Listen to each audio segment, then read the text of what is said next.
Everybody come together. No. Yeah. Everybody got opinions. Let's talk about it. Communication is key. Let's build around it. We do this for the people. The people founded it. Black love, stay strong, no way around it. We anti-genocide, we ride for the cause. Got love for our sisters, and love for our dogs. Respect the young and elderly, you all been invited to be inspired. Come together, better got violent. Gotta watch for the cops, gotta watch for the ops, gotta watch for the politicians that play with the eyes. If you know, then you know. Plant the seed and it grows. Welcome to the show. This is what we know. This is what we know. Yeah. This is what we know. This is what we know. This is what we know. Yeah. This is what we know.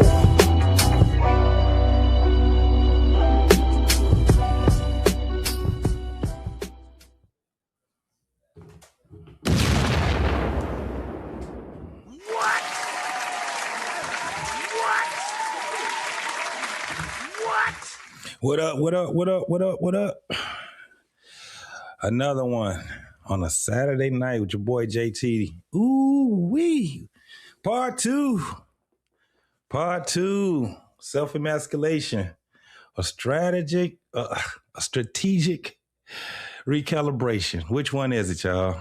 Which one is it? Y'all already know what it is, man. All right, so for the people that's coming in, please don't forget to hit that like button. Don't forget to hit the like button. Don't forget to share. If you like this content, if you like all the things that's going on, you can also give us that Cash App.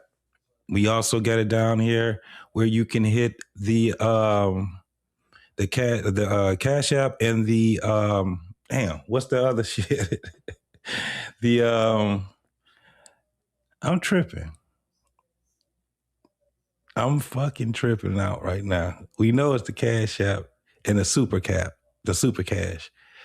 Go ahead and hit that right there, y'all. Y'all know what it is, man. Let's get it. What up, black man? What's going on? Super chat. That's what the fuck it is. It's been a minute, man. It's been a minute, but you know, we definitely back on point with it, man. We got a lot of content over here for all the folks that are definitely on the side of Black Man Unfiltered. Definitely hit that super chat. If you on the What We Know side, hit the super chat. But also support my homeboy, Black Man Unfiltered, with the Cash App. Also, it's right up under me, right down up under me. It's scrolling. Hit that Cash App also, man. Just show us your support. And don't forget to hit the like. Share this content also, man. If you over there on the Facebook side, listen, hit that like button over there also. But if you want to come over here and definitely join in, go ahead.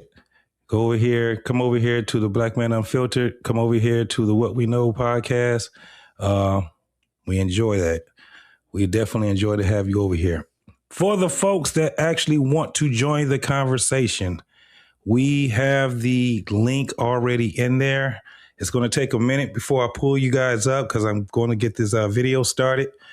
I think we're going to have a couple of guys that normally come up here on the panel that'll be up here also to help us, mine this stuff out. Now, earlier this week, Tuesday, we had reviewed the video with the only person I like to call his name is Clifton Powell, because the rest of them guys is, oh man, just sitting at that table is just crazy.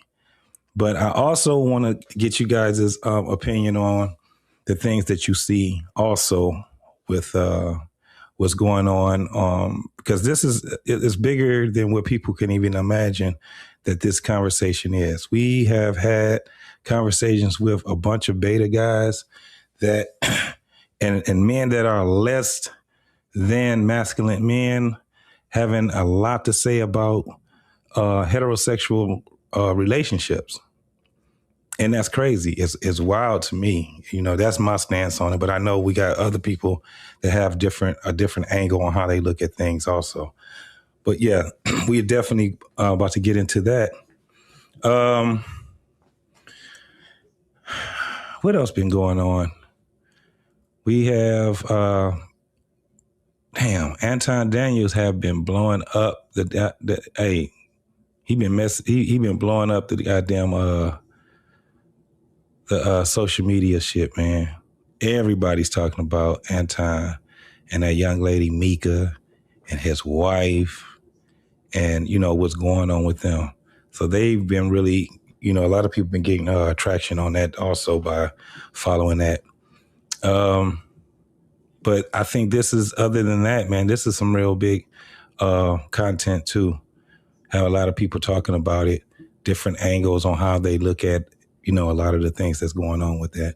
But yeah, man, when you guys come in, absolutely hit that like button, share this content to wherever you need to share it to. Let everybody know that we are over here and we are having great conversations and great reviews.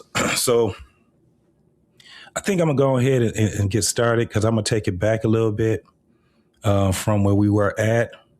I think I'm gonna play. Let me see where we at right now. I guess I'll play about to the 10th. Let's just go right where we at, probably about 8 minutes in, and then we can go from there. And then, you know, if you want to come up here and give your commentary also, you can definitely do that. The link is at the bottom. But let me go ahead and get started with this. Let me bring this up here. All right, bring this up.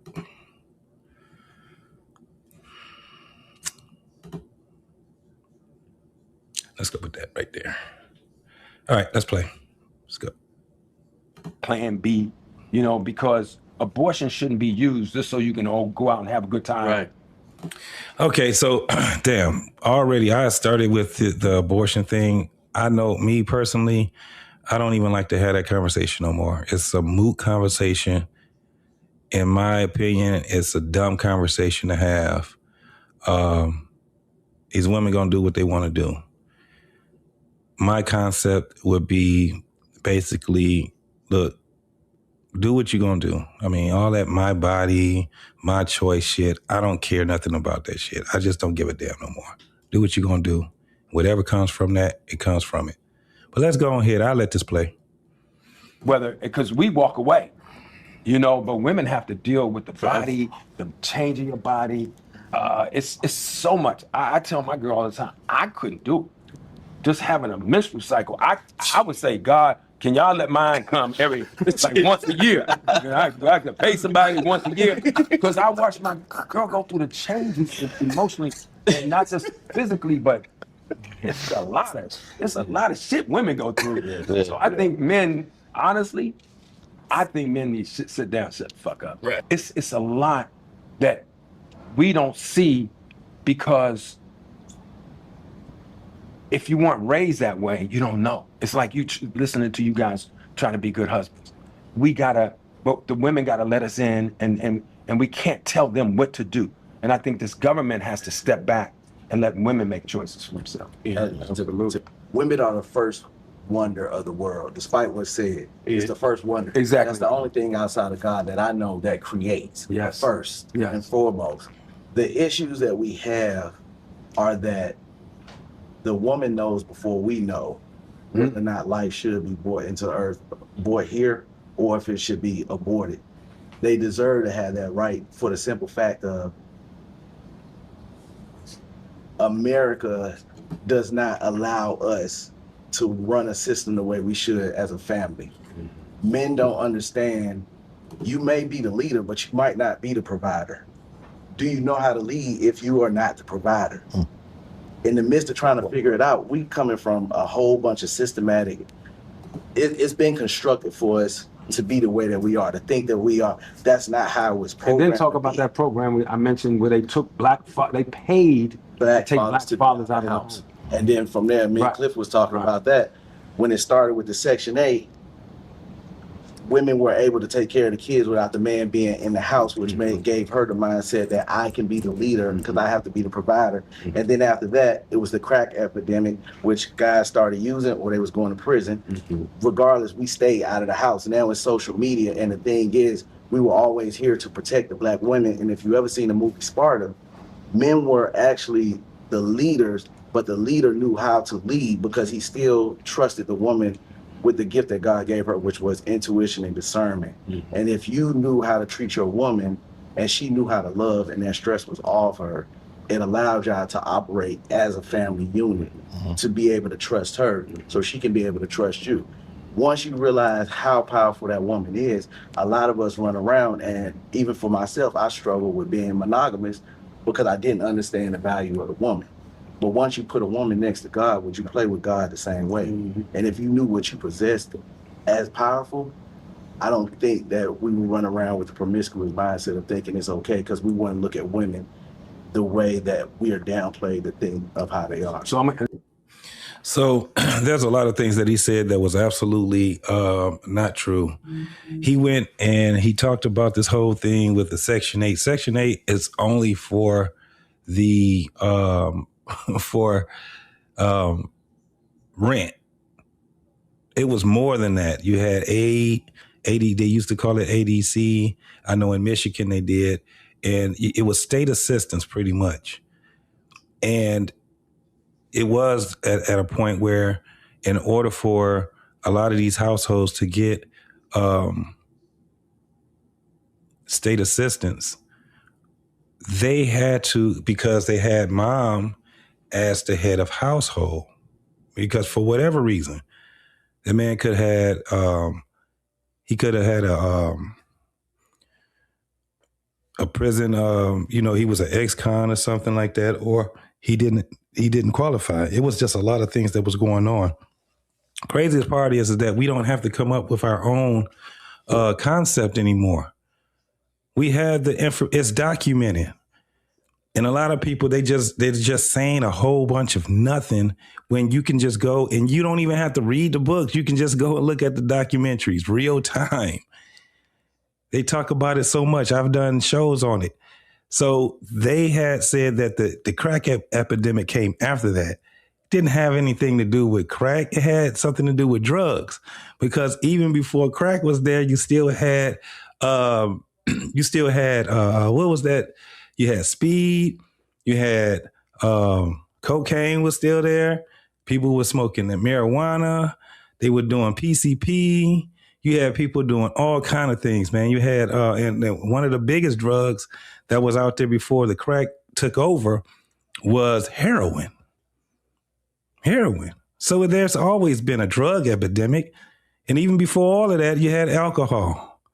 So it was always something that was bringing the people through. The only way that we're talking about is just through the black experience, because you still had white folks that was going through the same thing. So when you had the incentive for them, the women, to say, hey, listen, if you want to get a house where, we can pay 80% of your, your rent, plus we can give you food coupons, plus we can, give you health care and all these different things. There's some requirements that it's going to take. You have to be, for one, and having either zero to, a little bit of pay. I think back then it was probably like, I can't even remember. Don't even give me, I'm not even going to put a dollar sign on it. But you have to literally be in destitute in order for you to get this type of help. And basically, when you had people that were that were married, that didn't keep people, black folks anyway, from being broke and poor. You still had families that was living in the ghettos, had families that was living in projects and all kind of things. The problem was that you end up having families, generations that was living off of it. That's basically what it was. So when you had these young men talking as if they were there, they're just getting secondhand or third party information, which it does nothing for this conversation right here. But I'm gonna keep on letting. I'm gonna let them go ahead and do their thing, man. Let's go. Real quick though. I think that there's something I think that's really dope that you started with is around women being first close to God, right? Like, because that's a fact. And talking about creation, talking about creating, talking about, because I do think people talk about the human race all the time, and it started with blah blah blah blah. It started in Africa, started in Africa with a black woman, right? And so I do think the closest you could get to power, the closest you could get to life creating circumstances, and is with the black woman. First wonder, yes. But also just want to ground us in, when we talk about reproductive justice, it's not just about birthing, right? It's not just about having a kid, and it's about, when we talk about bodily autonomy, it's about, we all want the right to control our bodies. I don't want nobody telling me what to do with my body, right? And that is a right that expands even beyond having a kid, right? And fostering that environment to be able to raise folks. And when we talked about like the village, right? And that it takes a village to raise a kid. It wasn't like, okay, all these people on the block got a responsibility. It was actually, you understood that kid that every decision that goes into raising that kid, teaching that kid how to move, teaching that kid how to communicate, it forms their future, but it also affects everybody in the village, right? And so everybody had a responsibility to make sure that person and the people that were raising that kid had what they needed, had the healthiest environment and things, to make sure that everyone is okay, that we all can live the life that we deserve, right? And so, I do want to also make sure that, I ain't got no kids, just so I can't talk about, the standpoint of a father, but there are fathers at this table. I also got 25 nephews and nieces. I'm unk over here, you know what I'm saying? I got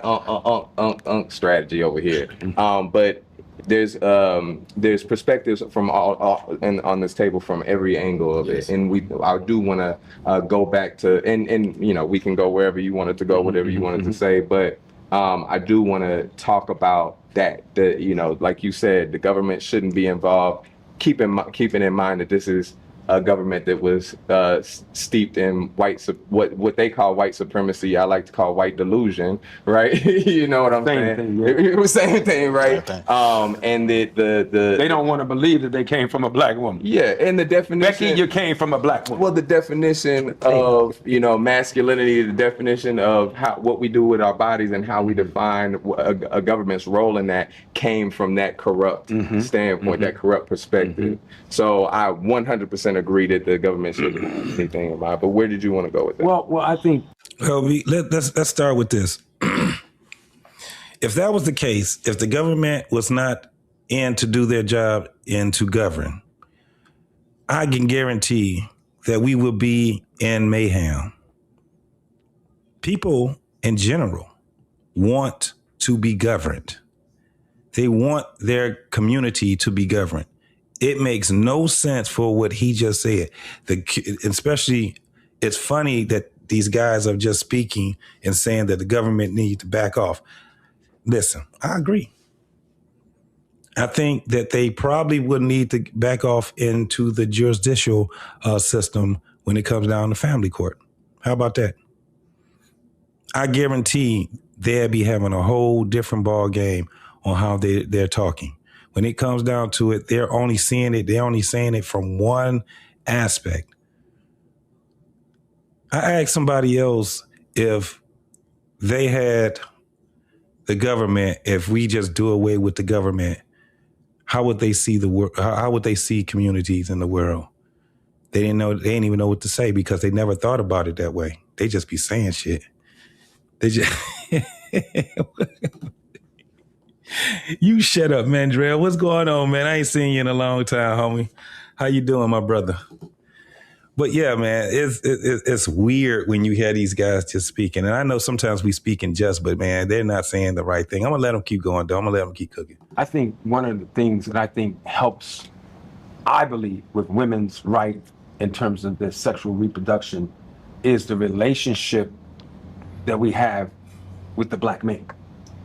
I heard a psychiatrist when I was on one of the panels say that African-American men and women are suffering from 450 years of post-slavery PTSD. Yes. So one of the things that I love about this thing right here is that the next one I want to see is black men and black women sitting down together and talking about how do we learn to exist in peace. And I say that because I'm saying this, and a lot of times I have to catch myself. It's emotional. I grew up with a lot of violence around me. My father, when he drank, I seen him knock women. My father fight a baby. Mm-hmm. He was just off. He was mentally off from the oppression of this culture that broke him. And, so we were born, a lot of us were born into that, our fathers, and we're trying to break those cycles. So somehow that ties into me to women's reproductive choices in terms of having a baby with a guy that's comes from a broken family. Now the baby coming in with a broken family and bam, bam, bam, and the mother's asking the father for support and like, yo, I ain't asked you to have that motherfucking baby. That ain't shit. I don't even know if that's our mother. I mean, there's so many. Nigga sound like Pinky for real. I can understand how he got that.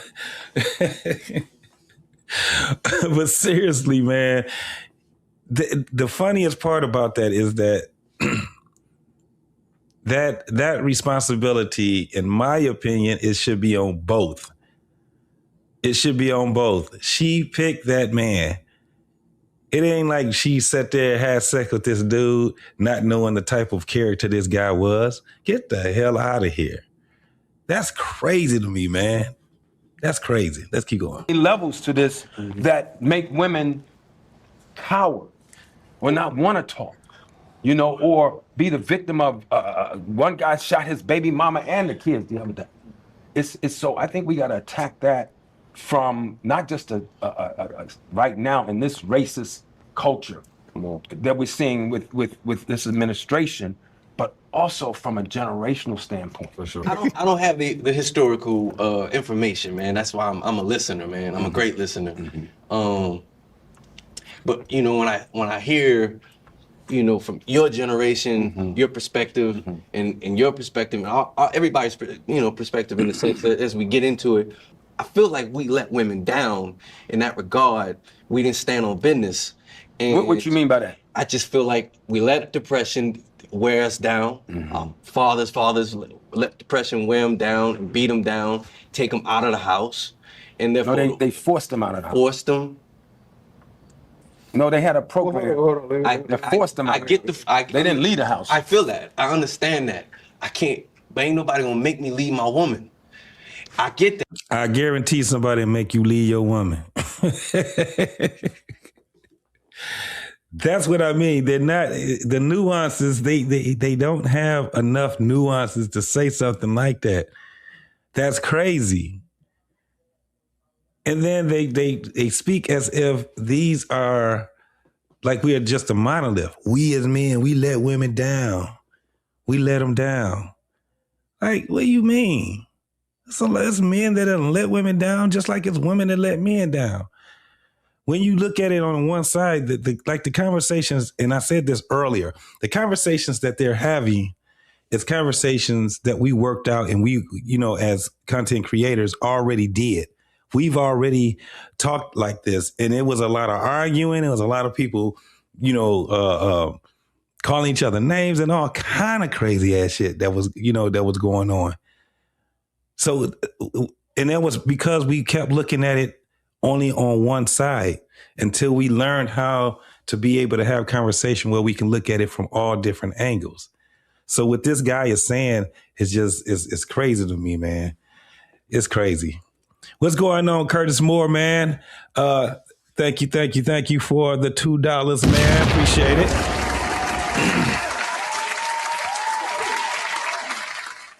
He said, "What up, JT? Looks like I haven't missed much." No, man, we right here at the beginning of the show, bro.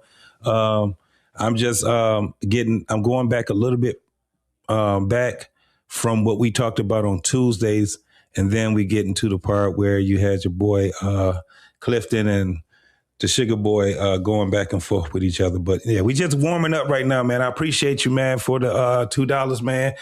Salute to you, my guy. Thank you. All right, so let's go ahead. Let's finish up with this. Let's let them cook. I get it, but ain't nobody gonna make me leave my family. I got you. I get I understand that I could never fathom what went on back then. I think you might be alluding to weak ass men allowing things that might be coming up. Like, like, oh, this seems like, I don't know exactly the historical presence of it either. But you know how you say like, oh, like, you stripping us. So keep in mind already, right there at that round table, you have this Miss Andress Sugar Boy already talking about weak ass men. And what he was doing was talking about the men from back in the day. Have no idea of what the hell he's talking about, but he can just go out there and just spew some shit like that. But let's keep going. From the house. Oftentimes, I'm a man who dates men. A lot of men are strong. So the way that you say you're not going to take nobody from my family, you're not going to strip me from my family, a lot of people don't walk with that. A lot of people don't have that. So, I mean, like, it is systematic, but I mean, at the same time, I mean, if you part of like the few men who is not going to live their life like that. I mean, I get a system that So- you live in a place Yeah. that is just geared to tell you you ain't shit, you ain't shit, you ain't shit. And it beats you down. You ain't shit, you ain't shit. Yeah. And it beats your other counterpart down, so y'all come home to Madness. beatness. Yeah. Nobody know how to heal anybody, right? It's a lot that goes into it. Yeah. I think it's a lot of different influences that happen, whether it's drugs, right? We know that our community struggled with that for a long time. But let's talk about them. Let's go back up. But no. Let's go back and talk about the CIA putting the drugs in the neighborhood. That's what I was gonna say. We're in a country where drugs is probably the most highest profit of things that you want, right? But just speaking on fatherhood and being in the house and not being in the household, I think it's a lot of pressures coming from each side, right? Yeah. I've looked at fathers who weren't in the household and had conversations with them and say, "Man, you've been on drugs since you was 12 years old, brother. Your brain doesn't have the capability of thinking correctly, That's true. right? You are afraid that you can't provide for your family, so you would rather leave, right? Not knowing that you have a woman who's willing to stay down with you and hold you down no matter what, right? So it's just as a man who, even to this day, get nervous, right? Like, oh man, this shit is. So do y'all see you see what they're painting? These are black men. And the picture that they're painting is black men ain't shit. They leave their family. They own drugs and all this. And the woman is the one that holds them down. That's crazy to me. And I can guarantee, well, I don't know at that table because it doesn't look like too many men mess with women. Now, that particular guy right there, they say he's married. But if you know anything about him, he played a thug gangster sugar boy in a series called P-Valley. And his love of interest was a I guess they would call him a trans, but it was a man named Uncle Cliff that was dressed like women. He was more of a do they even call them drag queens anymore? But he dressed in women's clothes, wore eyelashes and wigs and weave and all of that shit. And that was his love interest. That was the guy he did plenty of what they call it, I guess you can call it love scenes with this man. But they say that he's married. Let's keep going though. Blowing up. Like, am I better off telling my baby and them, like, are y'all good? No, of course not, right? Right. But you have to be honest about yourself and say, I'm fearful of certain things, and not necessarily a weakness, but necessarily it's like, I'm scared. right? That I can't provide. Yeah. And now I've either let someone else kind of tell me what I need to do, right? Rather than following my own intuition and having a relationship with my ancestors in the universe and that can really guide you, or having that one-on-one with your lady. So many things that can pull people out of the house. Similar to the conversation is like, well, if I was enslaved, I wouldn't have done that. It's like, well, you really don't know. So it's like, it's so many different things that go into why people do things. And sometimes, yeah, you can name it to, it's like, oh, this person was being a coward, or this person was being, but a lot of it is fear, and a lot of it is because we're the minority. And because the pressure that comes from so many other people that don't look like us, it's a lot of pressure that makes you feel that way. And then you got the people that's in your community that oppress you, right? Sure. And so as men, we do it to women, right? As men, that's the tier. Right. We do it to women even more, right? We fall underneath that same thing. And so to your point, we got to strip that away, figure out what the issue is with that, have those conversations, understand that it's layers and layers of what it is, but also don't be like, you weak as hell. Maybe should have worded it like that now. No, I know. You wouldn't have been able to do it. You ain't been able to hold it down, but it's just like, man, it's so many, reasons why a man would leave a household. And then sometimes it's, us not holding them accountable and saying, hey, look, man, you need to get your shit together. Yeah. All right, you need to make sure you over there. Because now I'm sitting here playing spades with you and smoking, nigga, you ain't seen your kid 3 blocks down the street in weeks. Right. So no accountability. So to your point, as you was talking to your driver, let's take accountability, but then also kind of give each other a little bit of grace and understanding, especially our OGs who went through a lot, especially our guys who are coming from Vietnam, who came home to nothing and lost everything and went out there and lost their mind, saw things we can never imagine, right? Did everything for this place. And did everything for this country just for them to take it away from you. And so now it's like, well, fuck everybody, That's my entry point to this conversation. I think that because I went to college and I got a master's degree in human relations. So he made a valid point. I can rock with that. It's like, it was kind of like what I was just saying. There's a lot of reasons why. There's a lot of nuances that come to it. The thing that I have, it's kind of like when they're talking, and we were kind of guilty of this too when we first started having these conversations. Round tables and panels and stuff, where we would bring out all of the problems. It was kind of like we would just pulling all the shit out of the closet and was like, so what's the solution, right? Now we understand that the solution is further down the road. First and foremost, what we have to do is we have to break a lot of the nuances that we were taught. And I ain't talking about just personally, I'm just saying as far as the conversations that we have with one another. One of the things that I know for a fact that we have a problem with is that we don't respect each other's, we don't really respect each other's take or angle or opinion about something. I think we're better at it, but I'm pretty sure it gets really, really bad. And you're going to see what I'm saying. Once you start seeing when the rubber hits the road, you're going to understand at this table how it happens. And we've seen it so much where we already understand. I can tell you when it's going to happen. We can tell you right now, if you've been doing panels and you've been observing panels or been on panels long enough, you can tell where the contention is about to be heavily. The two people that's getting ready to go and go head up with each other, you can basically see it right now. Clifton, and I don't even know what I just call him the Sugar Boy. We can see it. That's where the tension is. That's why when you hear the guys, like, this is probably my third time watching this.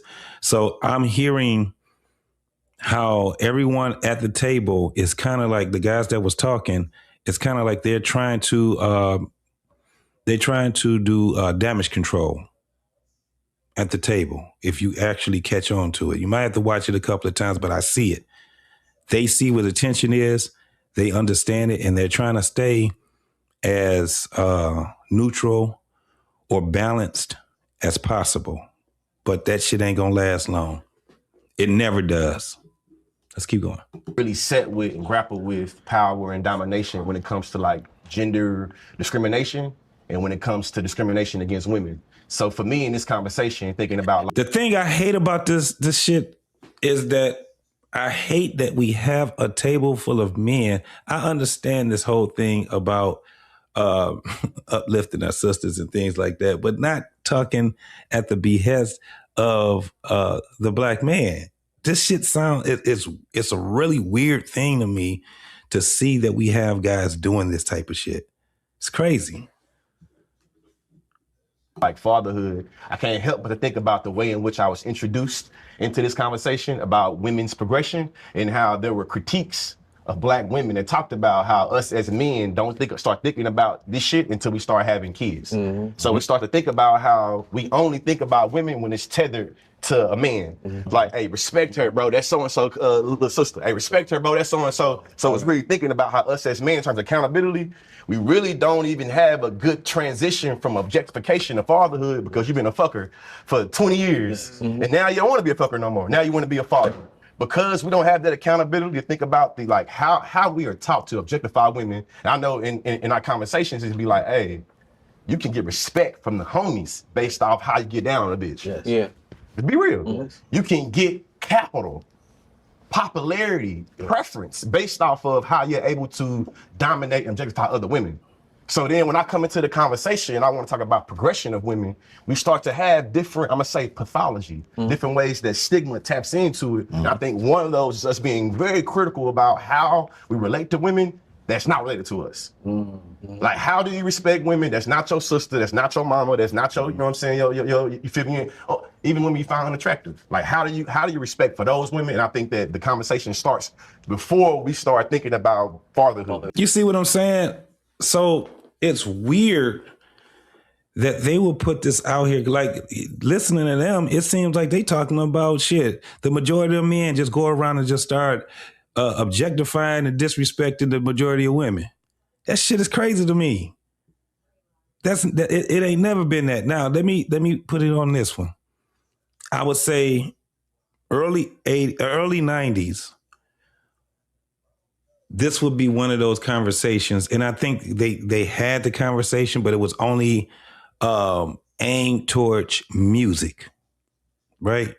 So in the 90s, we had a shitload of music that started objectifying women. Even in you know like the mid to late 80s, it was a little bit like that too, but it wasn't a whole lot. It never got airplay, but we understood Two Live Crew, Too Short. We had Eazy-E, NWA,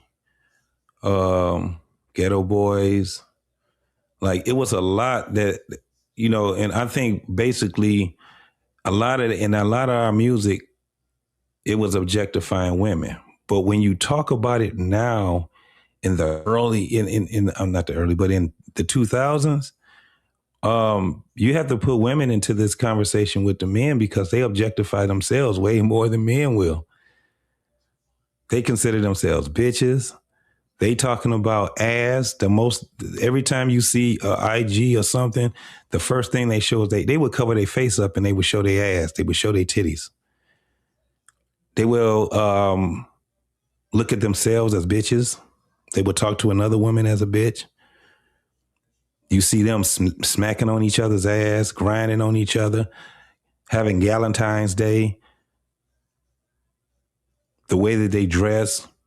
So they would have to be considered in this conversation when it comes down to taking accountability. And the way that these guys is talking is as if the majority of men have this type of attitude. And I tend to and vehemently disagree with what they're saying. Let them cook. It starts to me, start thinking about it in middle school, you know what I'm saying? But also in this conversation though, it's like, hey, so before you became a father, before you became a father, when did you think about the general welfare of women? Well,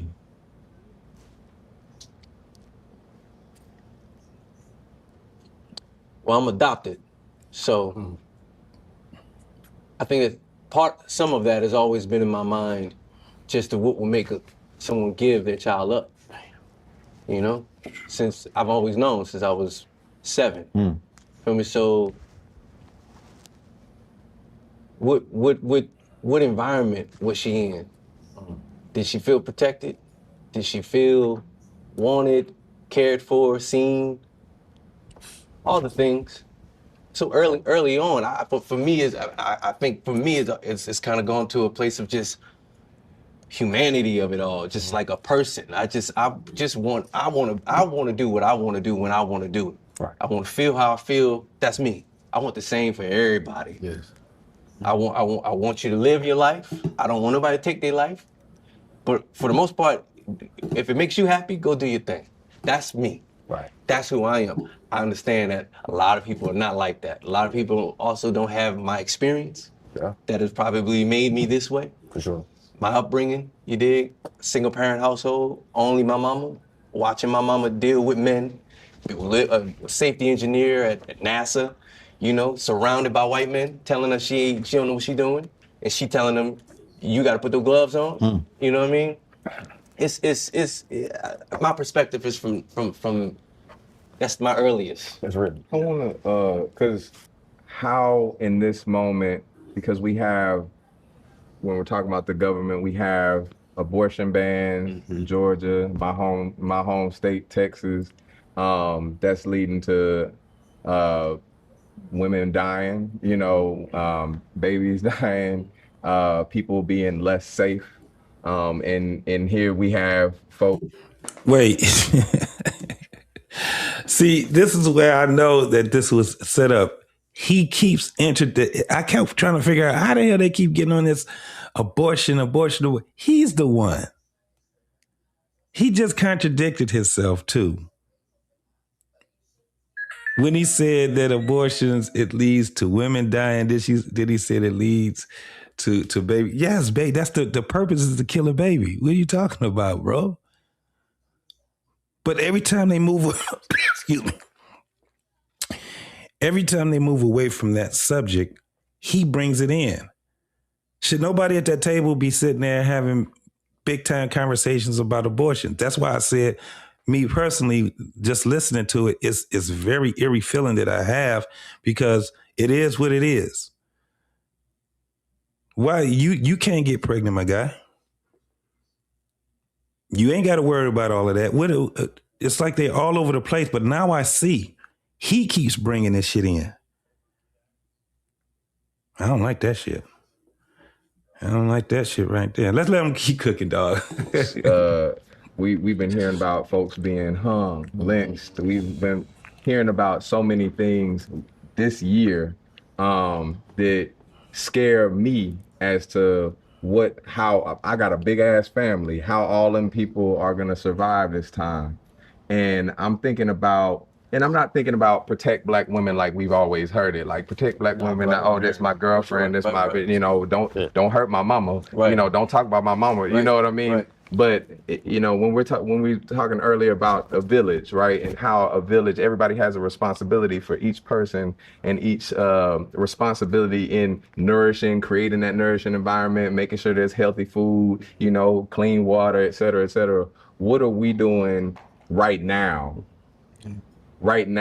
to learn what women need, black women particularly, and play our part in that power building?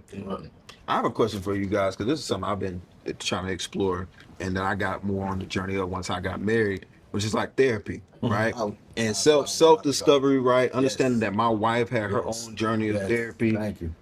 Being introduced to anger management, right? Bro. It's not because you punching holes in the wall, but it's because you just get certain triggers that you don't know how to handle, and you don't know how to. So I think for me, I'm going on a journey, and I'm curious if you all are going on this too, or eager to go on it, because I am learning how to be more enthusiastic about it. Because therapy saying, I don't feel like talking to somebody, I don't want to, you know. So just having that kind of, for me, that's where I'm at, and figuring out that's how I'm gonna make my wife feel safe. Yes. She wants to know that in any conversation, I ain't gonna just be like, all right, I gotta go outside and smoke real quick. Like, I ain't, you know, she wants to feel safe.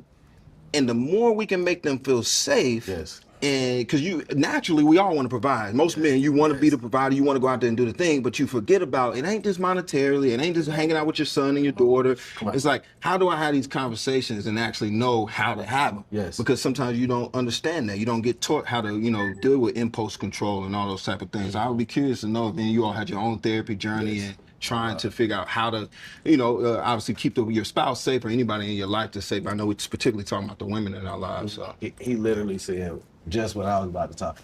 I don't care what said. If you think you are okay, go to therapy.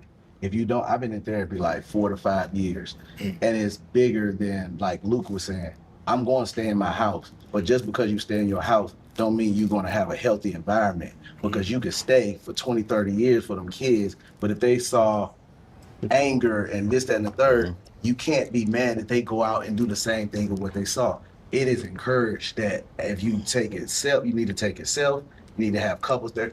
We as men, even wanting to be better, we only have the information that we've been given amongst each other, but we don't have different perspectives. It's okay to take perspectives from white people because they don't have the mindset of survival that we have.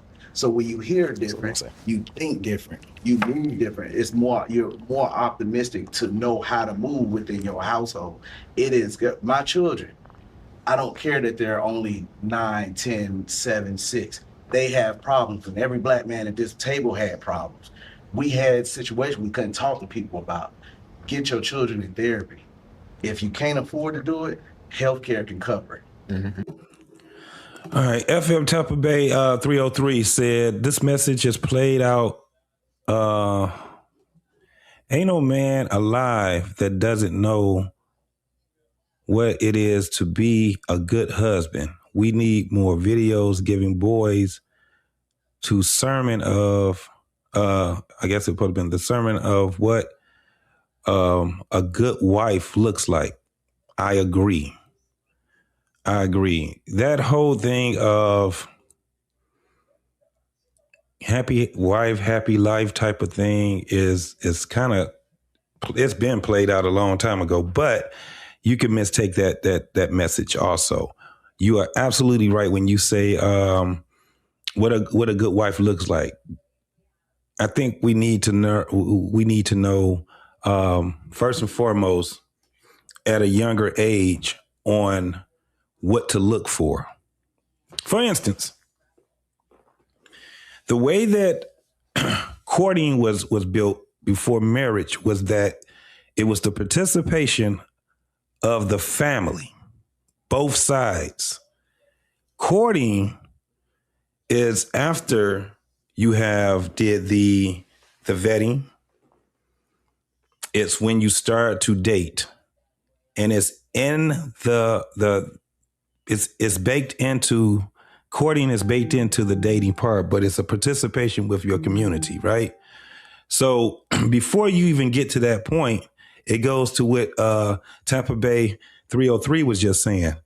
What a good wife looks like. Absolutely. And you learn from doctrine, the Bible, Quran, or whatever it is. This is one of the reasons why I always say that you have to believe in something that's higher than yourself. They're talking about therapy. One of the things, as a person that's been to therapy before, one of the things I do know about therapy is that it's a workshop. Therapy helps you navigate so many different avenues. However, before you even have therapy, there's this thing called it's kind of like an examination, right? It's like you have to do questionnaires. You have to be evaluated, right? You don't just jump your ass into therapy and they don't even know what the hell's going on. That shit is garbage. And it can be for whatever reason. People that go to therapy are not going to therapy when they're all screwed up. No, they need some goddamn medicine first. That's where the evaluation comes in. And then after the evaluation, that's when you have to have like your first 3 sessions, you're just going to be having conversation. And if you're not giving that therapist what they need to help you navigate, and you're just going there with lies or you're omitting things and shit like that, they're not going to be able to help you navigate. And the other thing, Tampa Bay 303, I'm sorry, 303, that they be messing up with too, is that they think that therapy cures people, heals people. That's why you hear so many of these damn women talk about some, I'm healed. No, you're not. No one is healed. It's just like when you go and you see athletes, right? Once an athlete is doing what they're supposed to do as being an athlete, they would never be 100% healed. They play hurt. That's basically how that shit goes. In therapy, it's to help you navigate a lot of the things that you're having problems with, but it takes an evaluation. You can't self-diagnose yourself when it comes down to that. So I tend to agree with what you just said there, brother. I got my man, Arpain, up here. Arpain, what's going on, my brother? How you doing, man? What's going on, man? Can you hear me? I hear you loud and clear, brother. Can All hear right. you loud and clear. I see you diagnosing this table of destruction going on. Yeah. I went back to a little bit further than where I said I was going to go because I needed to hear it a little bit more. And one of the things that I saw when they were at the round table, about 8 minutes in, it was a couple of the brothers were already, they seen where the tension was. And so what they were trying to do when you hear them speak, they were trying to basically implement damage control. Okay. So that's where I'm like, okay, that's how the tension, so the tension was already there between Clifton and Sugar Boy already. But the other brothers, they were aware enough to say, oh, shit. You know, they was telling Clifton, you're irrelevant. They were trying to tell the Sugar Boy that, you know, you're irrelevant, but you got to ease up on it. I was like, damn, they were already telling him this. So they were more aware than what I even gave them credit for at the beginning. But I'm going to let them cook a little more, man, then we can go ahead and rock with it. Okay. Get your children in therapy because they need to have that healthy outlet to have somebody. They don't always feel safe talking to mom and daddy, regardless of how well we are. They don't feel safe doing that. I would say be careful about getting your therapy from white people. But so I got another problem with that too. Listen, this is why so many kids be getting messed with. You should be telling your parents everything that you possibly can tell them. You should not trust anyone outside of your parents. That's where I'm like, no, when I can talk to them more better than I can talk to my parents. You out your goddamn and you lying to me.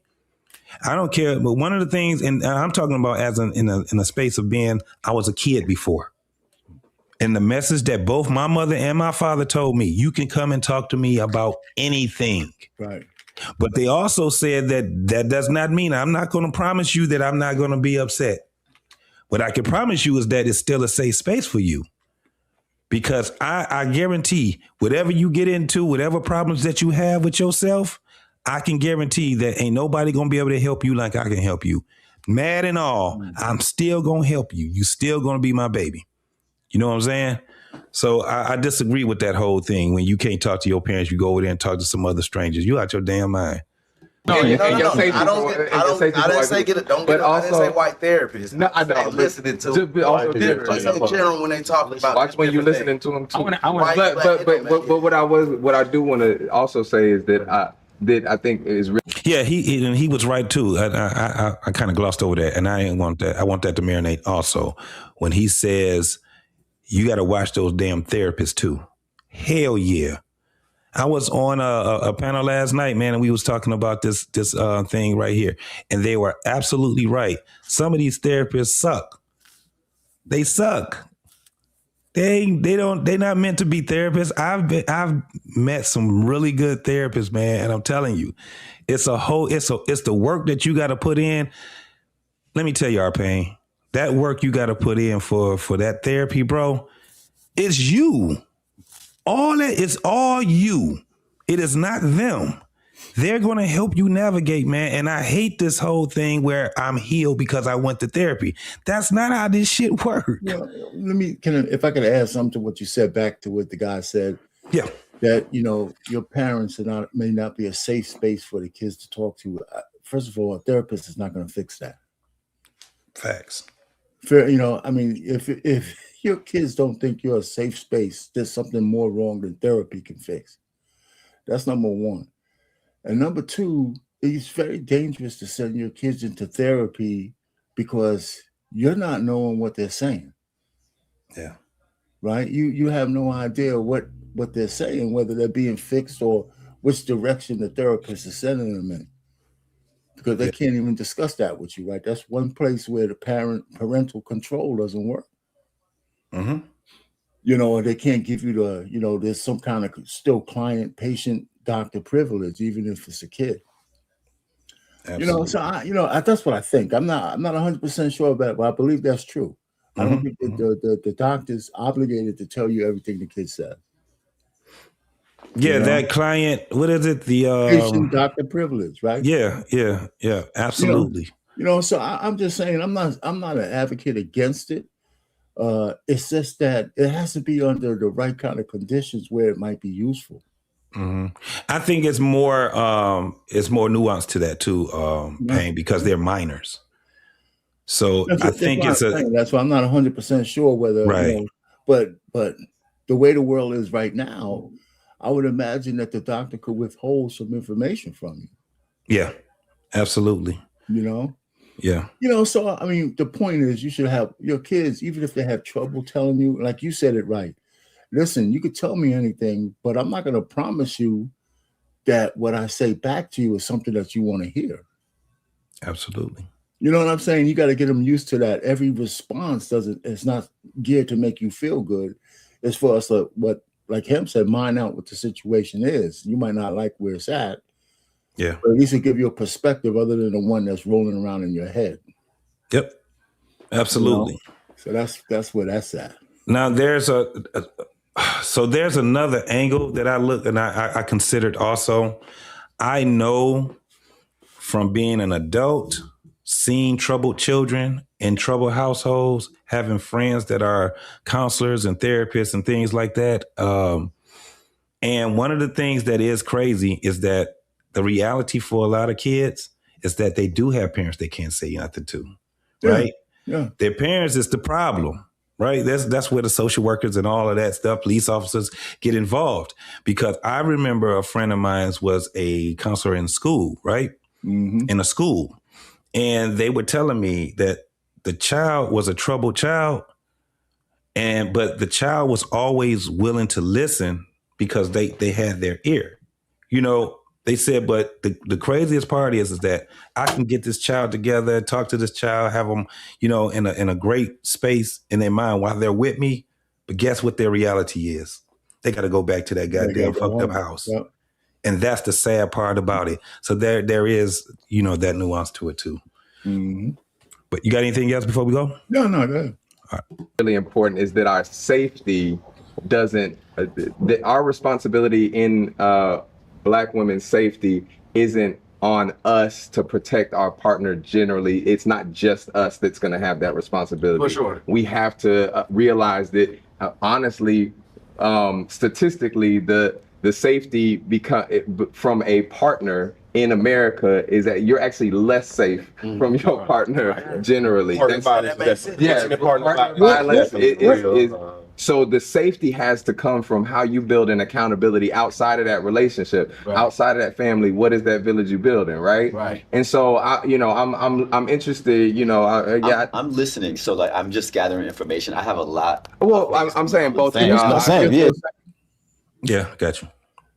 Did he actually say that the safety, and I hate the word partner, your spouse, the person you're with, that they're more unsafe with you than anybody? Did he say that? Yes. He keeps coming back to that part. And I'm like, he must be reading off of cue cards, man, because I'm like, I see how this conversation, oh my God. Yeah.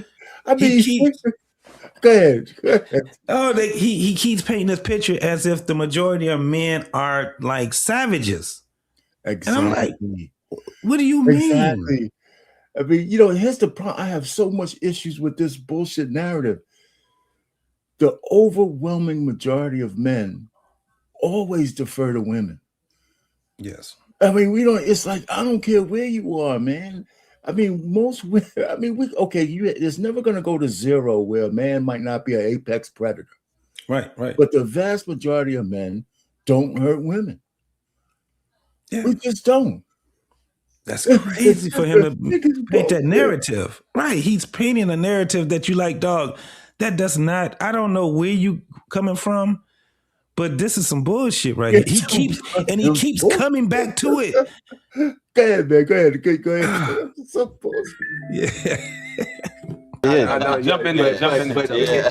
How are y'all thinking beyond like I'm gonna protect my partner? Because that is, I think that there's a value in that. I think there's a value in I'm gonna protect my partner. Ain't nothing gonna happen to my partner. At the end of the day, though, when you have such big systems that are targeting you and doing their best to pull y'all apart, doing their best to divide y'all and pit y'all against each other, you can't depend on, and that's something that we're taught. Masculinity is how powerful we can be and how we can protect what we own and what we, you know what I'm saying? That is not what protection is. That's not what safety is. So I'm thinking about, you know, outside of that, how do y'all think about safety outside of just I'm the protector? You know what I'm saying? How do we build that?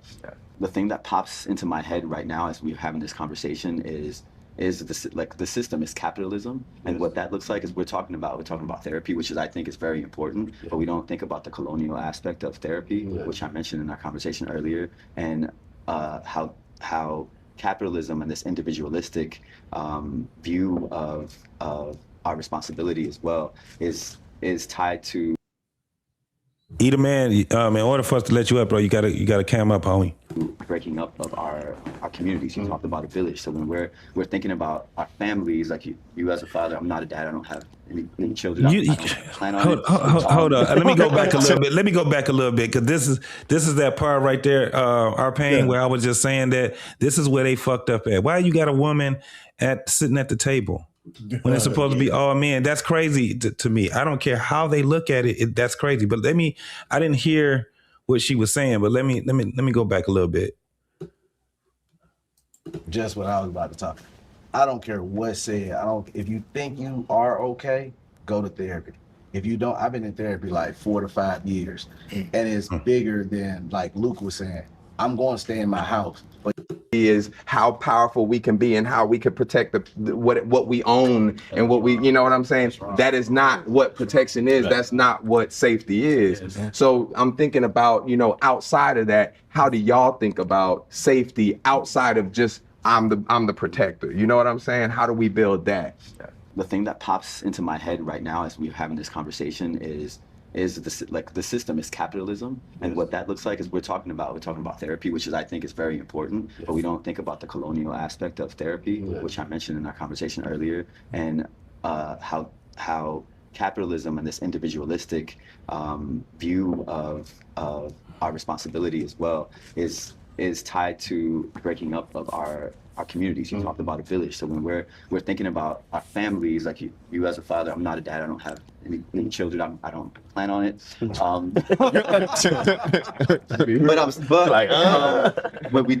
When people think, okay, I have a family and I'm raising my children, it's like mom, dad, kids, and we forget like that is a lot of pressure, and it's not supposed to be that way. Right. I think it's supposed to be a community of people that are helping each other, and we have not created that community. It's just like, I'm over here with my family here, I'm over there with my family there, and there's no communication.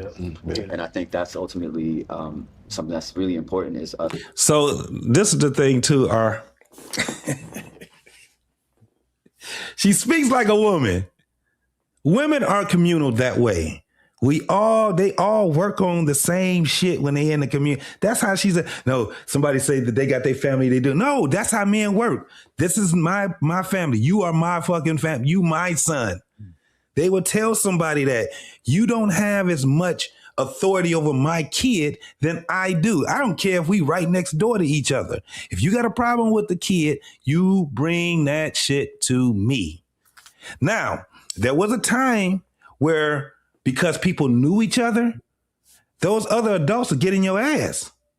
We don't have that type of community anymore. But when they're talking about everybody gathers their shit together and we all supposed to be doing this communal thing, I just don't agree with that shit right there. They're all communists, man. Listen, the point really is, back in the day, in my day, you're right. There seemed to be a most close-knit community because people. I used to live on a block called Commonwealth Avenue. It was a meaning to the name, right? Most of the people who lived on that block were certain middle-class folks of the same kind of wealth. Yep. We were all Christians. We all shared the same kind of values. And so even though we had our intact families, it was those values that tied us together on the block. Anybody come on a block talking shit, we were all together against them, but we still raised our own families. Absolutely. Right. And if you saw my kid doing something, it was, we didn't ask you to go beat my kid's ass. But you did tell. You know what I'm saying? Absolutely. Or you say, hey, man, get out of the street. You could tell that to any kid that's not even yours. Hey, what are you doing? Stop doing that shit, Absolutely. So what he's talking about is a lot different than that. It might sound the same, but he's talking about you could almost offload your responsibility to the village. Right. And nobody's that's not, that's bullshit. That's where you would have women talking like that. That's where you would have women as a community talking like that. Unfortunately, too many matriarchal men talk like that too. That's where we hit, and this is where it's starting to show that. I'm like, this is how y'all, because look, they all shaking their head for him. Exactly. I couldn't even be in good faith talking to this dude because he's a girl. Yeah, it's like, come on, we already know that you're a woman, man. Like I said earlier in the show, I was saying, it was certain things that they were talking about. I said, yeah, we would have to induct the women into it because it was what they were talking about. It took women and men to have a common form of accountability, right? I picked you, you picked me, we are in this together type of thing. But they kept talking, they'll say some of the things about the women, but they'll say that it's the man's fault. You're like, no, she got to have that accountability also, just like we got to have that accountability. We have no problem with having that type of a conversation. But there's nuances to all of this stuff. Let me get this super chat right quick, my girl. What's going on? El Cheapo is in the building. Hit your boy with $5. I really appreciate you. She said, happy Saturday, big head. Big head. Yeah, happy Saturday to you, big head. Yeah, now she got me smiling over here, man. Girl got me smiling, calling me big head. I like that.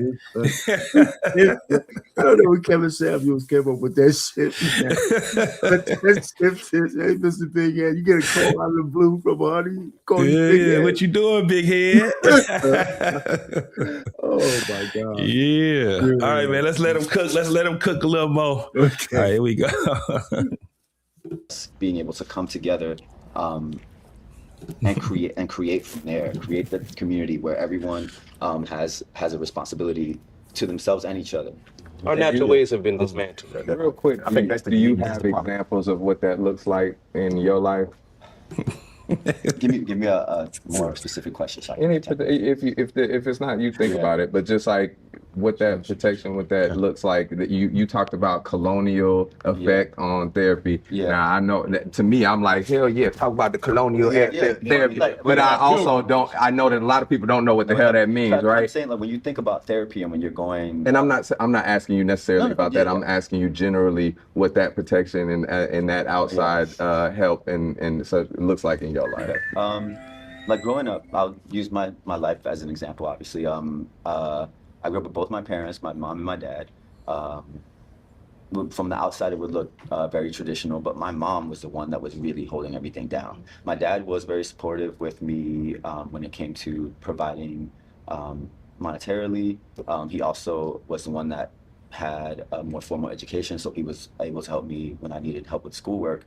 But when it came to my care, it was my mom that was there. And then I noticed the way that he behaved or like his behavior around women, and how he was with my mom, how he was with his sisters and his mother, and how he was with me.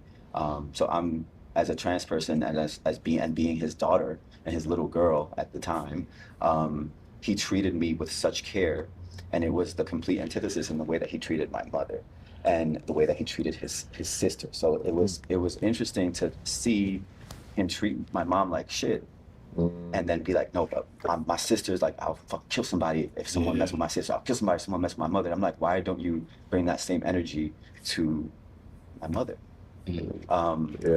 So branch off of that. Oh wait. Yo, can you stop I mean, for a second on this? Yeah. One of the things, I'm gonna be real quick.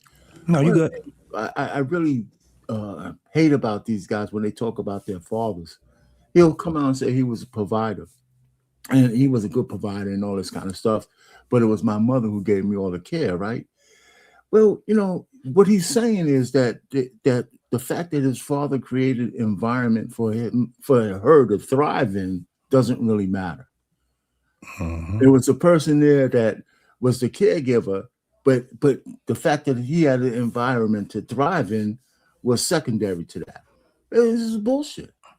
Absolutely bullshit, because that's absolute bullshit. So he has a problem. Well, the fact that I think the guy's a transvestite says that there was some dysfunction in the family, you know, and he's blaming. You just told your age right there. I did. Come on.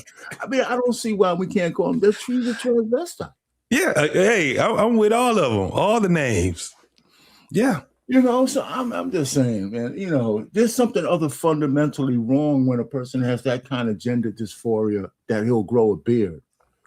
Yeah, and it should be like I said, this is not the table that should be for. No, you should be with the ones that are like you, the ones that got the, you know, the hormonal transplants and all of that stuff, the ones that are saying, like I call them, dropouts. You dropped out of womanhood. So there's something wrong with that. I don't care what nobody say.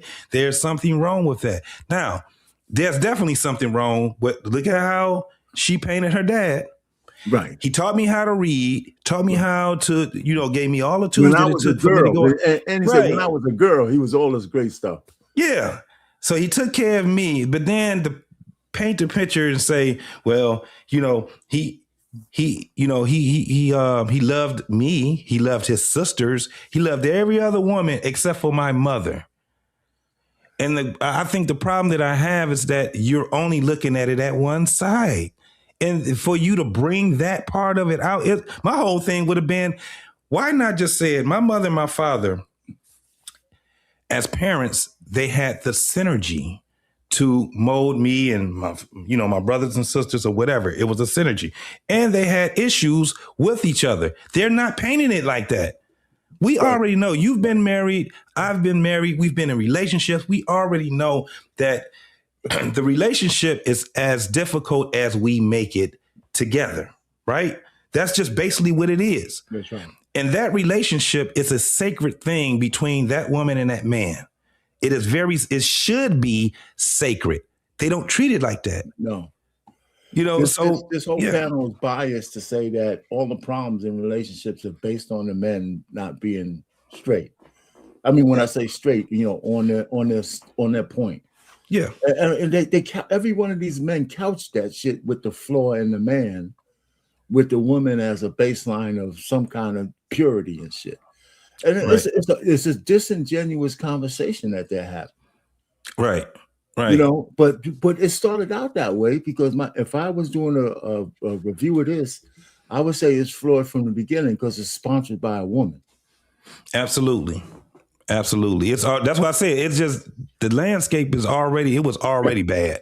The landscape was already bad. It's OD flawed. So let me give a shout out to my man Braxton. What's going on, Braxton, man? I appreciate you, bro. If you want to come up, man, you are absolutely welcome. The matter of fact, BMU, if you in there, man, can you put the link into the I can put the link there. I'm talking about paste it into the unless you on his but go ahead, put it in a whatchamacallit again. But BMU should be able to, if you got some time, BMU, paste it into the You know what I'm talking about. Pin it to the top of the chat. At the top of the chat, yeah. Right. All right. So let's go ahead. Let's rock this one more time. So when in my transition, and when I started thinking about how I wanted to show up as a man in this world, it was like I wanted to borrow that softness that he embodied when he was interacting with other women in his family, but not the way that he treated my mother, and what that partner violence looked like, and why. So I started to question what was his view of my mother, because clearly he didn't see her as family. Not really. He saw her as an incubator that gave birth to his child that he now loves and cares for. And then he has his sisters and his mother that he also cares for and wants to protect. But all the women that he would be engaged sexually with were just that. There were things that I would get pleasure, and they can make me a meal, and that was that. Personally, I grew up with all women. Like, single parent home, had no grandparents except my grandmother, no grandfather. Both had passed away before I was born. Father wasn't around, and taking care of everybody. So I've always conceded power to women. That's been my nature. I guess my nature and my nurture is because that's all that was there. So for my journey, I was in autobiographies trying to figure out where's a man and who could teach me how to do it. What does it look like? That shit is wild as hell. That says a lot about his mama. It says a lot about his aunties. It says a lot about everybody. No man was in. And I guarantee it was a bunch of fucking kids. Somebody was fucking. Yeah, no doubt. But listen, I could relate to the guy though, from the standpoint that was when my mom passed away. I moved in with my paternal aunt, his sister, my father's sister. And while he had to work 16 hours a day, but the house was full because they had a lot of daughters. Mm-hmm. And so when we moved into the house, there was a lot of aunts there. They had a lot of daughters that were kids. My grandfather was one of those old stoic dudes. He was there. He was the patriarch of the house, but he didn't say much. Yeah. And my grandmother she ran everything, okay? Because all the daughters cleaved around her. And the only person that could keep her quiet was my grandfather.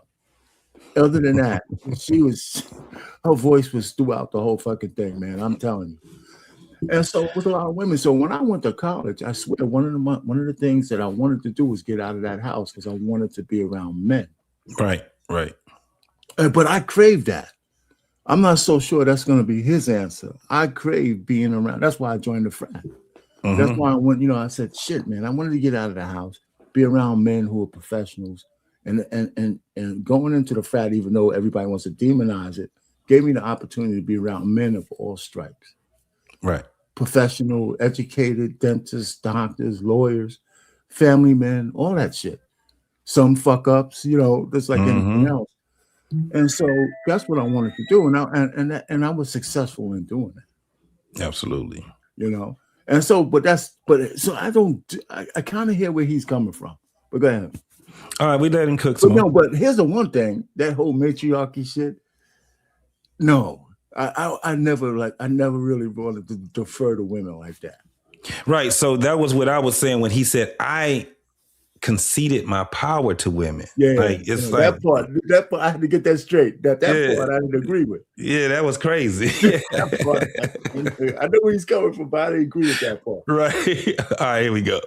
I'm looking to Sammy Davis Jr. and Sidney Poitier, and anybody's got autobiography about whatever, Bill Cosby, only to get that dream shattered. You know what I mean? Mm-hmm. And I think a lot of men who've grown up in those environments are trying to figure out how to hold themselves accountable while also holding themselves hostage, right? I was trying to take up for my father not being there. I was trying to take up for my grandfather's not being there, overcompensating and not necessarily knowing exactly what my place and my position was. So I think I can't speak for everybody, but I think a lot of black men just don't know when they say be a man, what does that mean? Yeah. And not even what does that mean? That doesn't mean the same thing for this woman. That doesn't mean the same thing for this woman. What is her back? So I think a lot of it is double dutching. It's like, how do I give myself enough grace while also pushing myself and challenging myself to learn and listen and hear. And like I said, like even there's not a single sane perspective. It's all different. It's all different. We're all figuring it out, you know. And I think that's, like I say, it's like, how much grace can we give ourselves? How can we hold ourselves accountable without the guilt and the shame kicking in? Because guilt and shame will do a whole lot. Guilt and shame will freeze you up. Guilt and shame will make you better. What the fuck is he talking about, bro? That's bullshit. Guilt and shame, that's why the shit exists. Don't do some shit that you gonna be guilty of. It fucks you up because he keeps trying to hide that shit. It was something else that he said.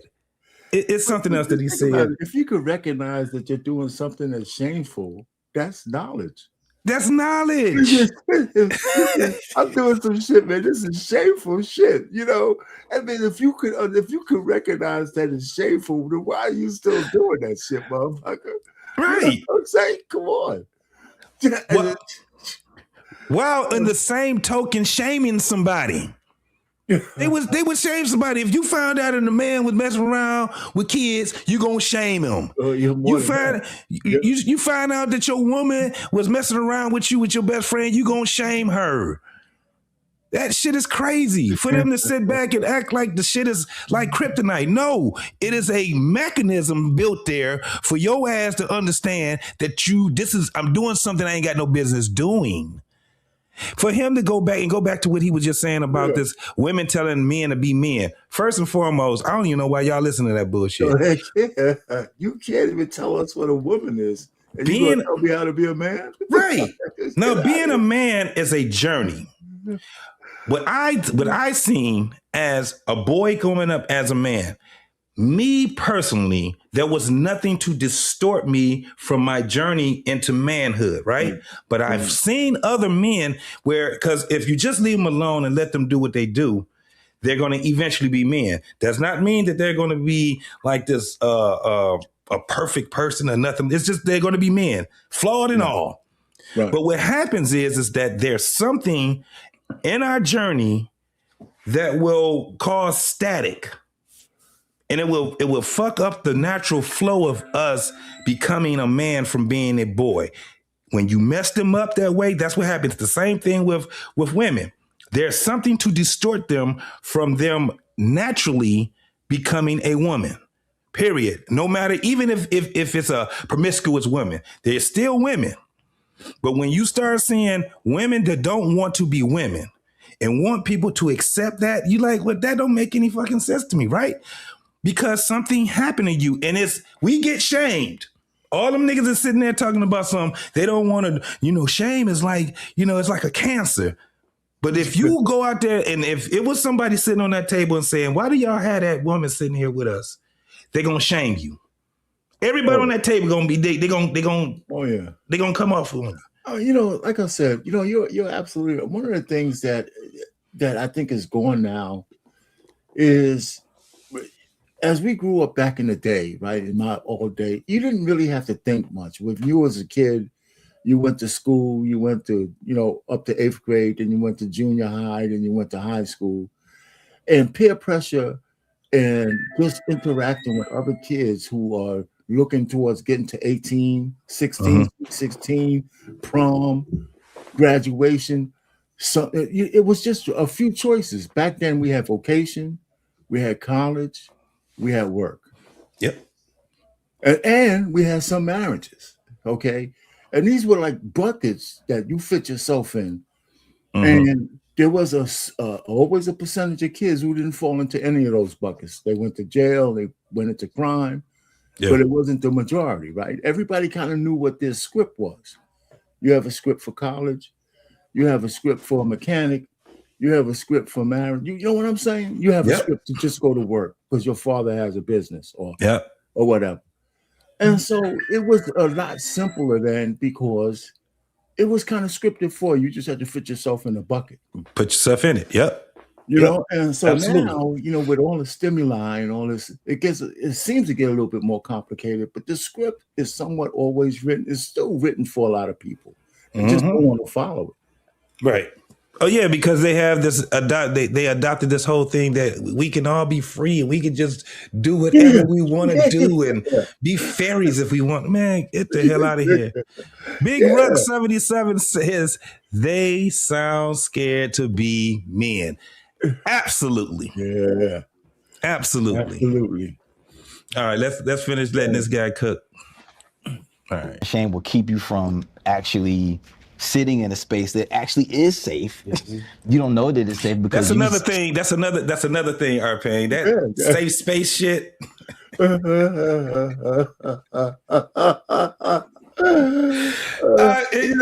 cringe when I hear men say it. This is my safe space. I said, what the fuck are you talking about? I wonder if I ever used that term. No, as a matter of fact, you didn't use it. Somebody said it, and you was the one that said, what the fuck is safe space? What the fuck are we talking about? We talking. Safe space. You know what? They just adopt so much from these women. Well, I just be like, oh man, that's cringe. That shit is cringe. This panel is going to be the gift that keeps giving. Yeah. Absolutely. This is absolutely no doubt about it. That safe shit, man. If you don't get your ass out of here. So used to, putting on, it's just, I think it's that, it's having space to even do this. Yeah. This is village. Yeah, and right? Accountability, like you said, giving yourself that grace, and then understanding when it's like, all right, tighten up. All right, it's time to, and then educating yourself. A lot of us, we don't remember to read, right? Y'all remember them posters that they used to say read? And you got your celebrity on there, and you don't even see them posters no more. Right? You don't even see things to really push each other. Right? Educate. So the more we can kind of educate ourselves, and like you said, to your point, to the village, right? Understanding that it's there, it's obtainable, right? I just shot a movie in Nickerson Gardens, and I'm like, yo, all these kids in the project still got villages that we are taking away. You try to get away from the, it's tough times in the black neighborhood. It's like, man, these kids still out here playing. They still out here having a good time, right? And understanding like why or what that is for certain communities and why it's necessary for them. They don't got nobody else. So they got to send their kids outside to say, hey, can you watch my kid today for a second? I got to go to work, whatever. So sometimes you get above yourself and think, I don't need nobody. I done made enough money. I can pay for this nanny over here. Rather than being like, oh, nah, Luke, you want your kid to come hang out with my kid today? And then we go do this, All right, cool, we hang out. Remembering that it's all there and it's obtainable, but sometimes we push it away ourselves too, you know? Something that I really do think about. So he did say something that I kind of agree with. And you would think that he's a little bit older, but when it was way easier for my parents to be able to trust another adult with watching me. I started being at home by myself when I was 8. I started cooking full course meals at 10. Even at 8, we didn't even have a microwave.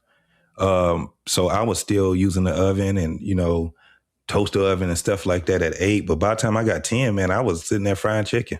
I was sitting, my parents, and the thing was that they kind of instilled it, me, because I used to be at home by myself and I was the only child at one time. Yeah.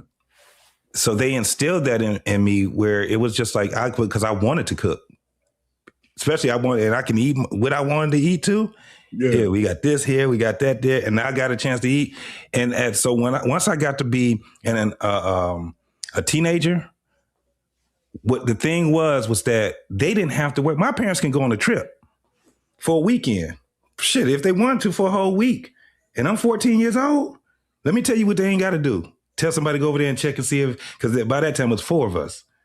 Check and see. No, because everything even when they was gone, things still, ran as if they were there. Now, of course, it was, I used to sneak some girls in and shit like that. But for the most part, I was a good kid because, there was nothing that stood in the middle of my growth in becoming a teenager.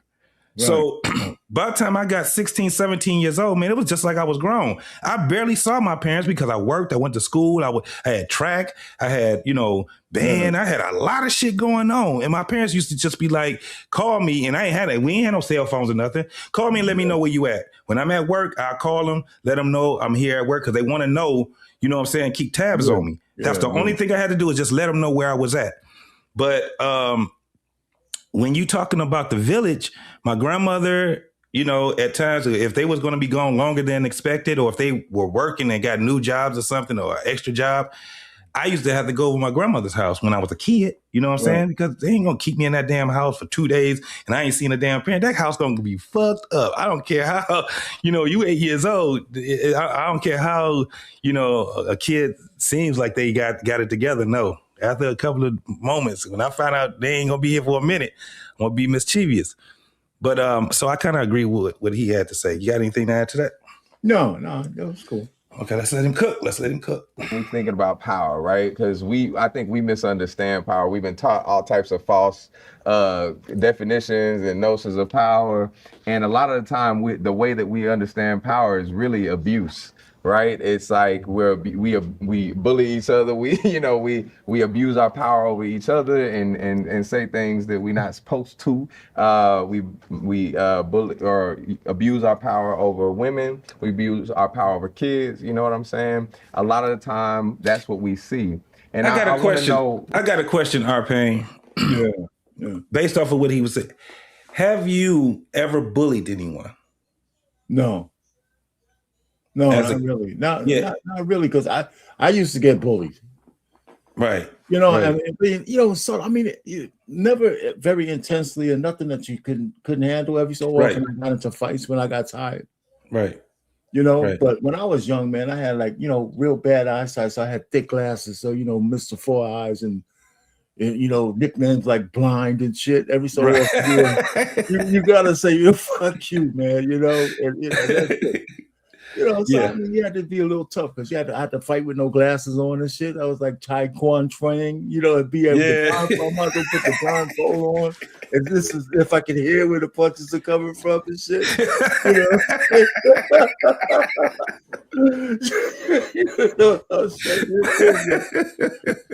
yeah, man. But I never was really a bully, man, because I understood, you know, but that wasn't my thing. Yeah. I've never been a bully.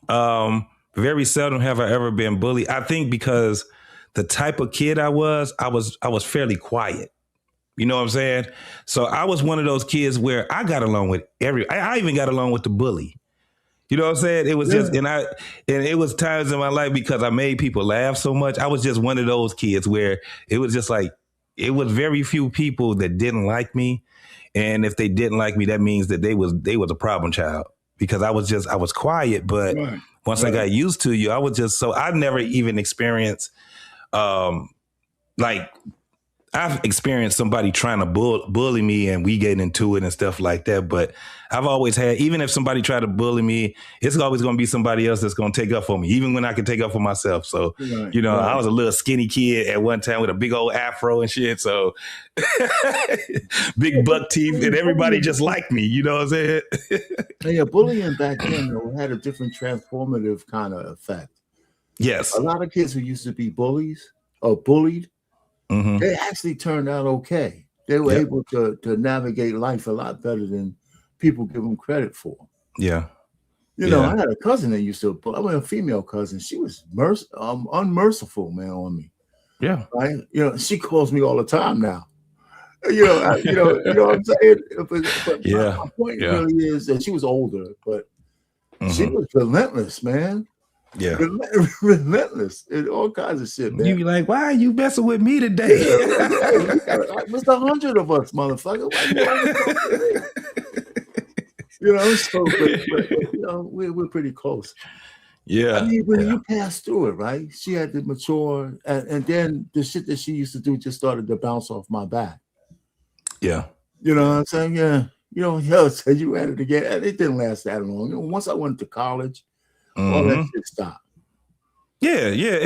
I think it's just a moment where you go through that, and then once college, it like I said, it's certain things, man, that it just helps you to just get into, you know, from being an adolescent to being a preteen, teenager, and then being grown. And then for the rest of your life, you're fucking grown. See, here's the thing with one of these guys, I don't think they're going to talk about this.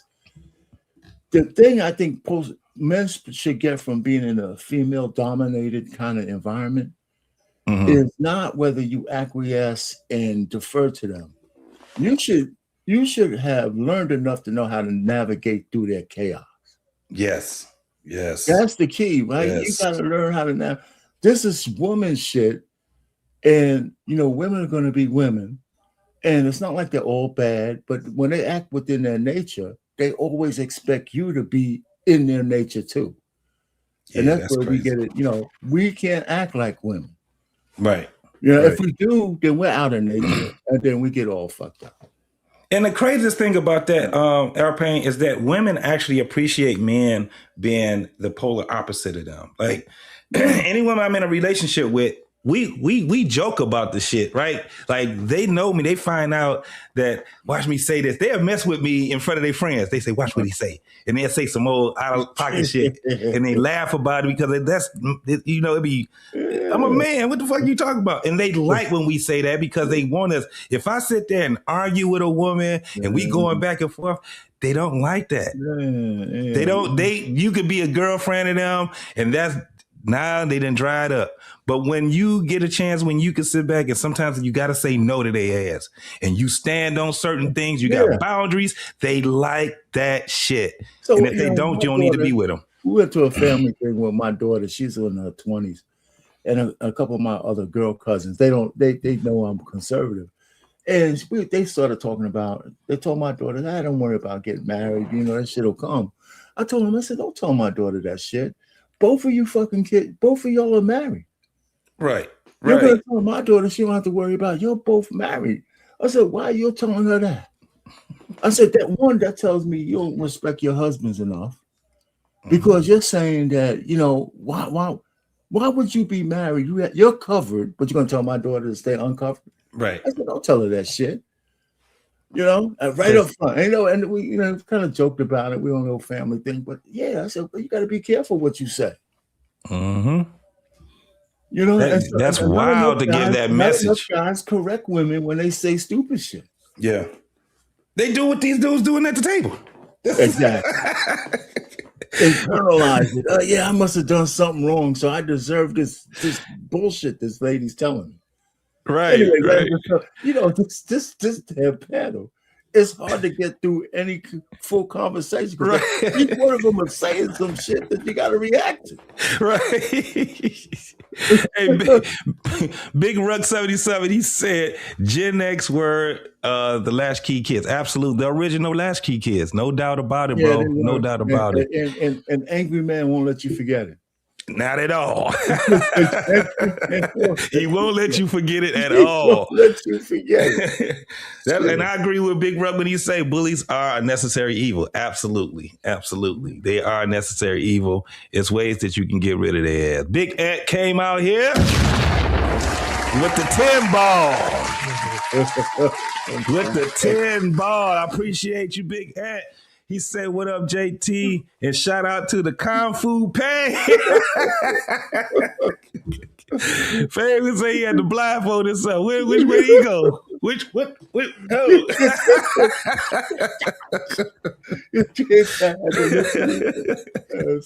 That's crazy. That's crazy. My man Cellulite is in the building. He says, salute. Salute back to you, my homie.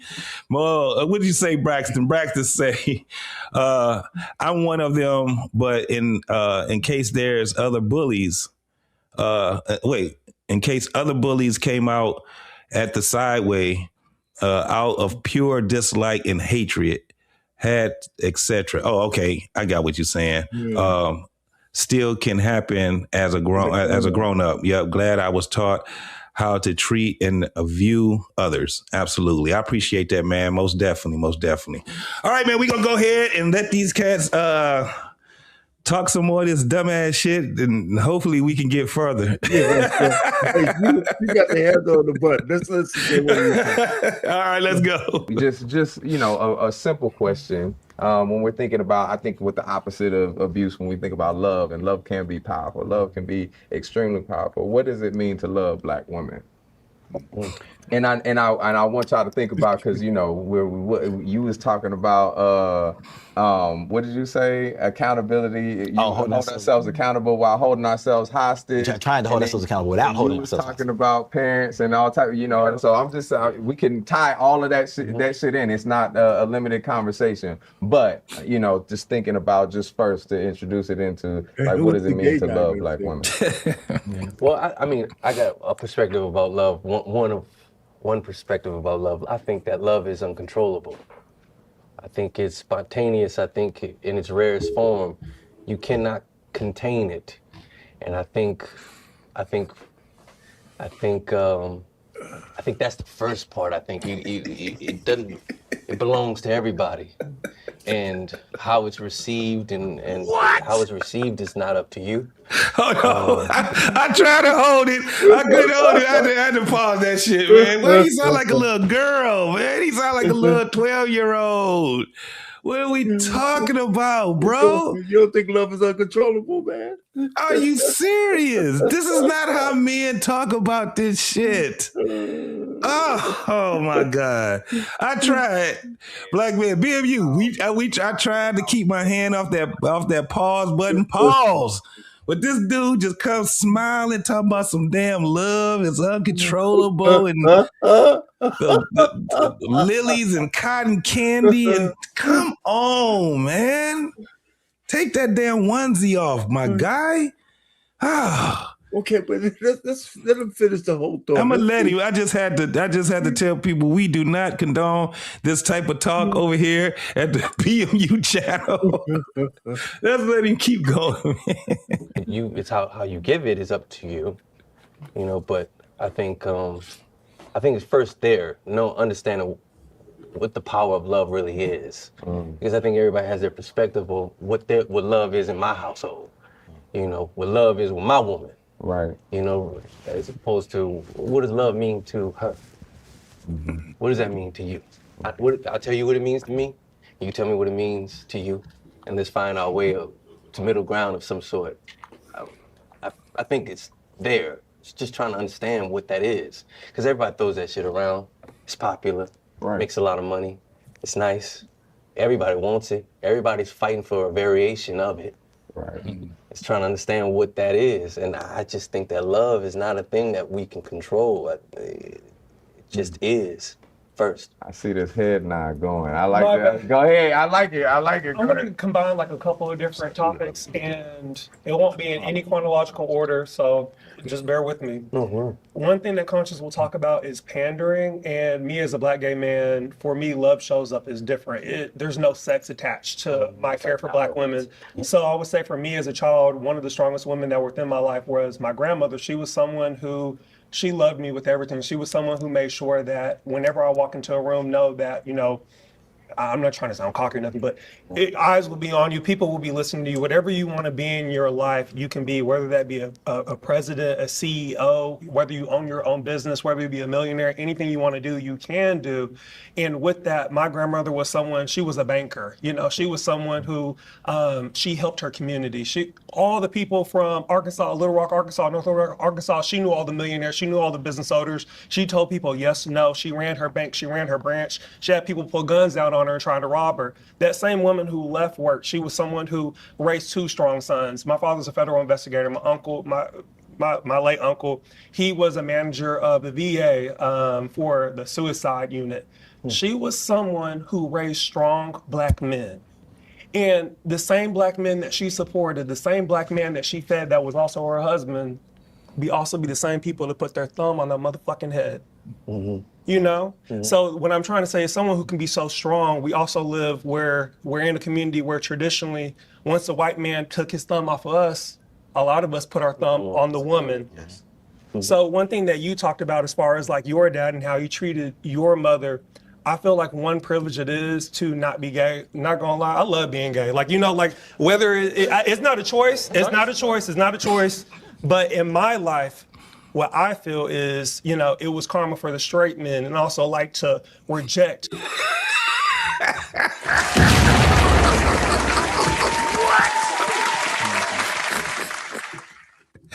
That part right there. That's the what him being gay is karma for the straight man. What the?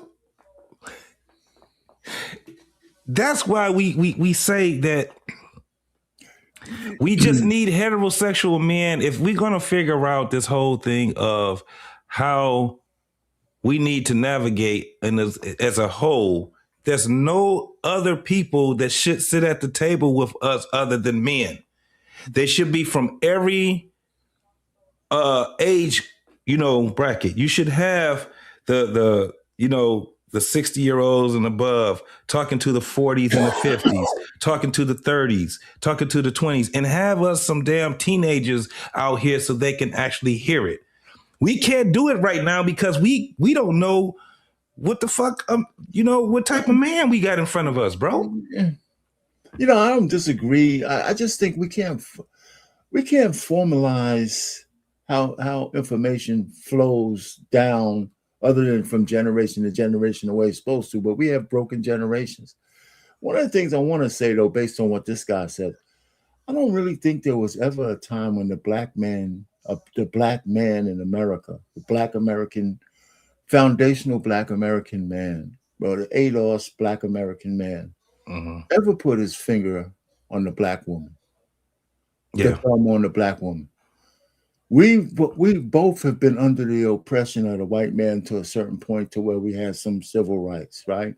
And then when we started to split was when they gave the deal to the ladies saying, well, when the deal with civil rights saying if you make over a certain threshold, you're not going to get benefits. Right. Right. And that's the correct way of saying it. And then we say the women kicked the men out of the house. The truth of the matter is it was an economic decision. Yeah. Right. So they made an economic decision, not just to kick the men out of the house, because some of the men agreed to leave. What I would say is, and the one thing I think is true, that it's very difficult for anybody to deal with a man who can't make ends meet. Yeah. Motherfuckers are miserable. Yeah. You know what I'm saying? We got to concede that. And that's not a black man thing. That's a man thing. That's a man thing. Can't live up to his obligation. He's probably miserable to live with. Absolutely. You know what I'm saying? One, because he's not mobile. He can't he don't have a car. He don't even have a money. You know how they used to say he didn't have money for a pack of cigarettes. He didn't have money So what I'm saying is, so if you give somebody a deal where I'll give you just a little bit more than the guy who's making minimum wage, but you don't have to deal with all the pressure of having somebody who's depressed, they're going to make that deal. Absolutely. But here's the thing, and we don't talk about it enough. A lot of black women didn't buy that. Yeah, it was a gang of them. They was working 2 and 3 jobs. Yeah, a lot of black women didn't care about the wealth. They had even though we were struggling, they struggled with their man. But the point I'm getting back to, what he said, that when the white man stopped putting his thumb on us, we started putting our thumb on the black women. When? Yeah. When did the black man become the oppressor of the black woman? It wasn't the greatest generation. That's what I was saying, that's that secondhand information, that third party information that he got, because he ain't even old enough to even know anything about that shit. That's why he's talking about generation. It wasn't the Jim Crow era. Right. It was, we had the most intact families ending with the baby boom. Yeah. Right. So when did the black man decided to put the thumb on the black woman? And for what reason? What reason would that be? Yeah, so let's just bullshit together. I mean, not to say that they didn't have rough times with some black men. Yeah. But we never subjugated our black women. We still feel guilty enough we didn't protect them enough from slavery. Yeah. Yeah. You remember bullshit talk, man. Hey, Payne, you remember that wave not too long ago when you had women that was on damn social media told us some black men wasn't shit back then. They let the women get raped by the master. Yeah, It's like, what the fuck? Yeah, exactly. So I mean, when these tropes that keep permeating, and then when the Black Girl Magic situation came up in the 2013 or 12, Yeah. Black women pretty much forgot about their sons, their husbands, their fathers, and all of that shit. It's just about us. Yeah. Black girl magic. Even the ones that even had daughters, they was still like, fuck my son. Yeah. So I mean, what are you talking about? That's crazy, You know, man. and you're gay, you know. And this motherfucker here, this specific guy, I have an issue with. Yeah. Because if he's a bottom, then he's taking all the energy of men in his ass, right? If he's a bottom. And if he's a top, he probably relishes breaking men into the gator. Yeah. But this is the thing that I would say. Just listening to his speech, the way he talked, he don't even like men. That's yeah. Like, nigga, you shouldn't even be gay. No, he like you don't even like men. He like either being the buck or the bucky or the bucker. Right.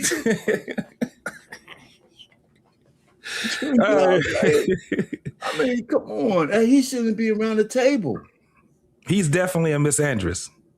That's crazy. He should not. Right. I'd rather have a broad. Yeah, neither one of them should be on the table, man. That landscape is so bad. It's something that's so wrong with this table, bro. It's like, are you serious? This table is raggedy as shit. Come on, man. And then you gonna put a damn 70-year-old in the middle of this shit. He don't know how to respond to this shit. No, see, that's the only way I would disagree. I think he belongs at the table. Because without it, there'd be something missing. Right? It's something missing because baby boomers are still alive. Whether you think they're irrelevant or not, they're still alive. So I just think that he needs to be with guys that can edify him, man. We talking about no, but that's a different story. You're right, but that's but you're saying as far as like the balance, you talk about the little bit of balance that they can have. You definitely need to stick his ass right, because after that, it would have just Okay, so you're right though. The fact that these guys are not edifying him is the issue. Yeah. He doesn't need to find another table. These fucking guys should be edifying him. The fact that they don't edify him is really fucked up. It is fucked up. They like, fuck you, you old, you don't know what you're talking about. Yeah. You old bastard, man. You shouldn't even be alive. You know, we can get her if you just die at the table. At the table. We just pick you up, move you out the way, and finish our conversation and shit. That's right. You just put a towel over your head and let's keep going. God damn. Shit. I gotta have a special table with special guys so I can talk. Get the fuck out of here. They sure wasn't trying to get in. He tried to get in, but he like, God damn. I'm trying to agree with y'all, and then he trying to pull out all the stops, and they still won't listen to his ass. It's gonna get worse. And if you guys, I'm talking to the chat. If you guys haven't seen this yet, it's about to get bad. It's about to get really bad, and Pinky about to show up. You got anything else, man? No, man. Let's go. All right, let's keep going. What patriarchy and masculinity look like, because I had to choose how I'm going to live my life. So you know how you were talking about how your dad, he was real good with his mom, he was real good with his sisters. And me as a child. Yes. A lot of men, they just live based off of the moral code. You don't even know what your own motherfucking morals are. Right. A lot of you just want to have children because that's what you're taught to. You didn't get no education. You're not saying you have to get education. You have no craft. You have no skill. So all you can do is really just have fun and have children. Nigga, fuck you. And then another thing that I want to say is too, a lot of people, you know, when I said like, you know, having accolades and things like this, a lot of my friends, and especially I tried to stop. I tried to keep from stopping. Go ahead, man. Say what you gotta say, man. What? Oh my God, man. Nigga, fuck you. You just want to have sex and nigga, you having sex. Yeah, it's just in other men. Yeah. You're not qualified to talk. At least the other men who are having sex, some of them actually want to have families. You're having sex just for pure recreation. There's no life given with his sex. His shit is none. Pure Sodom and fucking Gomorrah. Pure That's Sodom and Gomorrah. crazy. And he's the one who's righteous, and the rest of the men who might have a kid or two are the ones who are off. I mean, come on. I couldn't even sit around the table and listen to this guy. Like, that's all you having sex for is recreation, nigga. That's it. And the only thing that can come out of that having sex is what? A damn HBP or a goddamn, you know what I'm saying? You get somebody goddamn syphilis or something. I don't know. Come on, man. You ain't talking about nigga, fuck you. Yeah. Women don't think this nigga speaking for them. The kind of sex he has is the kind of sex he has is a sin. It's definitely a sin, and it's disgusting. It's a sin. It's what you call it. It's a fornication plus. Yeah. God damn. An abomination. You know. And he talking about some men having sex for fun with women. Yes. Think about it. You think about, you having these kids just because you fucking this. Guess what? It might be a small percentage, but some of those fucking kids who were born out of those kind of unions have become world leaders. Yes, they have. As a matter of fact, didn't one guy become a goddamn president? And you sit down here talking all this bullshit. Oh my God. The only thing you get out of that is an enema. Let's keep going. This is he sounds, man, I'm gonna give the lady credit. I'm gonna give the lady credit because everybody's stepping on this thing. Yes. Everybody's stepping on it. Whatever publicity she's getting out of it is all good for her. Yeah, I could just imagine when she looks at her, how many ats she got. There's a lot of people on this one right here. You right. Yeah, she did something on point with this right here. I got to give her that type of credit. At least she got the credit for that one right there, no doubt. Her and the dude with the braids, he's also, I guess that's his wife or something. Oh, okay. He's doing this with. So yeah. Yep. Shout out to them. Most definitely. All right, ready? Yeah, I'm ready. We're moving to Houston. I have such a respect because, like, in Arkansas, a lot of people had kids by the time that they were my age. I'm 26. Majority of my friends, like, they're between 29 to 30 to 40, beautiful women, well into the careers, clocking 200,000 plus. My allyship to them is supporting them whenever we're out. Like, I am a protector. There's a big kind of like conversation about like, gay men don't want to be treated as like poodles or whatever. Realistically, I'm 6'2", I'm 200 pounds, 215. Like, it's like, if a motherfucker step up to my friends, I'm going to defend them. I feel like my presence as a black gay man is to use how many times he gonna say as a black gay man? That's the thing that I'm saying. We know that you're black and gay. You don't have to say that shit no more. As a black gay man, as a black gay man, as a black gay man, so damn what? Okay, we get the goddamn picture, man. Damn. Shit. I'm proud to be gay. Okay, shit. Disgusting.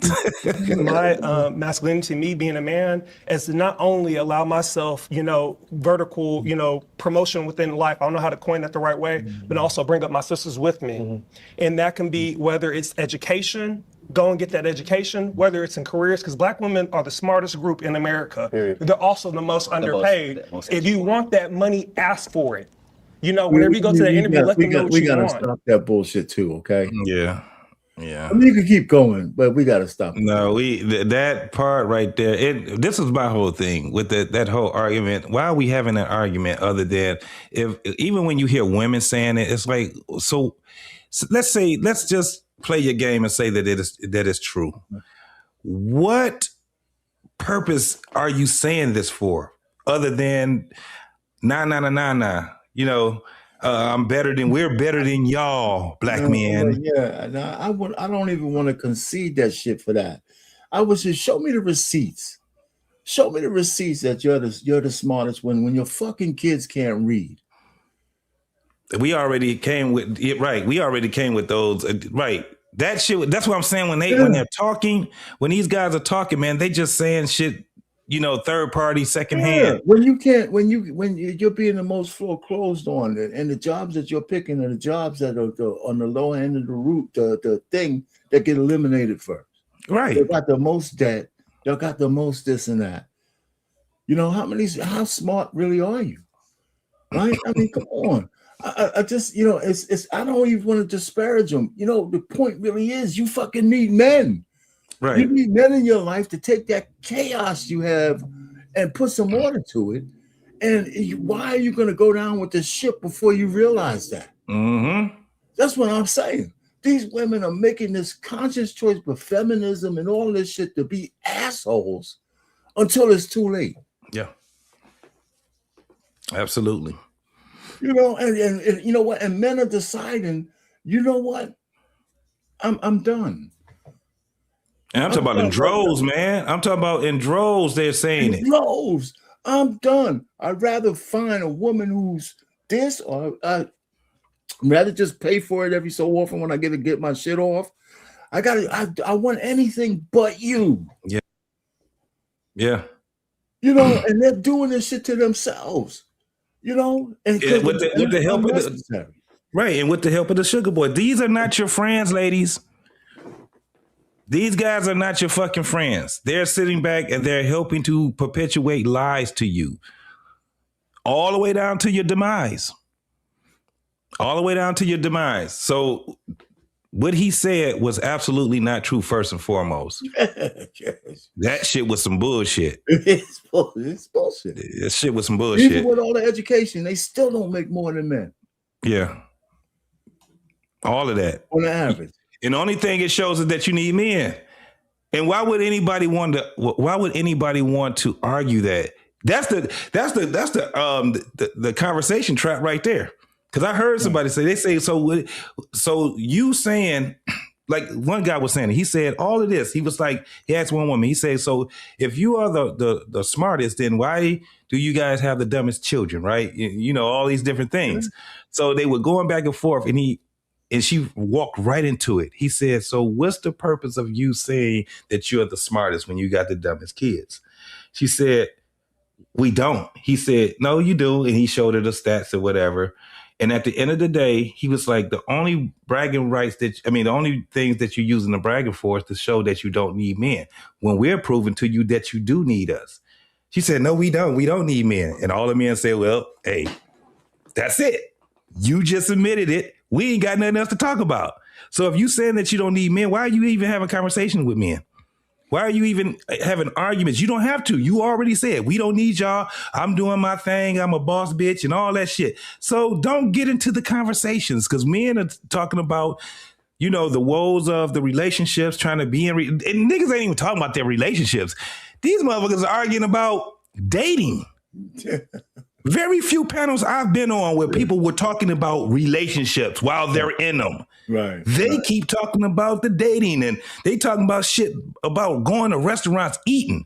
And then when they do talk about relationships, the only thing these motherfuckers are talking about, Arpaid, is chores.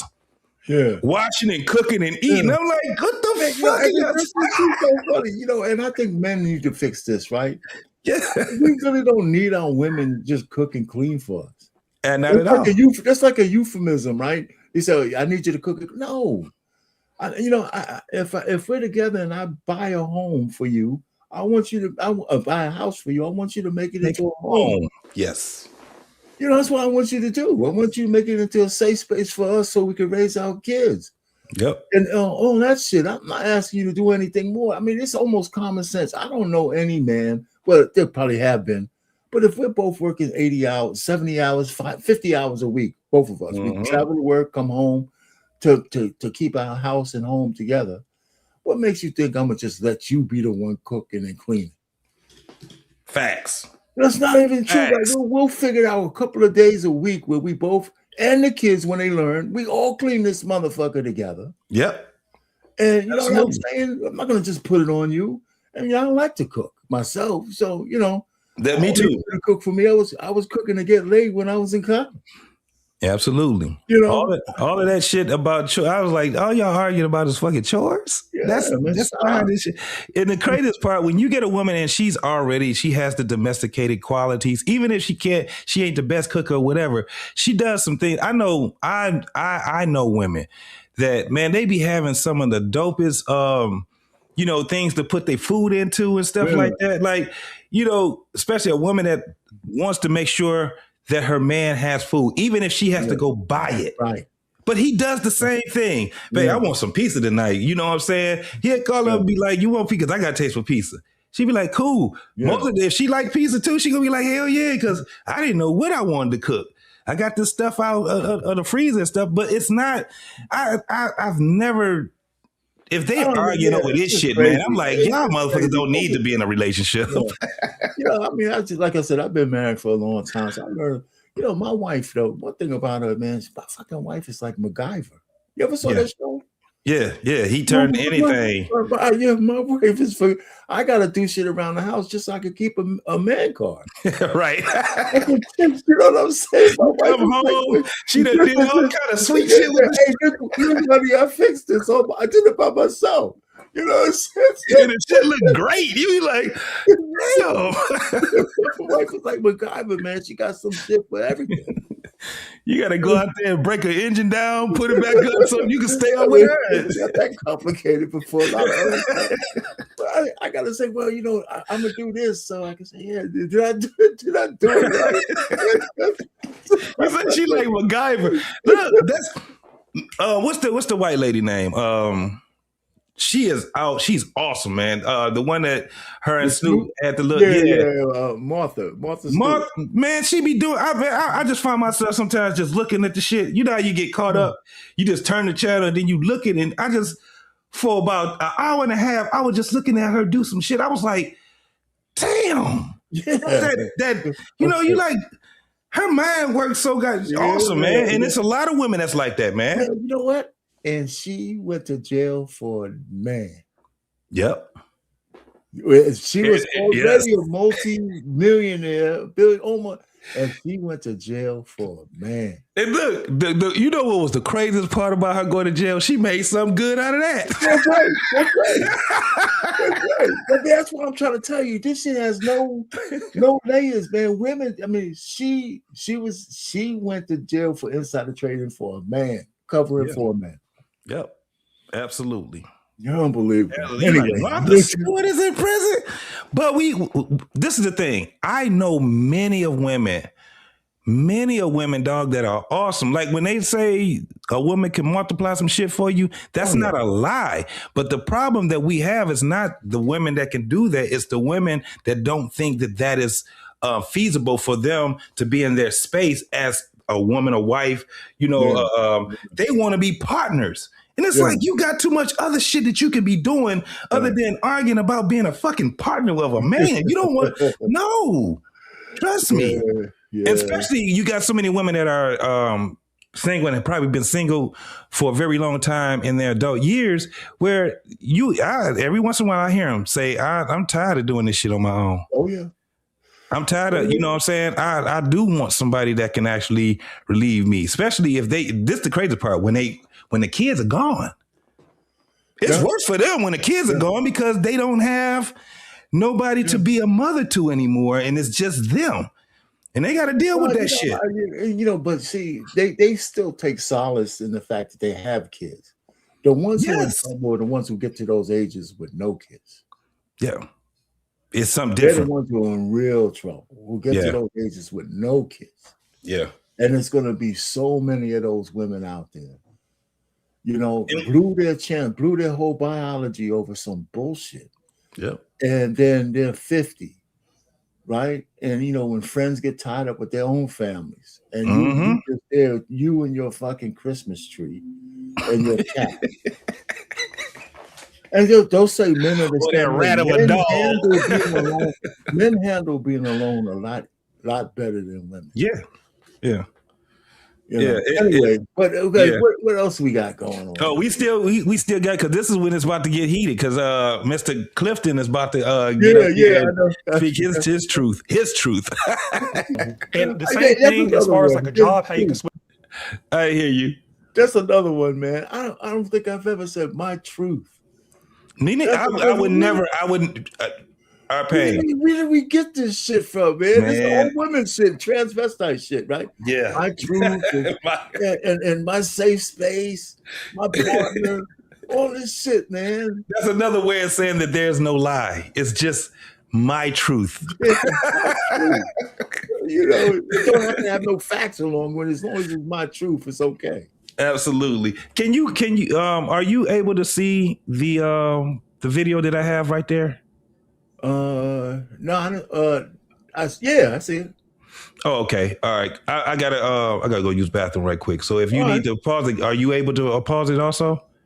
You should if you can see it. Yeah, man. When we play when you get back. Are you going to play it? Yeah, I'm about to play it. Oh, Yeah, I can pause it. Okay.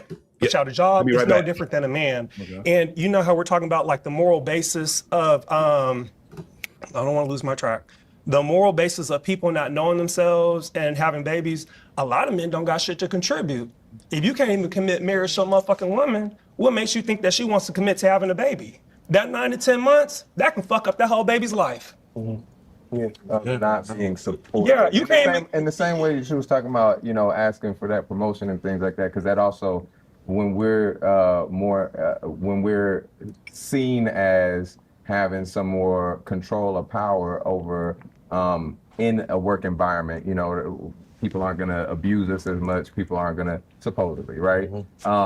Where are we advocating? You know what I'm saying? In the same way of like not being prepared for fatherhood. Where are we advocating for those Black women in the job, in the workplace, and making sure that they are seen in the way that they should be and empowered in the way that they should, in the same way that in fatherhood and outside of fatherhood, when you know that your homie is gonna have thinking about having kids, when you know that your brother or whoever is thinking about having kids, how are you empowering the mother that or who could be the mother, and how are you holding your brother or your homie accountable? You know, well, I mean, I'm listening. First of all, in the workspace, women in the workforce, most corporate jobs, they make provisions for women who are of childbearing ages. They got you know, milking rooms and all of that kind of shit. Accommodations, they call it accommodations for women of child rearing ages, so they can continue to work and have the amenities of taking care of babies by aspirating whatever aspirating milk or whatever it is and putting it in refrigerators and all of that kind of shit. They got these safe spaces that are set up by society for women. And guess who made that shit happen? Not just women begging for it. You know, men had to acquiesce to that. And so if you're going to be a father, if you're married to the woman that you are having a baby, why do you know, first of all, you created a safe space for that pregnancy to begin with. So I'm trying to figure out, what kind of fucking men are you talking about? What kind of extra safe space do you have? Do you need? You know,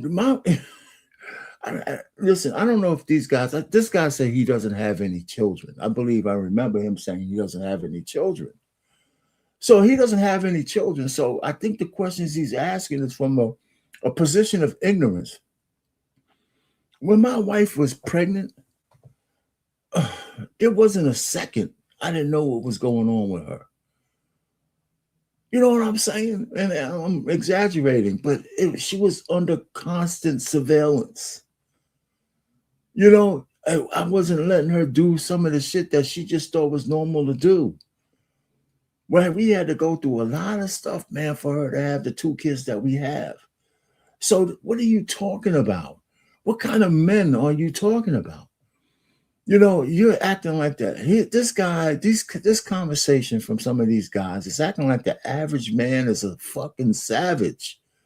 It's not true.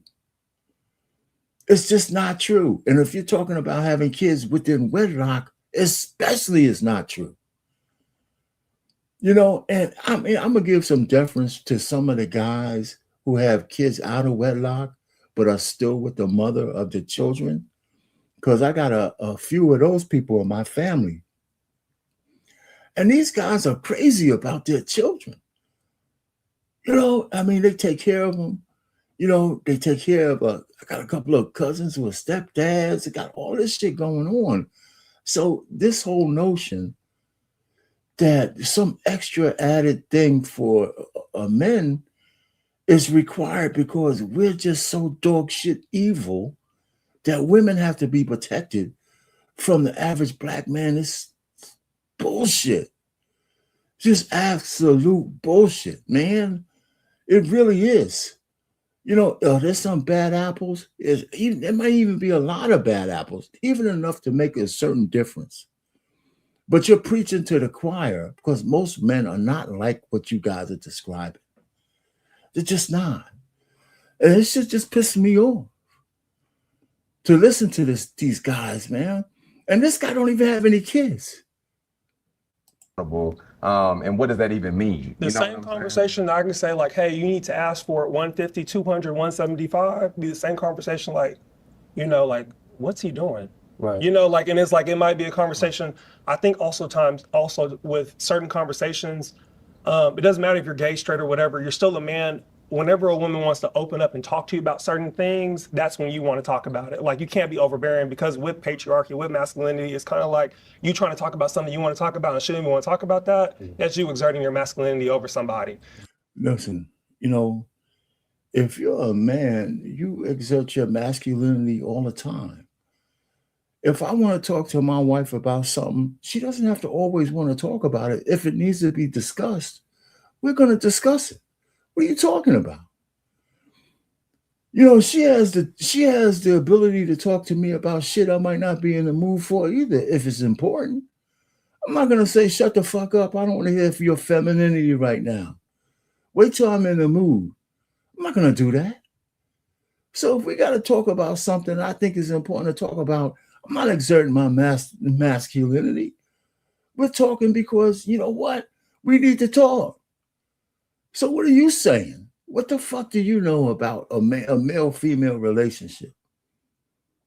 You know, the gay guys telling men, exert your masculinity. We're masculine all the time.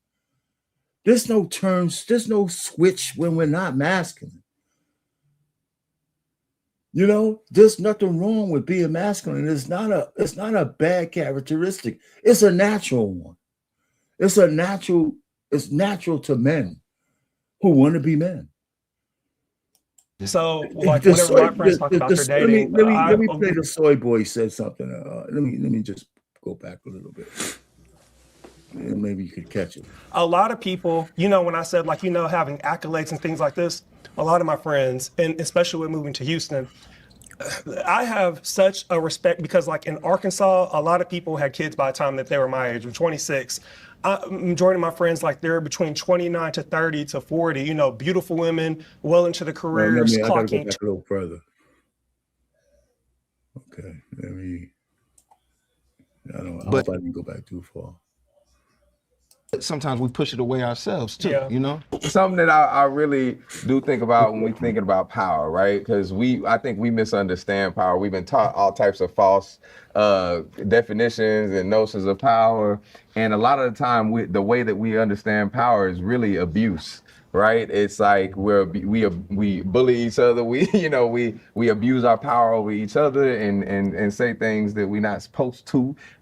We bully or abuse our power over women. We abuse our power over kids. You know what I'm saying? A lot of the time, that's what we see. And I want to know just you know, a simple question. When we're thinking about, I think with the opposite of abuse, when we think about love, and love can be powerful, love can be extremely powerful. What does it mean to love Black women? And I want y'all to think about, because, you know, you was talking about what did you say? Accountability. Holding ourselves accountable while holding ourselves hostage. Trying to hold ourselves accountable without holding ourselves hostage. Talking about parents and all type, you know. So I'm just we can tie all of that shit in. It's not a limited conversation, but you know, just thinking about just first to introduce it into, like, what does it mean to love Black women? Yeah. Well, I mean, I got a perspective about love. Maybe I went back too far. One perspective about love. You could go, yeah, you can go up, because I think, yeah, that's you can go up some more. I think that's it right there. you what you need, or is he just a placeholder until that right man comes? So sometimes it would be different. It just depends. Yeah. Because you got to be the person to say it. Yeah, I would say too. You got to go ahead now. I want to see what you're gonna say. No, I'll go ahead. And placeholder might not be the right thing. It might not be the right thing to say, but You know, I was just So if you will, you want me 70 years to old. bring it back? Yeah, I know yeah, you. go whole put that. another era than any of you Negroes is talking. things, that's when you want to talk. In a work environment, you know, Yeah, people aren't I gonna think that's abuse well. us as much. Yeah. People aren't gonna supposedly, right?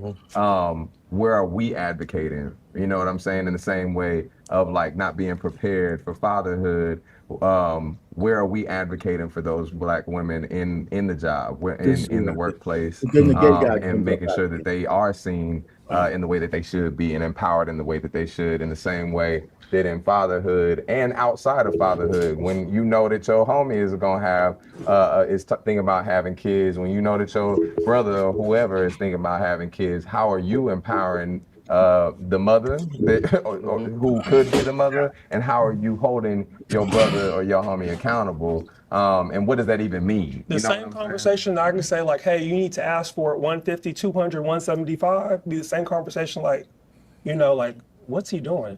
Right. You know, like, and it's like, it might be a conversation. I think also with certain conversations, it doesn't matter if you're gay, straight, or whatever, you're still a man. Whenever a woman wants to open up and talk to you about certain things, that's when you want to talk about it. Like, you can't be overbearing, because with patriarchy, with masculinity, it's kind of like you trying to talk about something you want to talk about and shouldn't even want to talk about that. That's you exerting your masculinity over somebody. So Well, I wanted to stop right there. You know, first of all, because this is why I said when you were gone, I said, first of all, men don't turn masculinity on and off. It's on all the time for men who are just naturally wired that way.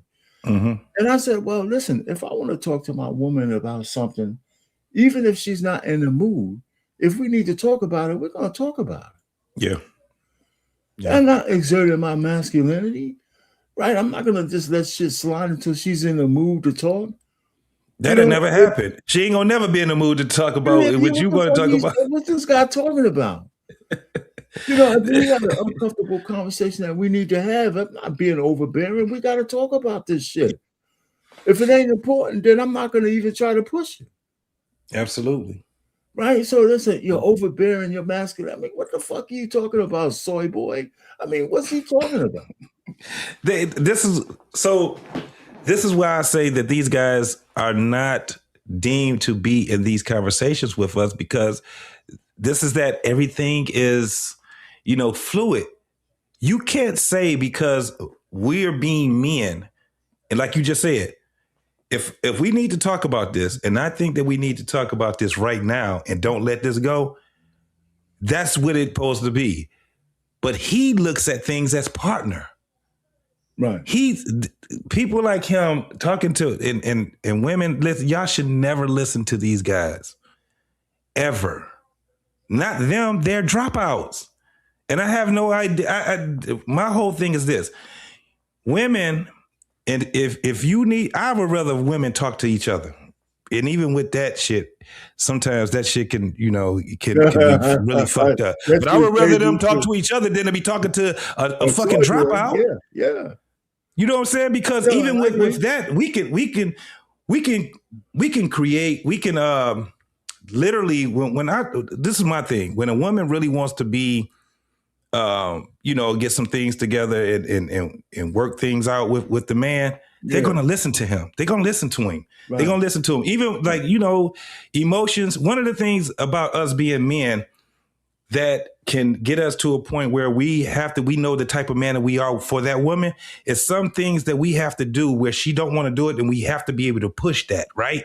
Right. Just like what you were just saying. No, we have to have this conversation, because she knows when you're speaking on some shit that is the things that you're not going to be, everything is just going to be, right. we gotta. So when you do speak, she'll be like, oh, no. If he's saying that this needs to happen, I trust that this needs to happen, because he don't really say too much of shit. Exactly. I mean, that's exactly right, because I'm not going to the well all the time. Right. So if I got to go here and I'm doing this shit now, and I haven't done this in like maybe even years, we got to talk. I don't care about you. And here's the other thing. My wife absolutely knows if she needs to talk to me about something, the door's open. Yeah.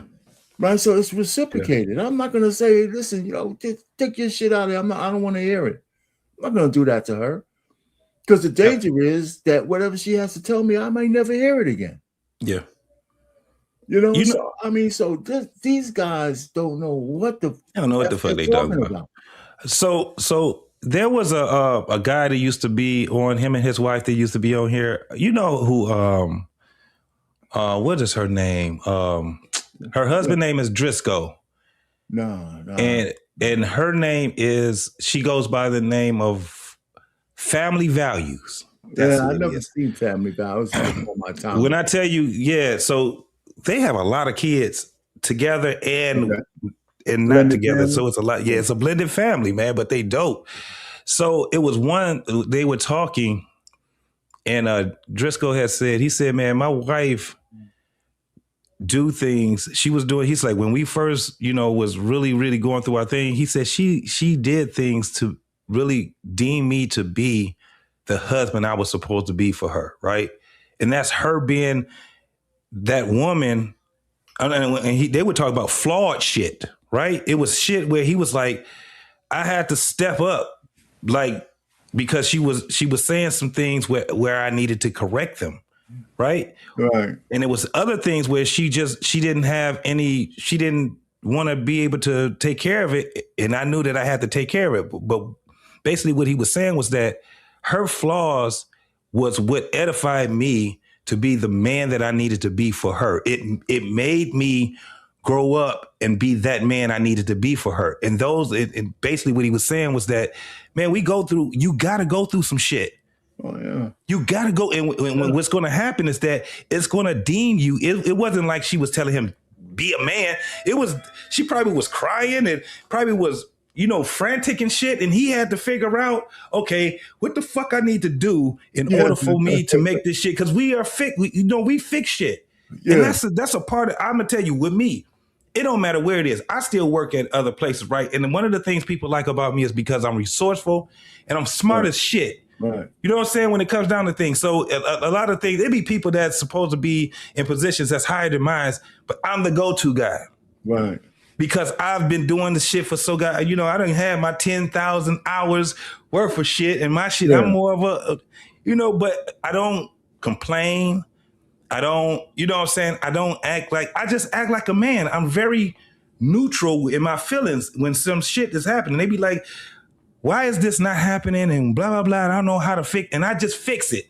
Yeah. Then I go on about my business. Most men would do that.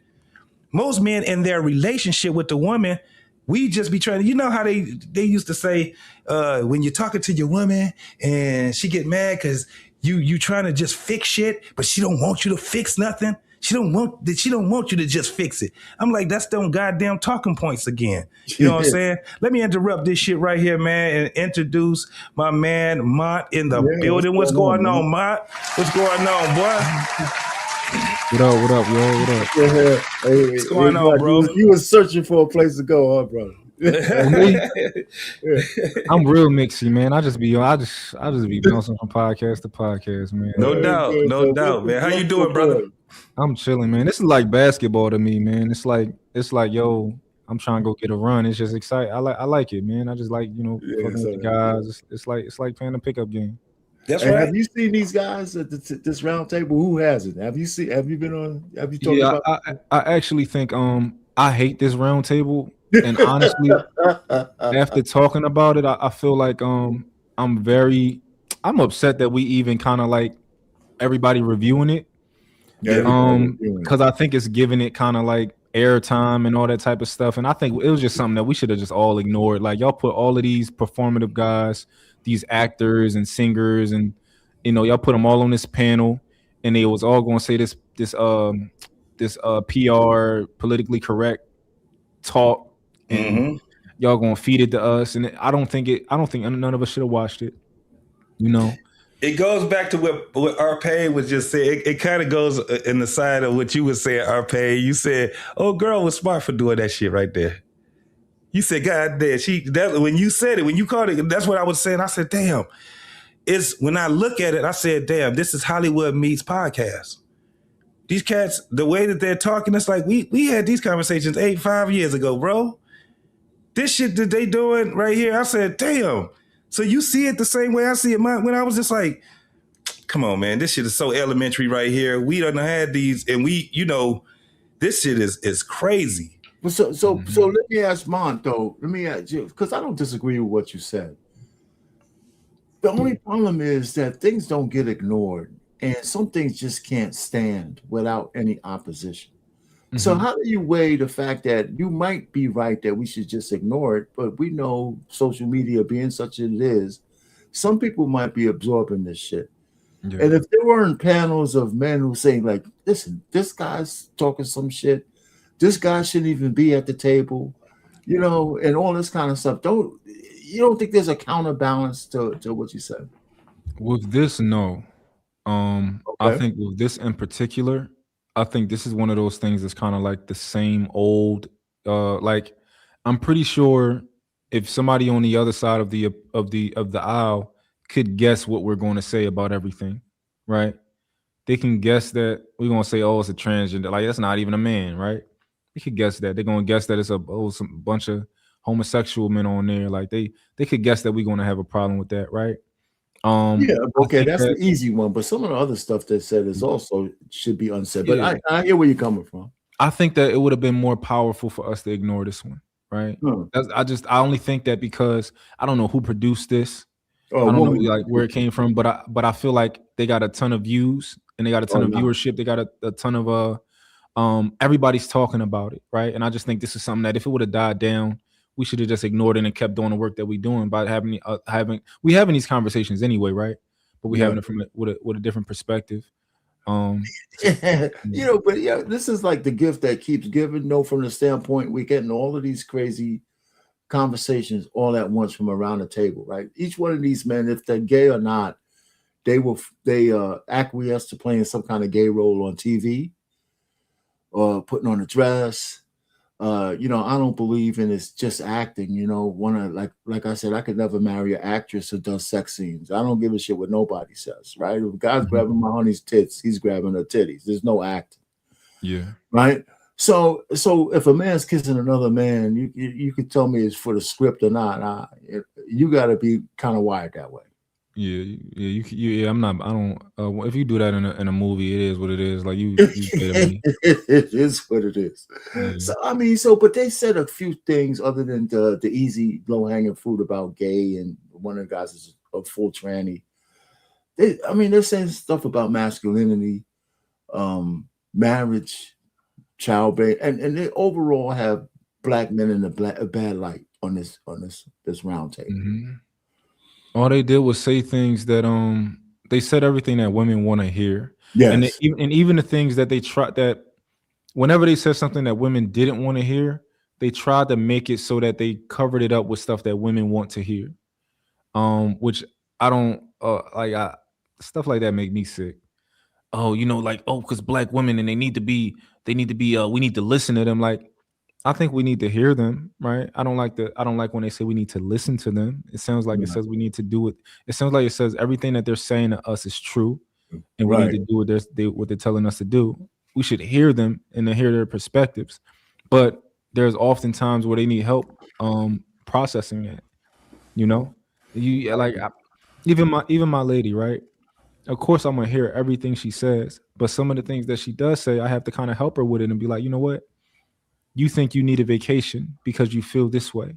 And I have to tell you that you don't need a vacation. We need to find out what the problem is, right? Mm. But I'm here for that, right? But these guys, it wasn't giving me that energy. They was giving me that energy. Yo, look, shut up, a black woman speaking. She needs to talk. Okay, got it. I hear you. I'm going to do what you just said that you need. Like, no, I'm not. Yeah. They're gonna be lost in limbo anyway. You said you needed this. Now they're gonna lead your ass all the way to the end of your relationship. What the fuck is you talking about? So I agree exactly with what you're saying on that part, bro. Most definitely. Let's hear this shit again because I want to get to the part where him and Clifton. Okay. Yeah. Good.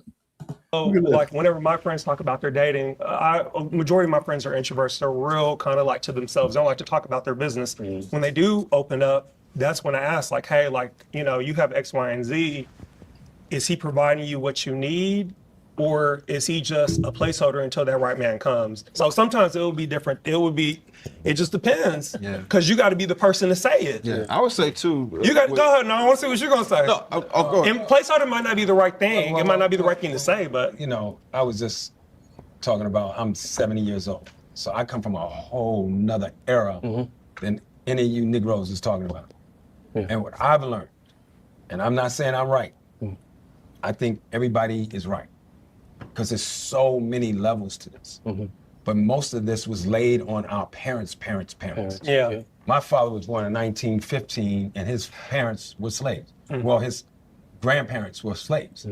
So what I've learned is it's not your mother's fault, it's not your father's fault, it's not your fault. We were born into 450 years of post-slavery PTSD. I am 69, be 70 in March. I've just learned how to love. Our parents didn't know how to love. Their parents didn't know how to love. And if I could say anybody maybe had an edge, it was the women. That's why I celebrate Black women.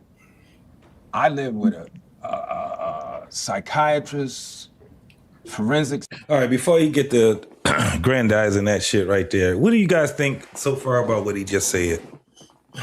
Well, if I could go first, right? He's only like 2 or 3 years older than me. And I can honestly say I knew how to love when I was like 18 years old. You know, it wasn't proper.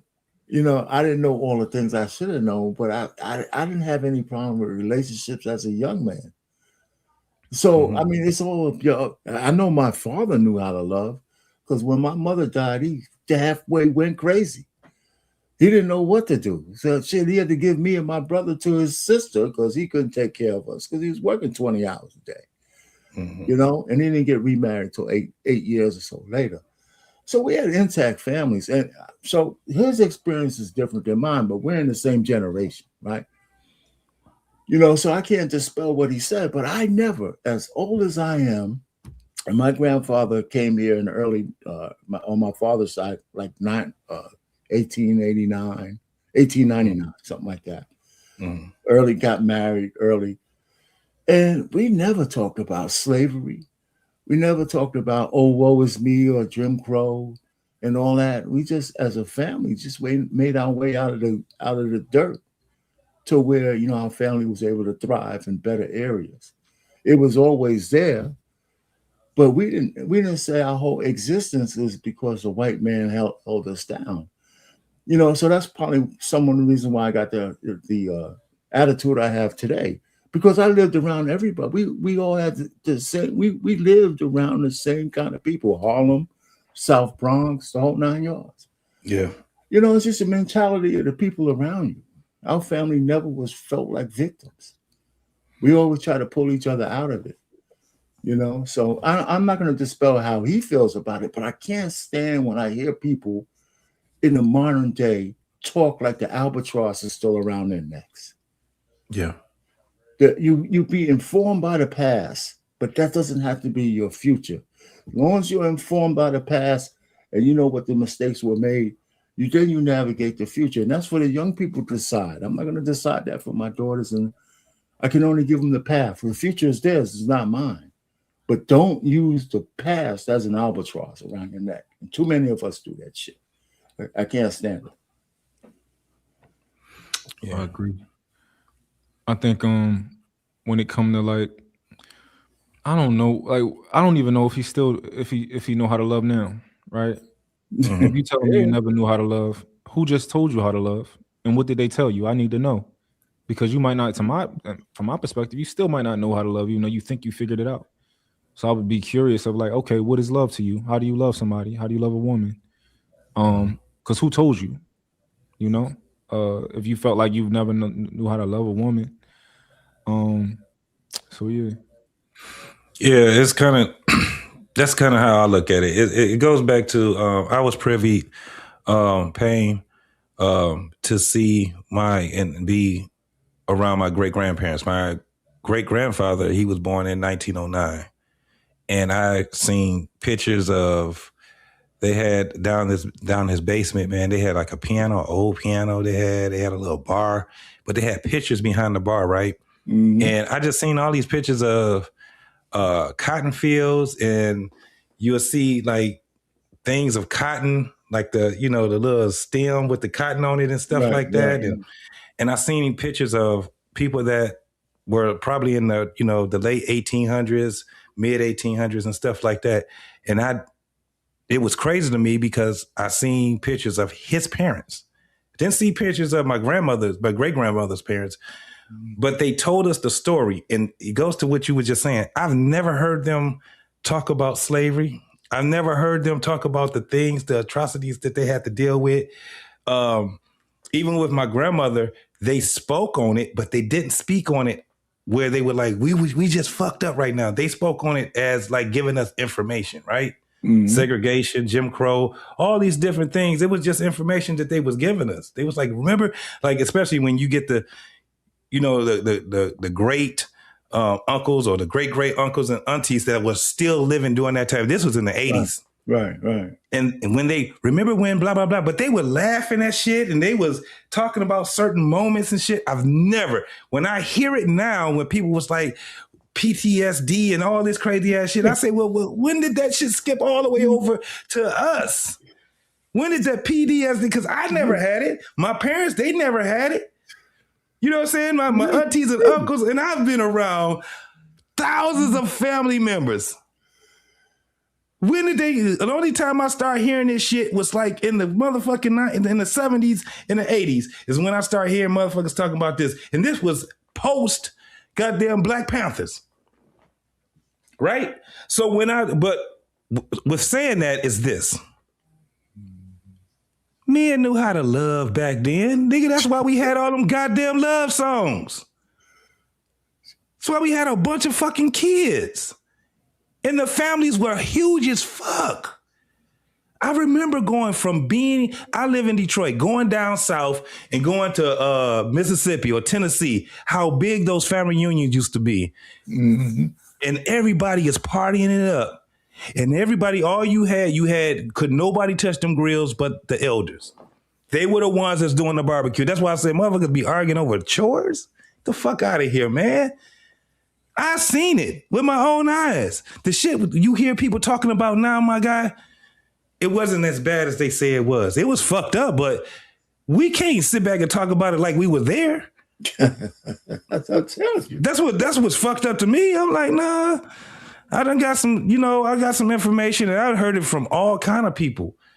But when you talking just like going back to what Mom was saying about my man Clifton, bro, you 70. Yeah. 70. You're 70. You mean to tell me you didn't know how to love? You listened to that shit. You know about the OJs when they was talking about and we cried together. They were all that shit that they was talking about was catering to women.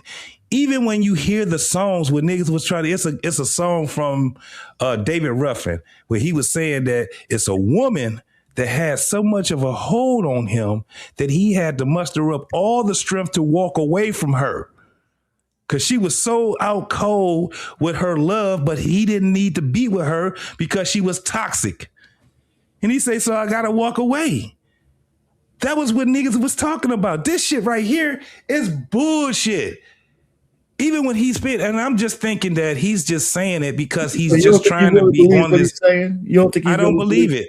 Okay. No. Let me say this. I can't say I don't believe it because this is him. But that you don't believe that he believes what he's saying. Is he just making this I don't believe he believes what he's saying. No, hell no, bro. I think that he's trying to come to a consensus because of all the relationships he's probably been in. And I think he just recently, the wife that he had of 20-something years, they had got a divorce or some shit. I got to look it up. But you know how it goes when we lose something that we love. We'll blame ourselves for that shit, bro. Men would blame themselves for that shit. They'll sit back, man, let me tell you something. Don't do what I did, young blood, because I lost a good woman. Men would tell you that. And what do they say how they lost her? Because they was fucking with other women. I was out there messing around with other women and drinking and gambling. You're like, nigga, come on, bro. You can't tell a nigga not to do what he does because you was fucked up. You didn't tell the woman, you lied. Can we just say that shit? All that other shit you going on, bro. No, you just lied, my nigga, and you got caught in your lie. Next time, don't lie to her. Just tell her what the fuck it is. Is this right before is this right before the argument? Yeah, this right before. We about to get to it. It's about to happen right here. Well, as soon as he said that shit about I didn't know how to love, he triggered the little sugar boy. And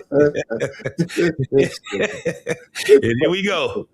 Here we go. Detective, gangster, loving Scorpio, Pisces, Cancer, who's just been patient with me to teach me how to love. But in closing on this, because I don't want to get too deep, I called my buddy, man. I said, I'm fucking up, bro, really bad. I'm fucking up. So I never been monogamous. So I don't fucking know what age did you become monogamous? Today. No, but let me just say what it is. And we don't talk about this. We don't talk about dopamine being in a pleasant center of the brain like we talked about oxytocin is the hormone. It's called the cuddle hormone. So a lot of times. Fuck all that shit. Listen, this is where I think we got it fucked up at too, Pain. My niggas sit back and think that monogamy is the motherfucking answer. It's not the answer. Telling the truth is the answer. That monogamy shit, don't blame it on that shit, man. Monogamy is young compared to polygamy. It's very young to that. Don't blame that shit on that. You blame it on what the fuck it was. You lied instead of telling her what it was, my guy. That's where we be fucking up at. That's why polygamy has such a bad fucking connotation to it. Because motherfuckers will sit there and put that with cheating. That's not the same. That's what I never was monogamous. No, you never was a nigga that told the truth, nigga. Right. Because they'd go for that shit. They was going for it. Women was going for it for a very long time. Mm-hmm. It's way older. Polygamy is way older than monogamy all day. It'll wrap just all the way around that motherfucker 4 times, dog. He's a liar. Just say it. Quit at it. It's like motherfuckers be sitting there and blaming God. God know my heart. Get the fuck out of here. Quit blaming everything on God. And on top of that, he put it on his generation too. Like the old heads that I know, they not 70 still fucking around like that, right? Like that's him. Like it ain't like, oh, we wasn't told. No, it ain't we nothing. That's you. You fucked up. Cool, admit it. It's like I'm a fucked up individual. Let's say that. For sure. Most motherfuckers, man, listen, once you start getting to, I just put it to you this way. Once you start getting into your 50s, you start losing family members left and right. That's when you start losing a lot of loved ones, right? By the time you 70, bro, you looking to be a widow if you married. Or the widower. One or the other. You know, we spoke about this before, Arpain, and I told people, I said, when you're talking about a marriage that's a successful marriage, what do you get out of it? If you're looking for it, just what I get out of it? Death. That's successful. That's why it's successful. Because you did it till death did you part. Right. Now, if you're looking for it for what it's actually built for, it's community building.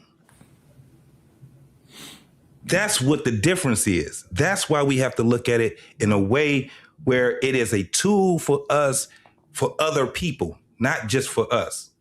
I was a recipient of my mother, my father going, all the way until somebody died, and it was my father that died. But guess what happened when he died? He had boys. And guess what we had to do? Take care of my mother. My mother about to be in her 80s. She's 70-some years old right now. What's she gonna try to do? Go out there and date again? That ain't how they talk no more. By the time you in that age right there, it has to be something else that comes with that in fulfillment, right? Because they ain't out here trying to have sex all damn day. That's why it's so fucked up with Clifton, because he's talking to young brothers where he should be imparting way more of his wisdom through his experiences. But what he led with was all of his negative proclivities. You should not be 70 years old telling these motherfuckers, I'm 70 years old now. I just learned how to love a woman. Yeah. That shit sound crazy to me, man. Yeah. That's he's not giving them any wisdom with that. Not at all. Yeah. If he would have said, yeah, man, I'm 70 and I'm still fucking up. There you go. But yeah. And that's it. Don't blame that shit on not having monogamy in your system and all that shit, man. That's bullshit. You lied. You lied, my guy, and you was a cheater. And because guess what? You got to lead with this too, nigga. You been having money for a minute now. You know what I'm saying? You've been over there and you've been in those spaces with some of the baddest goddamn women that's out there. At 70, nigga, you still can get you a 25-year-old. How about that? That's how he need to come with this. But the landscape is fucked up over here. Because he ain't talking to a bunch of motherfucking men. Ain't none of these niggas thorough in their manhood. None of them. So it's kind of like you kind of fuck it up right there. But if y'all ain't got nothing else, man, I'm going to go ahead and let this go. We're just talking in generalities. And that's why I think what you said about counseling, because a counselor is going to get inside of this from a real, not even white people perspective, just from a scientific perspective, unless science is not wrong and the brain is not made what it is. So when I hurt my girl, which I've done over and over, and I commend her for even being with me, and I said it in my podcast, and I'm going to say this and stop. I called one of my partners who was brilliant. He said, when you hurt somebody, where you leave them is where they stay. So I think our parents, our grandparents, our uncles, the people that raised us, those men who treated the women outside the house nice, but then put the thumb on the grandmama and put the thumb on the girlfriend or whoever, they are all, it all comes from out of all of that. And I think that's what makes me excited that we're going to bring the women and the uncles and we need to bring them all in here. But go ahead, what are you going to say? The one thing that I just want to talk about in Luke, make sure I say the name right, crop this part out. Okay. What Luke brought up was like accountability. Like, yes, we can talk about, what our families did to us, all this, all that. But eventually, and I know white people try and say this, and I really don't like that, but eventually it comes a point where you have to decide, how do I want to live my life? I haven't talked to my daddy in 6 years. I don't give a fuck about what my family has gone through. I know where I will go. So it's like, you can only say that for so long. Black women are tired and, kind of like putting onto them like, hey, you didn't do this entirely, because everybody in here, several people have talked about going to counseling. Have that upon yourself. Stop waiting for a woman to tell you what you need to do. Take that upon yourself. Let me address that real quickly. For me, I didn't know fucking how to love. Can I say one more thing? No, I have to say this, because another thing that happens is too, you live your life for so long, and I'm not meaning no disrespect by this. It's all right to say, bro. But when you hit your 60s and your 70s, I want to be right. Okay, but let me. I want to live my life right. All right, so it's building up to that, but this is the thing. When he sat back and said, I haven't talked to my daddy in 6 years, and I don't give a fuck. That right there, I was like, well, fuck. This is what we about to witness. This nigga think that Clifton Powell is his goddamn daddy. Cause he's about to get all this shit off his chest on a man that he probably just met or recently met or whatever. But he's sitting here, think about what he said. He was talking about him not being able to talk to his daddy or not talking to his daddy for 6 years. But then he also said, Black women are tired. This is where it gets to a point where I just be like, these motherfuckers really are trying to take Black women's spot. They think that they're women. There was nothing called for him to even start bringing women up. You were just talking about yourself and your daddy, and then in the midst of that, you said, black women are tired. They don't need you as their spokesperson, homie. You trying to take their spot. You trying to take their spot. This is where it gets to a point where now my daddy is sitting here right across the table from me. This is why the shit got where it got to. Let's go. Someone to take care of me and protect me, and that's what a lot of women have issues with. Because I'm living it right the fuck now. As I said, listen to I said 60s and 70s. Let me say this. Don't overtalk me. I'm gonna fucking overtalk you. I'm because good, you're talking out but of you're line, not nigga. gonna disrespect You don't know me. what the fuck you talking Oh, I about. am. I just I learned do. to love at 60, I do. bro. You don't know what the fuck you talking about. Oh, I do. Because you can't I feel do. shit. I You don't know it, nigga. I do. And you know what's really fucked up about this? Look at this still part right here. You got all these motherfuckers trying to coddle this sugar boy, and then you got a woman, and maybe I'm out of pocket because she might be the director. You know what I'm saying? Mm-hmm. That comes over to the table to de-escalate. All these, it's supposed to be men at this table. They could have just de-escalated the shit.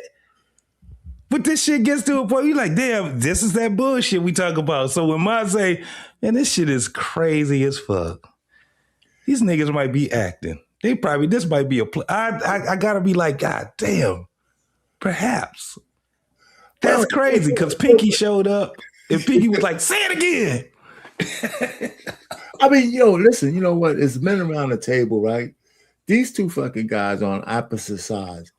Most men are going to let them scream at each other for a while before they step in. Yeah. There's nothing else happening. It's not like they were next to each other. They were going to go to blows. Right. So I wanted to hear a little bit more about the soy. First of all, the soy boy started to raise his voice first.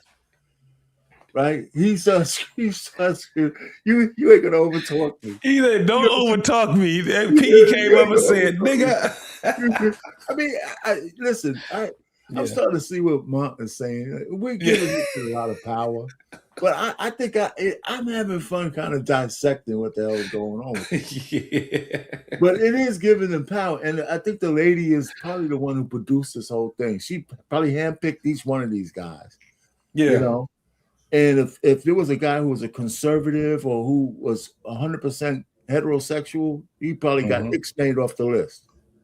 What did they say the purpose was for this conversation? Like, was it a stated purpose? The truth, the women are the truth, or some shit like that. The title of this thing was "Listen to Black Women" or something like that. Black men tell the truth. Yeah, black men lick women's ass or some shit like that. Yeah, it was like pander to black women. Basically, that's basically where it came from. What the title was. And then the platform was Sister Song and so it's the guy with the braids right there at the end of the table.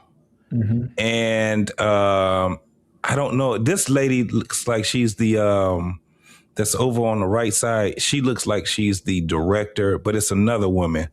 As soon as it said, when I looked at the platform, I said, "Oh shit, this is."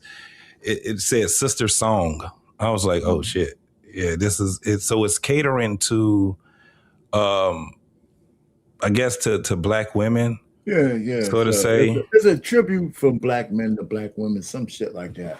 Yeah, the title says it all. Something, Yeah, so it's kind of like what that was. My whole point of looking at this again, I can say this, was just to dissect it. You know what I'm saying? I seen the play already, because I'm like, I ain't never seen a raggedy ass a round table like this. Even the platforms, like I've never, like we ended up, I don't even know. We had a show where we had some LGBT guys to come up, and they were talking just like the little sugar boy. I mean, they were just talking so disrespectful, bro. And they got to talking about what slavery. Then they went from slavery to how black women is being treated bad by black men, the same way that he's talking. But the problem was that they was on a platform full of men And it was bad. It did not turn out good. I don't even think, even if you look at it, you can barely hear everybody talking, including myself on there. So it was kind of like that. When I seen it, I said, oh yeah, they like 10 years too late. The way that they have it, but it goes to what you were saying, I've never seen a raggedy ass round table like this. This shit is raggedy as hell. You got a woman on there, you got a gay boy on there, you got 2 guys on there that be doing love scenes with trans and gay men. Like, what we doing over here? What is this shit all about? And I don't know what that dude. So the guy with the hat on, he's the one that's leading the conversations. He's coming up with all of the topics and all of that stuff. I have no idea who he is. He's some type of director, movie maker, or some shit like that. And then you got the biggest, probably the most of all of them established, and that's the OG. Mm-hmm. He's the most established. The other is 2 guys that played on The Chi, and that's Luke James. So Luke James is probably one that is most known. Most people still don't know his name. Mm-hmm. So they just know that he played either on The Chi or they know him because of his music. Amazing singer. Oh, he out cold with it. Singing, yeah, most definitely. But the table, nevertheless, the table is raggedy as shit. And it was, it was set up this way. That's the crazy part about it. It was set up this way. So I do know that my man with the braids, he's a huge content creator. Because I looked him up and I was like, okay, so people do know who he is. And I think it's him and his wife. They both got they things that they do together, and they got things that they do separately also. So I do know that much about them. So yeah, I kind of agree with you when you say this shit was set up. But our pain he led to that earlier in the show when he said, "Oh girl, she knew," because everybody is stepping on this. I was like, damn. When I looked it up, I was like, God damn, there's a lot of people that's looking at this right here. But going back to this, what we see, you see how everybody is tending to the sugar boy. It's crazy. Hold on, let me see if I can do it again. Now, Luke James is like, he like, God damn, he just, he's standing his own little hookup. I'm good. You don't right there. That's crazy. That's wild. To see that right there. And it was mad disrespectful, in my opinion. It was disrespectful. Most definitely. But let's keep going. What the fuck fuck out of here. I'm living, you can't tell me what the fuck I'm living, nigga. I'm living it right now. You cannot fix no shit that you don't even know is happening. I think there's a misunderstanding. No, but he's generalized. You can't, listen, bro. Let me stop. This is what it is. Let's get to the truth of this shit. You can't fix no shit unless you meet somebody who is on another level to help you elevate to understand. I'm not indicting anybody. I'm telling you what the shit is. You can't fix some shit that you don't know about, bro. Yeah. You can't. And then you get there at 69 or 70 and say, I thought I was being loving all this time. That's what our parents have gone through, and that's why we all so fucked up right now. You asked, how do we love black women? Yeah. That's right here. Trust black women and listen to black women because they know more than we do what it is that they need. That's the title of this, Trust Black Women. No, but that was some bullshit, but who's even trying to deliver that message is some bullshit too. You's a fucking mole. Yeah. You a dropout. You actually is a woman. Now you ain't a black woman, but you a fucking woman. And you're saying trust black women. That's crazy to me. That's wild to me. The one that's supposed to be in, I have a problem. I think I have a problem with this, man, where people say, well, who is supposed to be, they talk about leading women and men are supposed to be the leaders and we supposed to be this and that. My biggest problem is that we're supposed to be doing that as fathers to our daughters. And that's where I think that part right there is where it's been lost. Before you get around another man, at some point you have to be close at some point to your dad. And if you ain't got your dad there, you got to have at least a grandfather there. If you ain't got a grandfather there, you got to have an uncle. It's enough of us men and we surround women all the goddamn time. Have you guys ever seen in a community or somewhat of a community like the projects or whatever, and you just see a bunch of women and children, and you be like, where all the men at? Them niggas are there. They're right there. But they only using the women for what? Fucking. We be thinking that it be those communities like those projects and shit like that. All you see is children and children and women. And you be like, well, where the fuck is the man here? Where they at? They right there. They just ain't in that bullshit. You see those teenage boys, what they do? They got their motherfucking cell phones, laughing and giggling while the girls out here, the women out here fighting and shit like that. And it's all fun and games until somebody end up getting stabbed or shot. The men are right there because they be having 5 and 6 children. You ain't like, well, where the fuck is the man? They there. They just ain't dealing with that bullshit. They screw them and then they gone. And then you see them arguing over who's the goddamn baby daddy. But that's a different type of culture. That's not our whole culture. But it goes to what we was just saying. And when you hear somebody was just saying that might be what,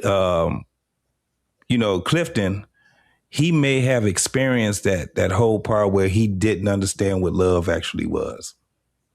Arpan, you were saying that, kind of countering what I was saying when I was like, nigga, you old as fuck.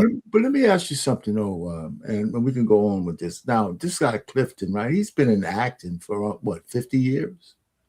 Mm-hmm. Yeah, he's been there for a minute. He's been in there for a very long time. Okay, so I'm trying to put it together, right? He's got all these demons, but it ain't because he's from the hood.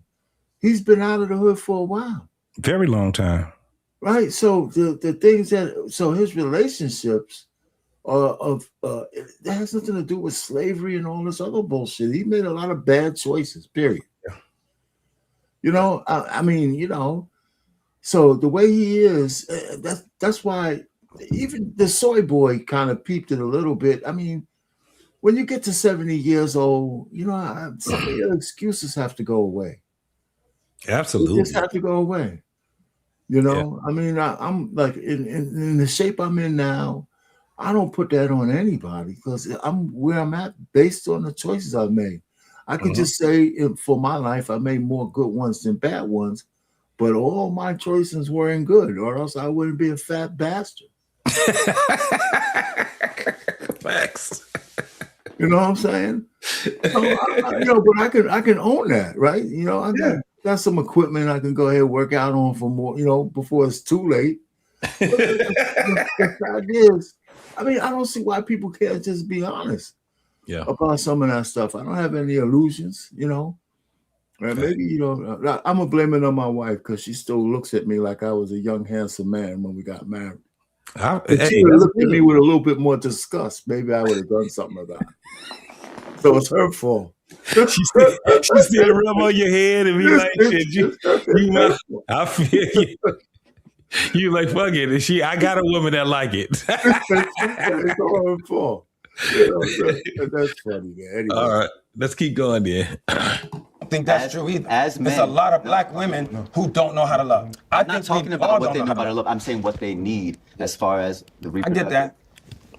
That's what we're talking about right now. Also, if we're going to use our privilege and power as men in society, how do we show up and be accountable? Like you said, the way to be accountable is to dismantle patriarchy. Because patriarchy makes it so that men have the power and women do not. But you can't get there unless you listen to him. We got to go, and you may not agree. We got to go to therapy. I should be in therapy right now. My girl should be in therapy. We all come from generations and generations, and you can't motherfucking sit here and tell me when I'm going through at 70, I just realized, but listen to what I'm saying. No, let's be good, bro. It's not gonna get out of control. This is real shit. I know. Bro, this is real shit. I'm telling you, you can't love a queen. Some of these girls out here in Queens because their daddies wasn't there. If your daddy ain't there from 12 to 25, you going down a rabbit hole. Promiscuity, drugs. Gotta read more. Gotta stop getting so fucking defensive and read more, because I read. I know what the fuck I'm talking about because I'm living it. Until you meet a real motherfucking queen who had to figure out her trauma, you can't even learn how to love a black woman. So here's one thing. That's what we gotta start. Here's one thing with the, because I think I agree that you can't wait until you know. You gotta hold yourself accountable. So if you figure it out. Hold on. Because here's the thing. If you figure it out, bro. But you gotta let other people talk. Hold on. That's why I can't do this, bro. I got you. I'm on. You can't. Come on, man. When you try to shit your nigga, dog. Before you go, Mom, how much did you see? Did you see the whole thing at some point on some other panel, or you just? No, I mean, we reviewed it on a few other panels, but I didn't listen to a ton of it because it's like once I hear, I can pretty much pick up on like what y'all here to do, and everything that y'all going to say is going to be inside of a box, and I pretty much know what that box is, so I don't really, so I can't say that I pay attention too much when I hear them talk. I hear everything inside of that box they trying to stay in. It's like they going to keep it. Everybody on there is going to keep it like the guy with the dreads. He going to keep it 100 because he believe everything he's saying. Yeah. Clifton, he going to keep it 60, right? He going to say 60% of the stuff that he kind of think. And the 40% is going to be all right. Well, let me throw this little let me put this the pillows around it, and say, oh, we got to go to therapy. We all got to go to therapy. You just saying stuff that maybe somebody just told him all this stuff, and he like, oh yeah, like, but this like when he said dismantle the patriarchy, like, why are you letting them say that dumb shit? Like, right? You know that you're not one of these niggas. Like, you know that you're not one of them. But you're trying to fit in. You're trying to be like one of these modern guys, like dismantle the patriarchy. Like what type? Oh. He was supposed to be the one that said, "Fool, is you out your goddamn mind?" And then he give him some motherfucking, he could give him a little history. You know what I'm saying? But I guess he just don't know anything about. But we don't know because it still goes to the point where I'm just like, nah, he just trying to fit in right now. Yeah. At the end of the day, go ahead. You know what I think with Clifton? I think Clifton has been shamed in so much, and probably by like the decisions that he's made in his life and with women or whatever, his wife, whatever, right? That he's trying to get back so hard that he's going through this process of maybe I got to become a completely different person, and what everybody is saying to me, maybe it makes sense, and I should do what everybody is saying to me, right? I think he's in a position where it's like, I've made so many fuck ups that I'm trying it your way now. Right. Yeah. So I think that's his position and why he's like so, kind of acquiescing to all this bullshit. I'm kind of like I'm right there where you at when it comes down to that, because that's why I always maintain I said he's sitting at the wrong table. That's why I was saying that he was sitting at the wrong table, because he's a little further behind, and I can understand that. When you had dudes, man, trust me, man, I done seen some niggas straight up cry like little bitches, bro, and they were the one that was wrong, right? And it be a lot of these motherfuckers that's either in my generation X or in the boomers, right? And especially in the boomers, bro. That's why they had them goddamn songs. When a nigga fucked up and they got caught, and the woman that they like, I didn't want her to catch me type shit, right? Like, not her. And when she like, I'm done, I don't want to have it, and she leave him, oh, this nigga is trying. He like, can I get the OJs and can I get Smokey to help me get this woman back? And he'd go and he would find everything that he can get to try to bring that woman back, because he like, he wasn't, you know how they say, you're not sorry that you cheated on me. You're sorry that you got caught, right? And he like, damn, yeah, but no, I fucked up. I'm gonna be a changed man, blah, blah, blah. Now, we're talking about a man that has, this nigga got access, bro. Because even though he may not be like a super rich man, this nigga always had money. For at least 50 years, he been having some form of money, right? His hustle has been impeccable. I ain't gonna even lie about that. So he's always had access to women. He's saying it. He's like, man, I cheated on my woman and I'm trying to get her back. He did the goddamn Judge Mathis thing. He was just talking, yeah. And then I looked up, the one thing where, his wife filed for divorce and shit. And I was like, oh shit, after 28 years or some shit. Mm-hmm. Hey man, that's some hard ass shit for a motherfucker that's used to being with that type of a woman. And he didn't think that he was gonna get caught in the manner he get caught. When we get caught, nigga, you get caught with it, it throws you off, right? That's why it's like, nigga, just say you lied, right? Don't blame it on monogamy. Don't blame it on, the lack of monogamy or polygamy or polyamory or whatever the fuck. If you want to have a bunch of women at the status that you at right now, you could have done that and women could have been like, okay with it. Yeah. But he didn't know how to manage that shit. Well, he didn't know how to tell the truth. You know what I'm saying? And it was a fear of losing her. But go ahead, Arpain. No, it's funny. I don't want to segue into that. But it's exactly what you're talking about, Cam Newton. He's telling those women, listen, I'm not going to marry you. I'm not going to be monogamous. Right. And every fucking woman in the internet is trying to change this goddamn man. Mm-hmm. I'm putting together something for that one for my child. Okay. Most definitely. I mean, because but I don't want to go down that rabbit hole.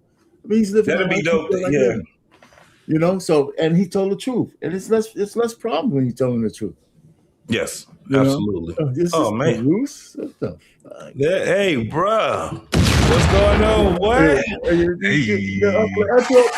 of late, aren't you? It's kind of late, man. Yo. What's going on, Taruz, man? Nothing, man. Yo, I just did my first stream and it already got struck. What the hell did you what you do? What you do? I was breaking down that Tucker Carlson Mike Huckabee interview. Oh, and I called Mike Huckabee a foreign agent, titled that, and I was breaking. Oh yeah, man. And they was like, cut, slap. Yeah.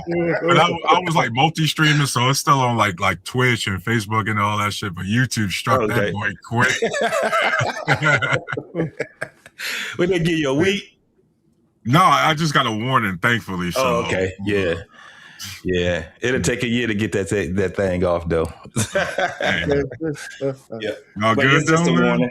Oh, yeah, most definitely, man. How you been, bro? Man, I'm good. Pain, good seeing you, man. How you doing? What's going on, It's been a minute, man.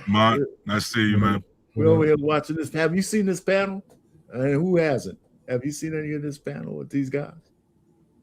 You talk with regards to what, like the Cam Newton and no, this panel right here that we have up on the video with these men talking about, trust all women or some shit like that. I've seen some of the highlights going around, but I like to just listen to it. Okay. Yeah. So we're gonna go ahead. Yeah, we're gonna go ahead and play it. Arpain. Yeah. Give me 2 minutes, bro. So you got the controls if you need to pause it or whatever. Yeah, you going shit. I was the one who need a break. Go ahead, man. No. Just give me not even 2 minutes. Give me a minute. Yeah, I got it. The arguments are important. Yeah. This is how black men talk to each other. So I want to make sure.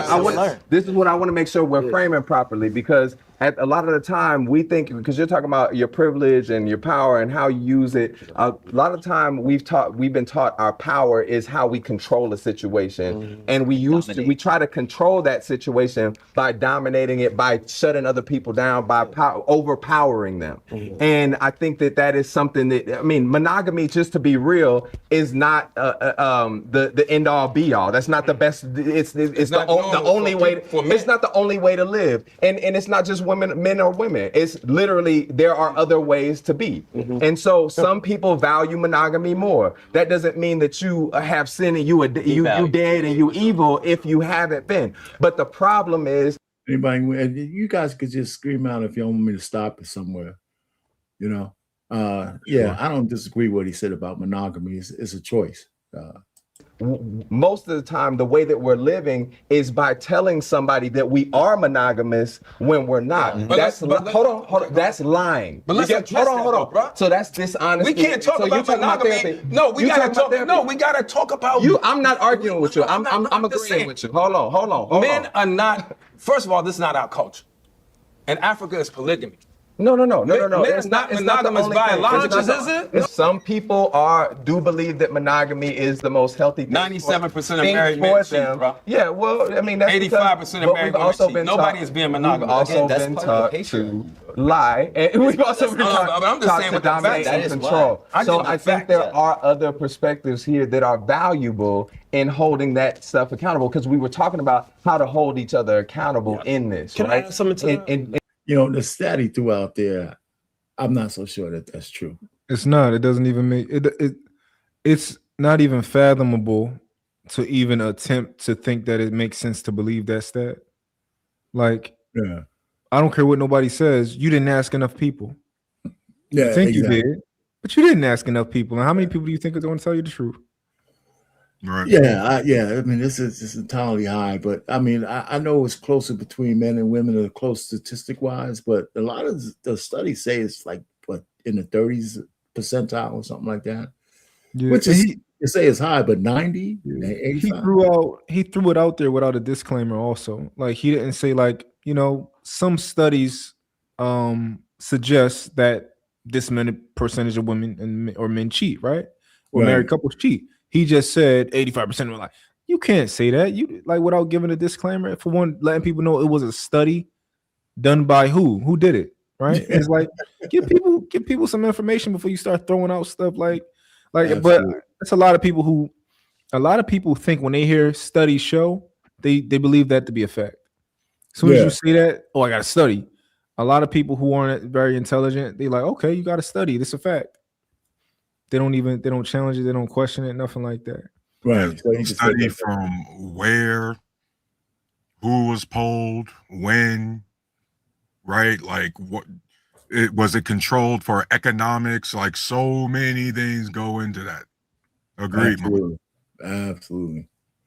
So, all right, let's go. You're talking about trusting Black women and loving Black women. How do we hold each other accountable in that? How do we make promises that we can keep? How do we say that, make sure that we're surrounding each other with people who are going to check us when we're wrong, right? And how do we know that who knows what's right and what's wrong in that, right? I think it's even what I read, a lot of the time what we read is wrong. A lot of the time the books that they give us to educate ourselves are wrong. So I do want to hear more perspectives on literally how to hold ourselves accountable in that. How do we're talking about trusting Black women. How do we trust Black women, right? You know what I'm saying? Right. And what does that trust accountable to? Sure. What books, because a lot of the books that we're given in school are lies that tell us the opposite of how to trust Black women. That tell us the opposite of how to hold each other accountable and make sure that we understand what is right and wrong and what each other's perspectives are.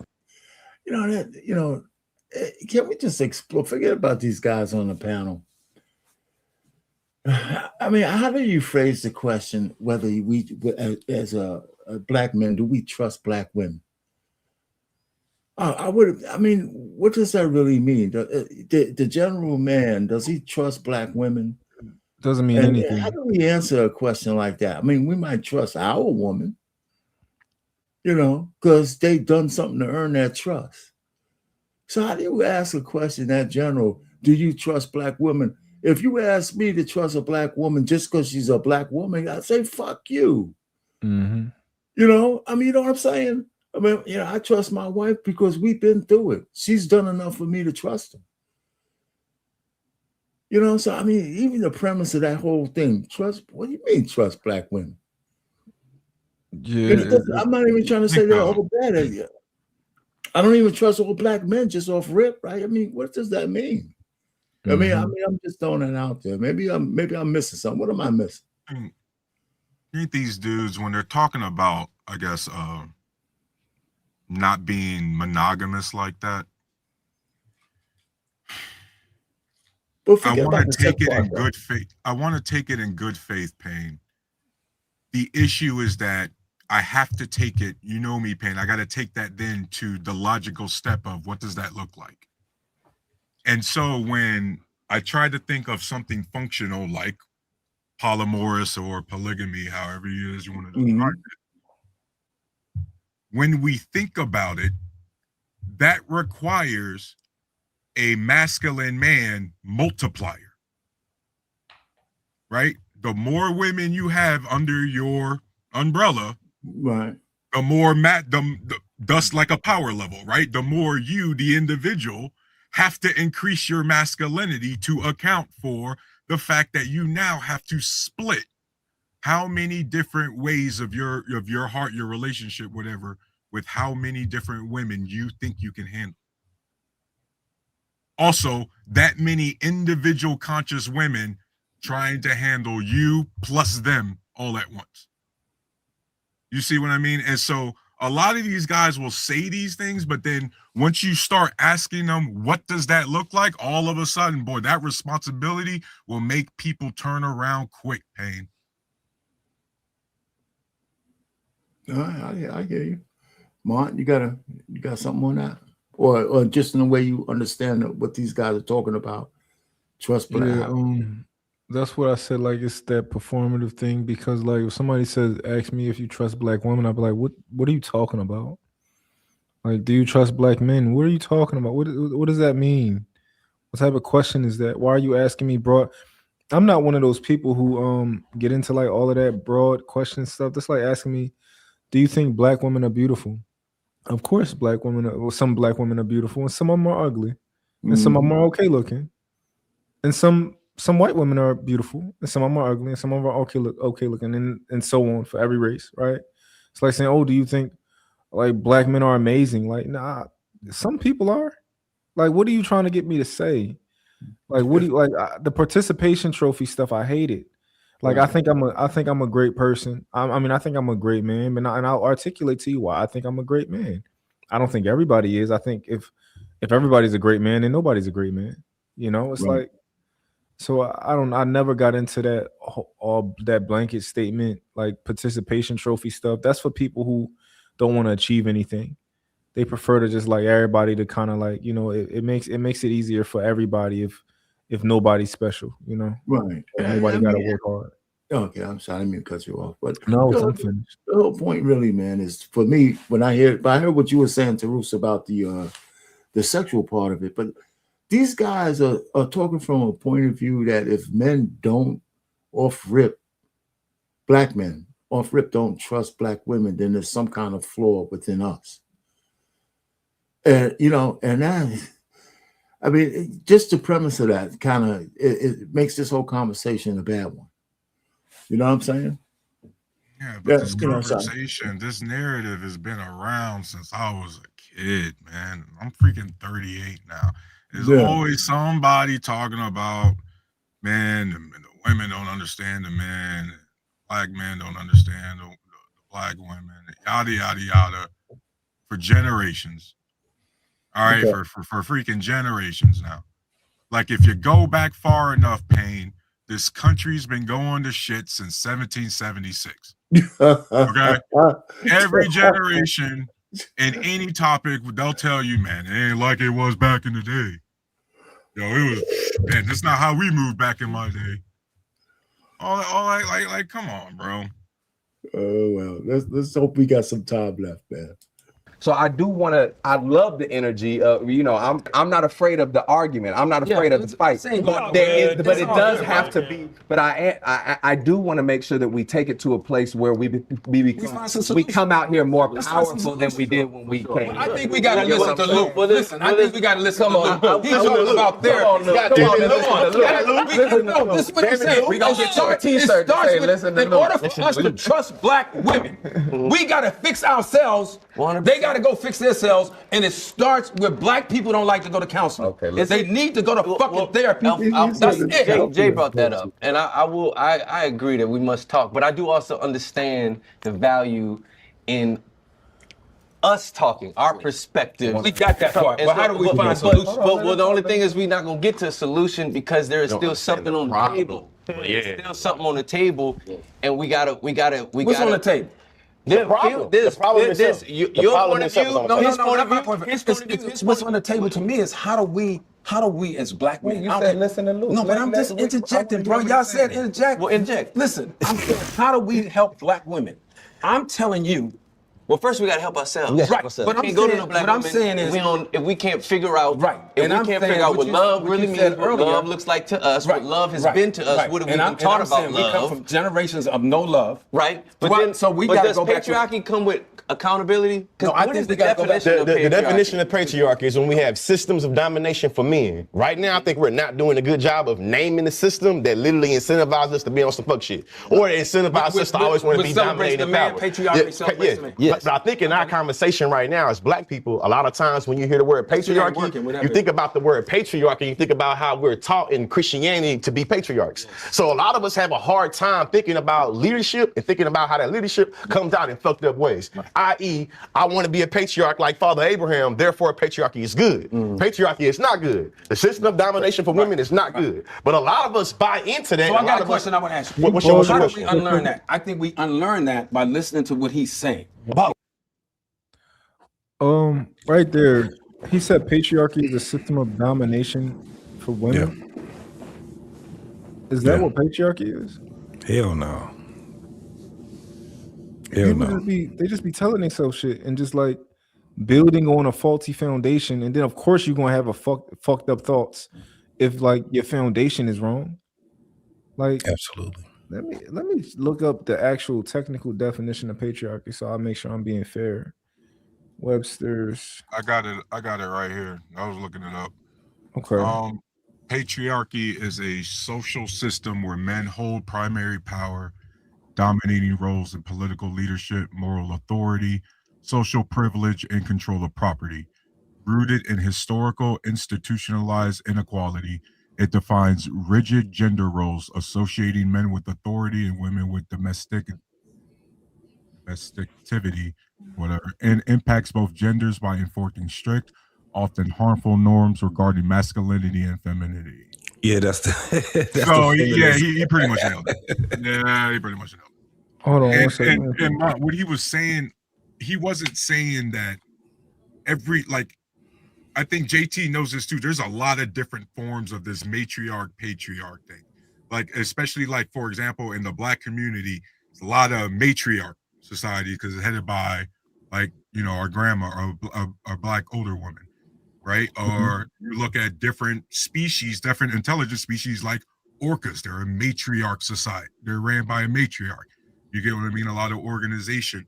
And so the problem is that with the patriarch as it's designed with Christianity, it's designed specifically to have men at a higher tier than women.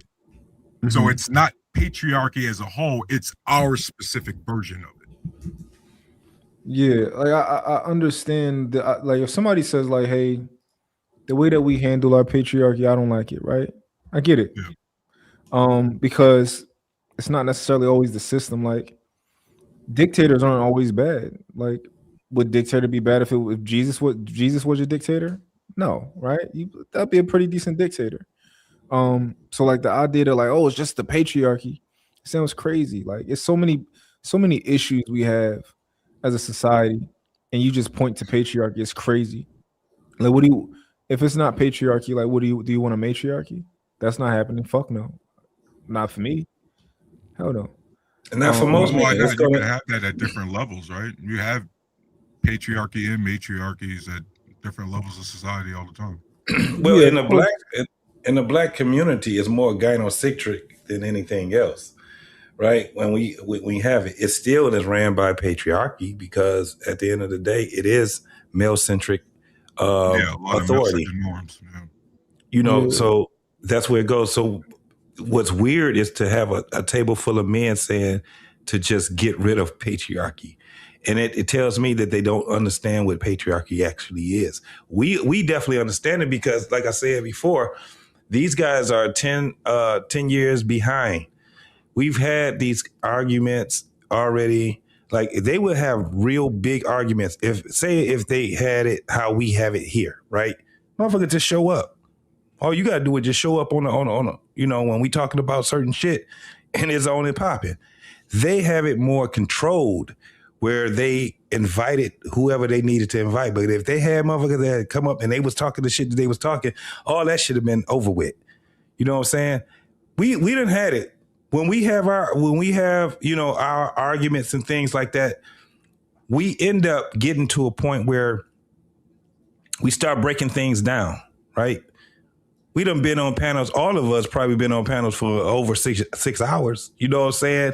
And really hashing things out. They haven't done that. That's why I say you got Hollywood meets, the podcast now. They all trying to do podcast shit. They behind right now in their thinking. This is where we have the problem at. Look what y'all just did. Let's look up patriarchy. That's what we do now, right? Because we be right in front of them motherfucking computer, and they're not. They just saying exactly right. They do. They just doing third party bullshit. They just saying whatever it is they saying. But when we have these conversations, they be pain. Man, we done had some painful fucking conversations with one another. But guess what we end up doing? Researching. Okay. If a person have a point, we'd be like, all right, we'll argue that motherfucker till the cows come home. But at some point, we'll sit back and say, okay, we got to find a fucking, a middle ground when we talking about this shit. Mm-hmm. If not, then we won't talk to each other again. You know what I'm saying? So this shit right here, it goes to what Mott said earlier, where it's like, this shit seems so damn put together like Hollywood. Like everybody on this motherfucker is basically a goddamn actor. Mm-hmm. And they for a role.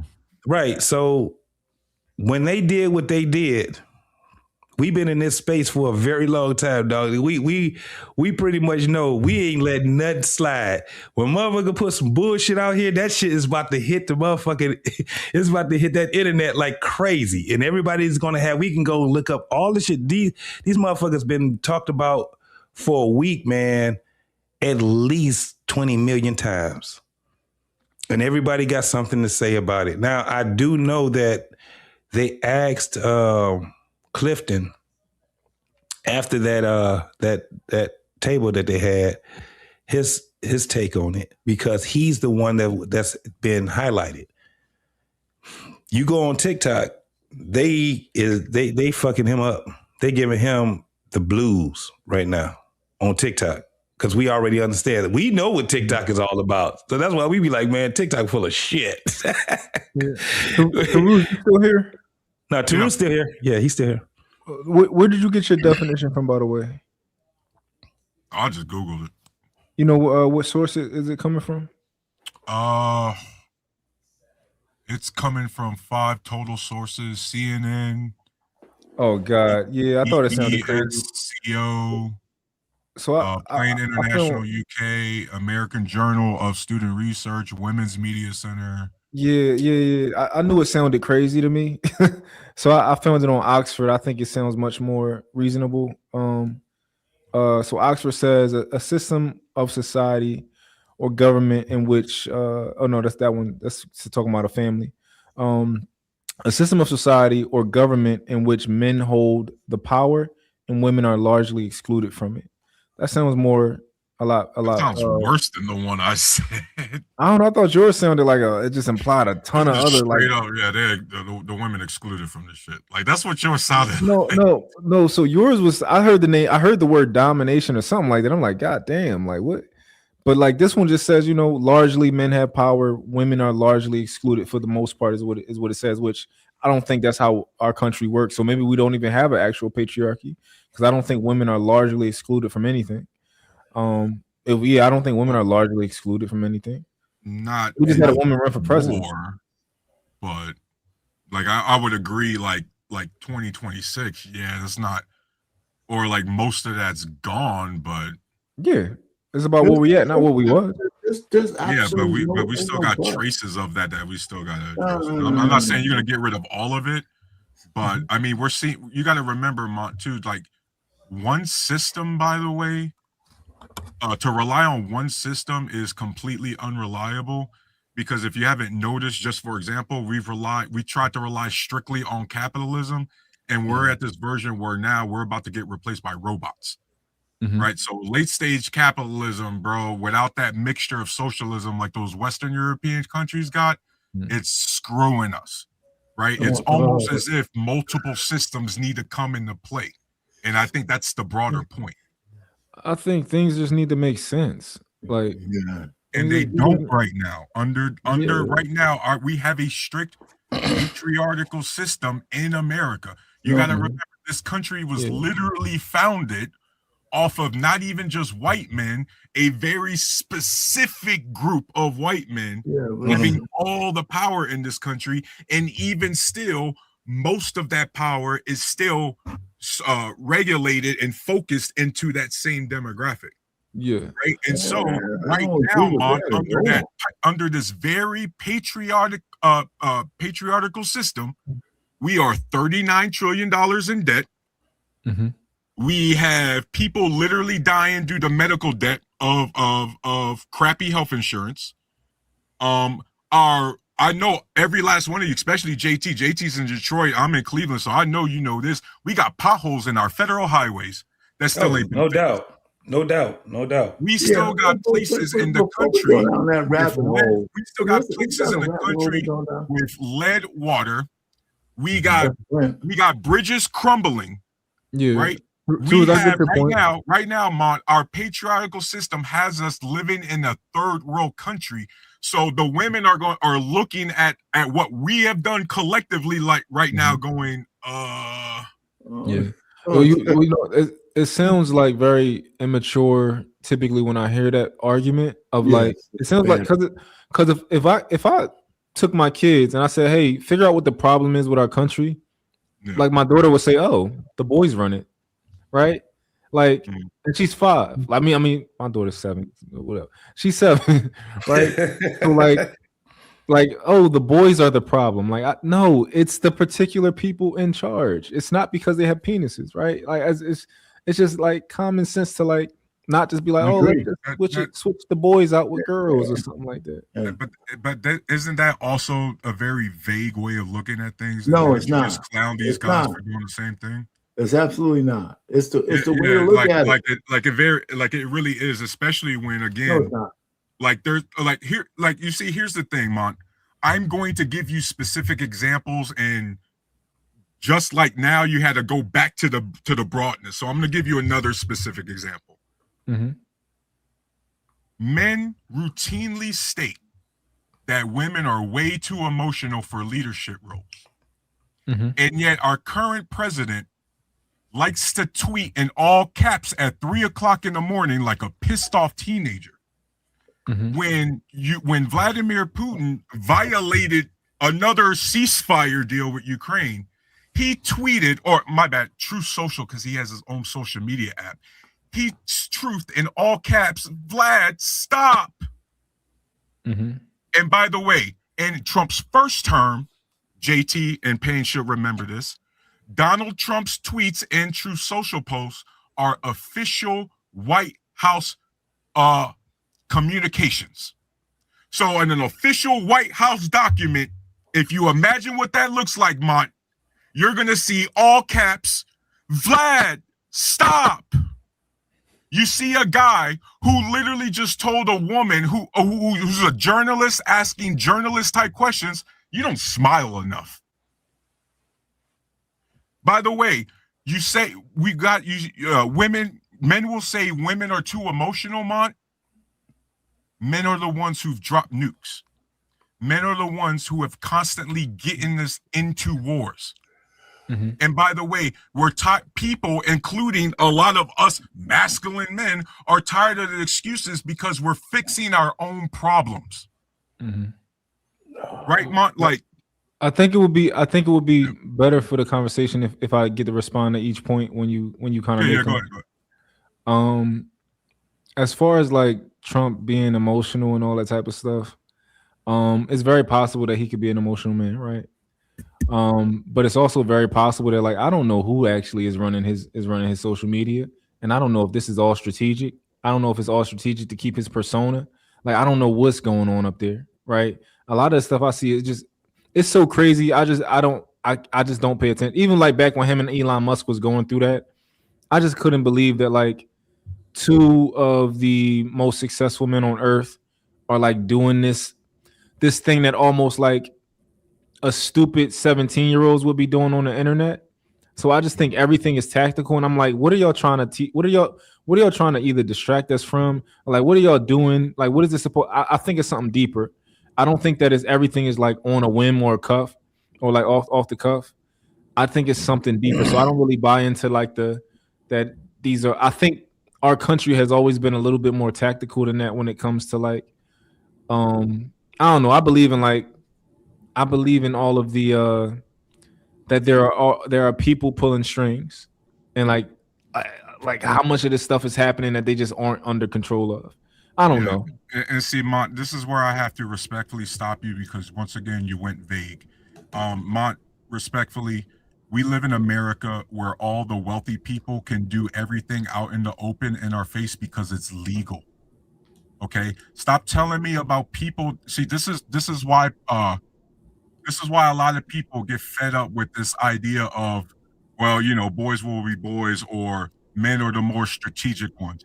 Because instead of acknowledging reality, we come up with these conspiracies like the deep state and crap like that. Oh, there's somebody pulling the strings. Hold on, one second. Hold on. It can't be, for example,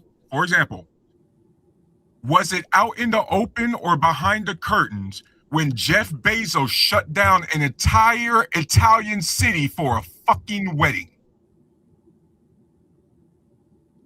Was that behind the curtains or was that out in the open? I don't know anything about that, but I guess I'll humor you and say that it was out in the open. Okay, yeah, so that's out in the open, and Jeff Bezos is one of the wealthiest people in the world, right? Yeah. Would you humor me and say he's one of the masters of the universe? I would assume that he's a string puller. Yeah. He's starting to rival the Department of Defense. Oh, my bad, Mont. The Department of War and employing the most Americans in the country. That's how powerful Jeff Bezos is. Mm-hmm. Okay. Your example, by the way, to go back to your Elon Musk example. Do you not realize you literally just gave the argument against the patriarchy because you have two grown-ass billionaires throwing hissy fits on social media accusing each other of being in the Epstein files? Mont, is that sign of strategic or being emotional? It would be a sign of being emotional if it was. Hold on. I said it would be a sign of being emotional if we could guarantee that it was real and it was an emotional fit and it wasn't actual like, yo, let's do the spectacle. Okay, but you don't know if it's a spectacle or not. And by the way, you know why I'm inclined to not believe it's a spectacle? Because that black eye Elon Musk was walking around with wasn't fake. That was a real one, wasn't it, JT? That was a real black eye Elon Musk was walking around with, wasn't it, Payne? Yeah, somebody pushed his ass. You know what though? The roots, what I've just found out is they added an extra seat at this fucking table for you. I know that much. Junior, I gotta take a. I gotta. They added a what? They added a what? They just added another seat at this table for you in this panel. Listen, no, I'm not big like them dudes. You gotta put Mont up there. Mont belong up there. He keep going back to the kiddie pool. I got a question. I want to swim with the sharks, bro. I got a serious question for you. Are you making a case that you think the United States would be better off under some fucking women running this place? I literally said earlier on, I'm making the case that we should have a mixture, that we can try different things. I literally did not say anything about let's get rid of it and try something completely different. That's why I asked the question. Arpain, before we get too far off of his statements, I do want to rebut them, you know. Okay. And the reason that I wanted to stop you at particular points is because you would say key things. And I didn't want them to get kind of buried. So like when you say like this is why we have to live in reality, I think that the idea that what you see on social media is reality, I just think that's ridiculous. We have no idea why people tweet certain things and who's tweeting those things and if it was a plan or not, right? I understand the idea of like, oh, I just take things at face value and I believe what I see, but I don't necessarily because I'm wiser than that. Okay, so by this point, one, because now I need to correct you. I never just believe anything on social media. These are written by journalists. Like for example, Mont, specifically against your claim, Elon Musk claimed on social media, even though we already knew it, he claimed on social media that Trump was in the Epstein files. The evidence, Mont, says what? Is that true or false? Like the paperwork from the Epstein files? Bro, is it true or false? Well, just confirm what I just said, please, and then I'm gonna answer your Epstein question. files that they claim they was going to release. Is it true or false that Trump's name is in them? I hear that he's in them. You haven't bothered looking? I haven't. No. Right. You see, so here's the problem. You're going to push back on things and you haven't even done the basic research. You see what I mean? So it's like, when did I bring up the Epstein files? Well, you brought up Elon Musk, so I brought up an example of why they was beefing. Like, remember when you said they was acting like 17-year-olds? I just gave you context of why they was acting like 17-year-olds. Because they were accusing each other of being in the Epstein files. I remember that. Yeah. Come on, follow the bouncing ball here, Mont. Okay. So now let's go this again. Social media, Elon Musk claimed Trump was in the Epstein files.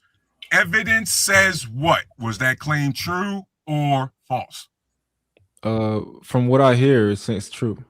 Right. And if you decided to actually sit in front of the computer and do research instead of just speculating, what do you think you would find? I think that I would probably confirm what I hear. Okay. But like, what if I speculated about? Right. So social media is a form to get the news out. It's a form to get anything out. By the way, we use social media all the time to come up with topics on the panel. JT, do we not? Yeah. Tarus, what do you think you're doing? I'm literally arguing R-Payne's original question, which was, am I trying to get rid of the patriarchy? No, I'm saying that we need multiple systems. Multiple systems. Well, in regards to me, like I'd like to know, what point do you feel like you're making? Bro, I've only been responding to the questions you've asked, but I've been mainly like R-Payne is the one who's been asking me like real questions. Respect. Okay, because you brought up the Epstein files and you said, oh, since you don't know what's in the Epstein files, you can't even have this conversation because you haven't researched. And I didn't bring up the Epstein files. I never said that I was interested in them. I never said anything like that. All I said was pretty much an objective thing that we can't believe everything that we see. Mont, let's go through this again. Did you not bring up the fact that you had no idea that it was annoying, your words, you had no idea why Elon and Trump were acting like 17-year-olds? I had no idea why they were acting like 17-year-olds. Yeah, that was. Yeah, you said that's not productive unless there's some sort of strategic behind it. But you said them acting like 17-year-olds like that is not good. It seemed weird. It seemed weird, and I just didn't buy it. Yeah. Mont, why do you think they were acting like that toward one another? I have no idea. I literally just told you it's because they were accusing each other of being in the Epstein files. No, so you saying why do I think they were acting like that, right? They were saying you're in the Epstein files and you're in the Epstein. Like I read, like I remember that part, right? But you're saying that that's the reason that they were acting like 17-year-olds is because they were both in the files, and because they were sniping. Because they were sniping back and forth with each other. You got to remember when they was arguing with each other, Mont. They was going through. Elon was still technically a government employee with Doge, right? Mm-hmm. Right. He was already getting in trouble with taking our SS information. That big balls kid or whatever. You remember that, Payne? Whatever that kid's name is. It's just 19 years old, Mont. That's who we got in charge of our SS data, right? It was 19-year-old kid, right? And because it wasn't going the way they wanted to, they started sniping back and forth with each other because Trump doesn't like being embarrassed, and Elon Musk was constantly embarrassing him. See that Trump doesn't like being embarrassed. That's why they started beefing with each other in public. The very thing you said that I agree with, that's not productive. They shouldn't be acting like 17-year-olds. Well, I don't remember saying that it wasn't productive, but yeah, Okay, but common sense is it's not productive. unless it's your words, unless it's strategic, that's not good. It's not a good image. You agree Those are with not that? my words, brother. You just those Man, are run all the your tape back. words. Run the tape back. Just I mean, run we the tape could. Those were not my words. back. Okay, man. Jesus We could definitely run it back. My man, Honey Anyway, Watts in the building, man. What's going on with you? The overall point is real quick, and I'll land it here. The overall point is we got to stop acting like men can't be emotional to women. Women can be in leadership roles, right? We can have a mixture. We don't need to throw everything out, Payne. I mean, I agree that men can be emotional. I think everybody would agree that some men can be emotional. My belief is that women are, in general, more emotional than men typically. I think that men have a different type of bandwidth for leadership. I think that men have more potential when it comes to controlling their emotions. I think that like I said, I know extremely emotional men, but on average, like just the women who, even when I do these panels, right? I mean, Tarus, I think you are more of an emotional guy, right? Yeah. I see you a lot of times. You kind of wear your I'm animated. not your sleeve, but yeah, there are emotional men, but even when I'm on these panels and I study the women, I study everybody, and it's just on average, like the guys are just much more, like less likely to be flustered by small things and stuff like that. Even though some of the guys is bad too, some of the guys is absolutely bad. But I tend to think that that's from being around women. So, Mont, I'll ask you one question for my pushback, and then we'll let other people get in. Yeah. Who's more likely to pull up on somebody over a live stream in real life, a man or a woman? I would say a man. And if we went and looked that up, what do you think we would find? As far as be more men specific. probably being more violent toward, things dealing with the panel and probably pulling up. Yeah, absolutely. I would. And that's because men are notorious in this country, unfortunately, Mont, for not having the ability to actually control our emotions like that. Yeah. So I think the mistake that you're making is that's assuming that all violence is out of emotion. So, for example, let's say you said, I would concede to that. If you said something about my daughter and I said, "Yo, Taruz, I respect you, but please, don't never mention my daughter again," and you mention my daughter again, and I'm like, "Okay, Taruz, I got to see you about that." Right. Doesn't mean that I'm emotional. It means that you violated something, and there's consequences.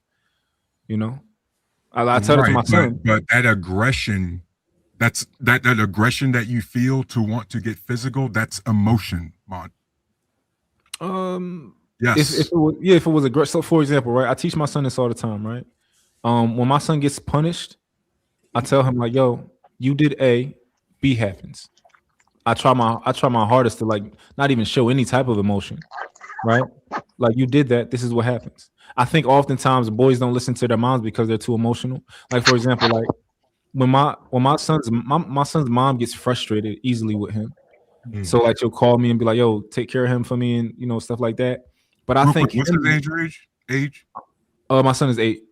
Okay. But I think that him seeing her get so emotional and frustrated for whatever reason, it makes it worse for him. It makes it makes him more likely to. It makes boys more likely to not, either follow their leadership or want to listen to them. So I make sure that like whenever I'm like, "Yo, you do this, this is the consequence. Nothing to talk about. It's not nothing to be emotional about. Consequence is the consequence. I don't think that me enacting consequences on another man is me being emotional, me showing I'm angry and like, no, you did something. Like if a guy put his hands on me in person, like it don't mean I'm only gonna hit you because I'm angry. Like, no, I'm gonna hit you because I gotta hit you. It is what it is. Would you say that flight? I'm sorry. I just want to ask one question. Would you say that fight or flight is an emotion as well? You can make the argument. I would have to look into that more. Okay. Respectfully. I apologize. Y'all go ahead. I was just wondering. Well, But also, real quick. It's a level of that. It's a level of emotion that's in there. But what are we saying? Are we letting our emotions lead us? Because that's the biggest issue. Are we? When it comes down to us being emotional, I mean, we human beings. Human beings are emotional. But the question would be: is our decision making overwhelmed with being over emotional? Right. That's basically what it is, because everything has a sense of emotions to it. If not, I get it. This is why when they say even being as stoic as possible, you still have some emotions to it.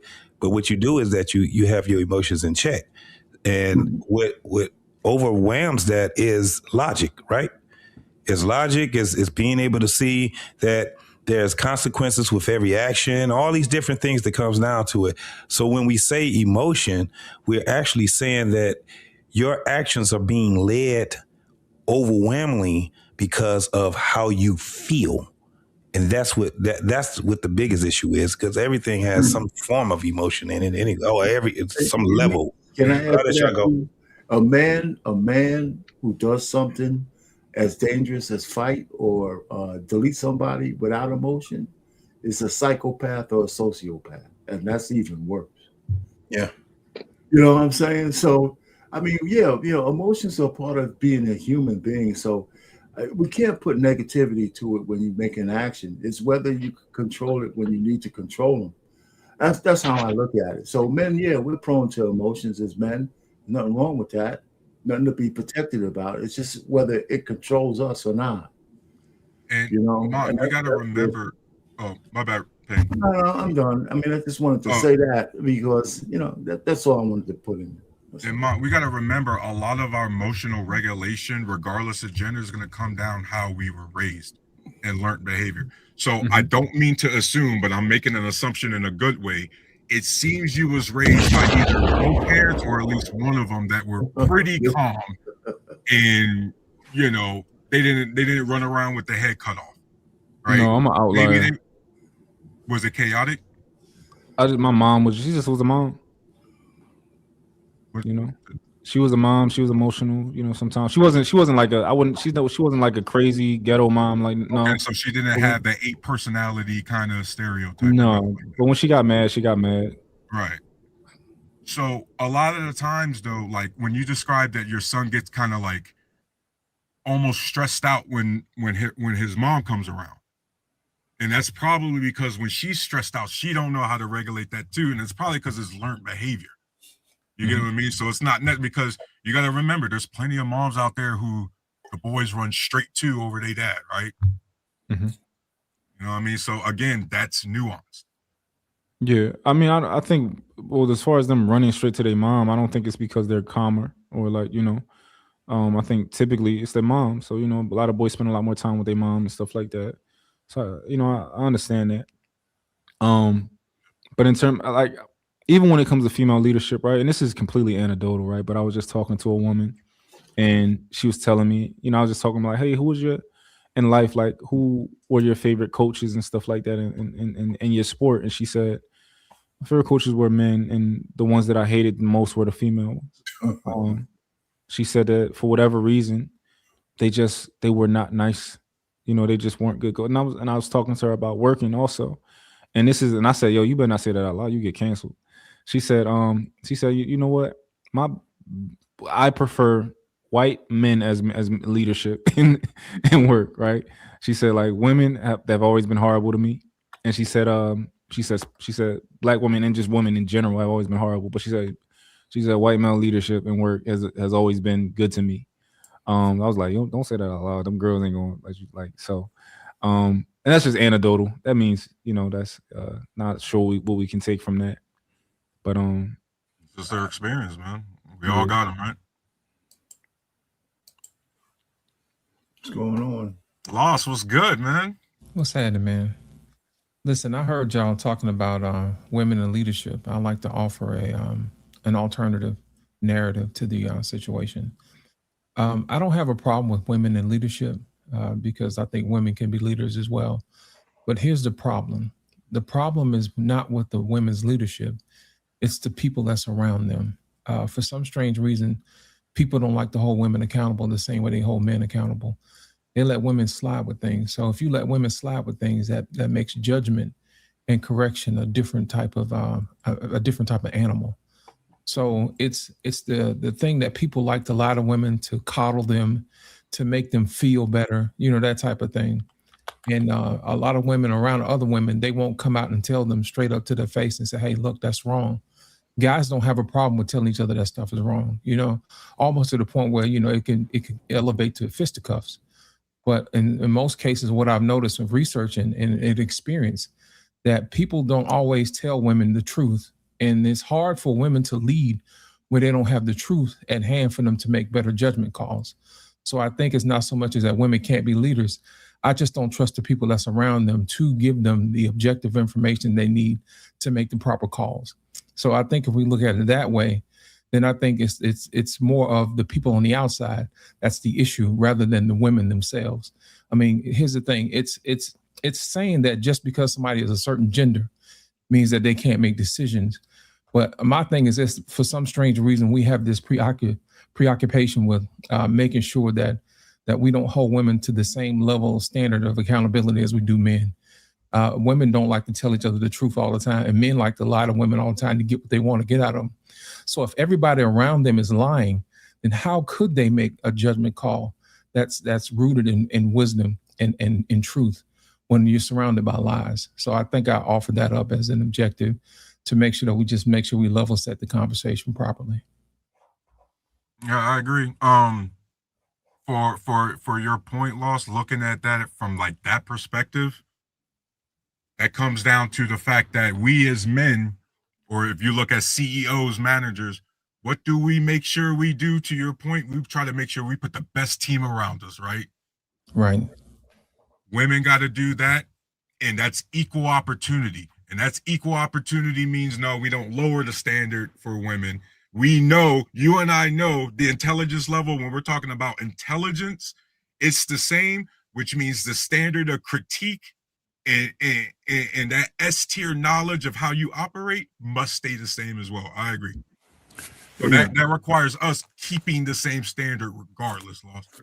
100 watts left. Hey, listen, my problem with, I agree with what it says, but it's not just the accountability. I think last Monday, I did a live here about whether Black women, in particular, make good leaders. Can we trust them to be good leaders? And I didn't have to try. I got a list of 25 women that just all fumbled the bag in some of the best, biggest leadership positions. All liberal Democrats, all liberals, and they all fumbled the bag. Crime, all kinds of stuff, and nobody's holding them accountable until the law comes after them. So that tells me the people around them are letting them do F shit before they get in trouble. Ain't nobody telling them. And it's the same thing in society. If nobody could check you, boo, and you get a position of leadership, you're going to fumble the bag. You need to have honest brokers around you. And it scared the hell out of me. I didn't even have to try. I got a whole list, and you know them, since 2019. Women going to jail who are mayors, AGs, defense attorney, judges, all kinds of shit. Fraud, waste, abuse, sexual harassment of their subordinate men, all kinds. I mean, it's crazy. And then we want to put Kamala Harris as fucking president. I can't imagine what our country would be like if we turn it over to these women. We would have, our borders would be overrun. It would be an absolute destruction of the United States. We'll have all kinds of fuck shit that will go on with no governors. None. Because that's how they roll. Especially if you're talking about Black women, everything goes. We're the champions of every fuck shit that we could think of. With the bullhorns. So I'm telling you, we don't need that kind of leadership. Even if I found a Republican woman who was supposed to be a Republican Black woman, but she was a plant. Winsome Sears. She did two things that no Republican woman who's really Republican conservative would have done. One, She denounced President Trump right before he won a major election. She wanted to be the governor of Virginia. And two, her running mate was a flagrant homosexual with a little black boo as his husband. So she lost the MAGA crowd and the evangelicals, and she was going to win Virginia? No. I think she was a plant because that's not conservatism. So I'm just saying, listen, I'm not even a Republican. You can go after this. You can disagree. As a man, an American man, a black man, right, from this country, when it's time for us to reap the rewards, we got so many fucking Americans ready to give our country away to fuck shit, people from around the world, illegal aliens sucking our tax dollars dry. All of this shit, man. I want America to be strong as a country of Americans, people who have allegiance to the flag, people who want to speak English, who care about the stars and stripes. And all we got is these fucking people telling us that being an American is bad because we're capitalists. Look what Mayor Mondani is going to do to New York. By the summertime comes, there's going to be rats and garbage all over the city. And he wants to put a 10% tax on all the black Negroes who voted for him. Listen, Trump just put a 10% tariff tax on us after the Supreme Court ruling. He just put a 10% tax on all of America. No, I said you didn't make a rant about that. I said New York City. Yeah, and Trump, the current man in office who's currently covering up the sex trafficking of minors. No, he's not. Get out of here. Right? By the way, everybody here knows, everybody on this panel knows I'm the liberal leftist up here. I'm not even a conservative. Arpain, how dare you disrespect Condoleezza Rice? Goated Republican black woman. How dare you disrespect? You're the one claiming even the Republican women are plants. Well, I mentioned one woman. Nah, bro, you keep saying they all jacked up, and then there's one Republican black woman who mopped the floor with everything you just said. You don't even know what you're talking about. I was talking about Condoleezza Rice. You don't even know what you're talking about, man. How dare you disrespect Condoleezza Rice? I ain't even conservative, bro. I didn't mention Condoleezza Rice. You did. I ain't even conservative, dog. That I talked about, I mentioned her by name.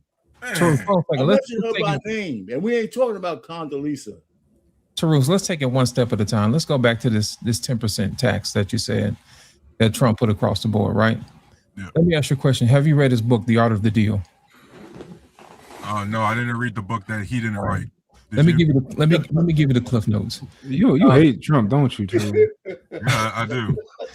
Let me give you the cliff notes so you'll better understand exactly what he's doing. In The Art of the Deal, he talks about giving somebody some extreme version of what he wants to have done. The extreme version in his case was 30% across the board. We all know that's not sustainable. So all of a sudden now it's back down to 10%. So which is doable, which is the original plan that he wanted anyway. So he had to make sure he gives somebody something outlandish for them to push back so he can actually get what he really wanted, which was the 10%. So generally when you see political theater like that, that's already planned and baked into the pie. 10% is manageable. 10% is probably what we pay in local taxes anyway. And I don't think people would push back on that. But to make it seem palatable, because we already know people are going to push back right off the bat anyway. If he had started at 10, it would have been at 5, which would have been undoable. So to make it palatable, he made it say, hey, look, this is 10. We're going to do 30%. And of course, the Supreme Court did what they thought it was going to do and say, hey, no, you can't do that. So he said, okay, well, sure. 10%. I can do that. You see what I'm saying? So 10% sounds a whole lot better. I mean, people do that in sales all the time. They'll start out, say, for instance, you ever bought a house before? They'll always take you to some raggedy, rundown house, at one point, and then they'll turn around and take you to some real big expensive, something that's out of your budget. They do that with cars too. Yeah, they do with cars too. And then the house they really wanted to sell you is the one you made it seem like it's your idea to buy, so you buy the house. That's generally how it works. So people are like that. That's called human nature. Psychology talks about it, especially social psychology when they do stuff like that. So that's a part of the deal. So whenever you see political theater like that, just keep that in the back of your mind. That's exactly what's going on.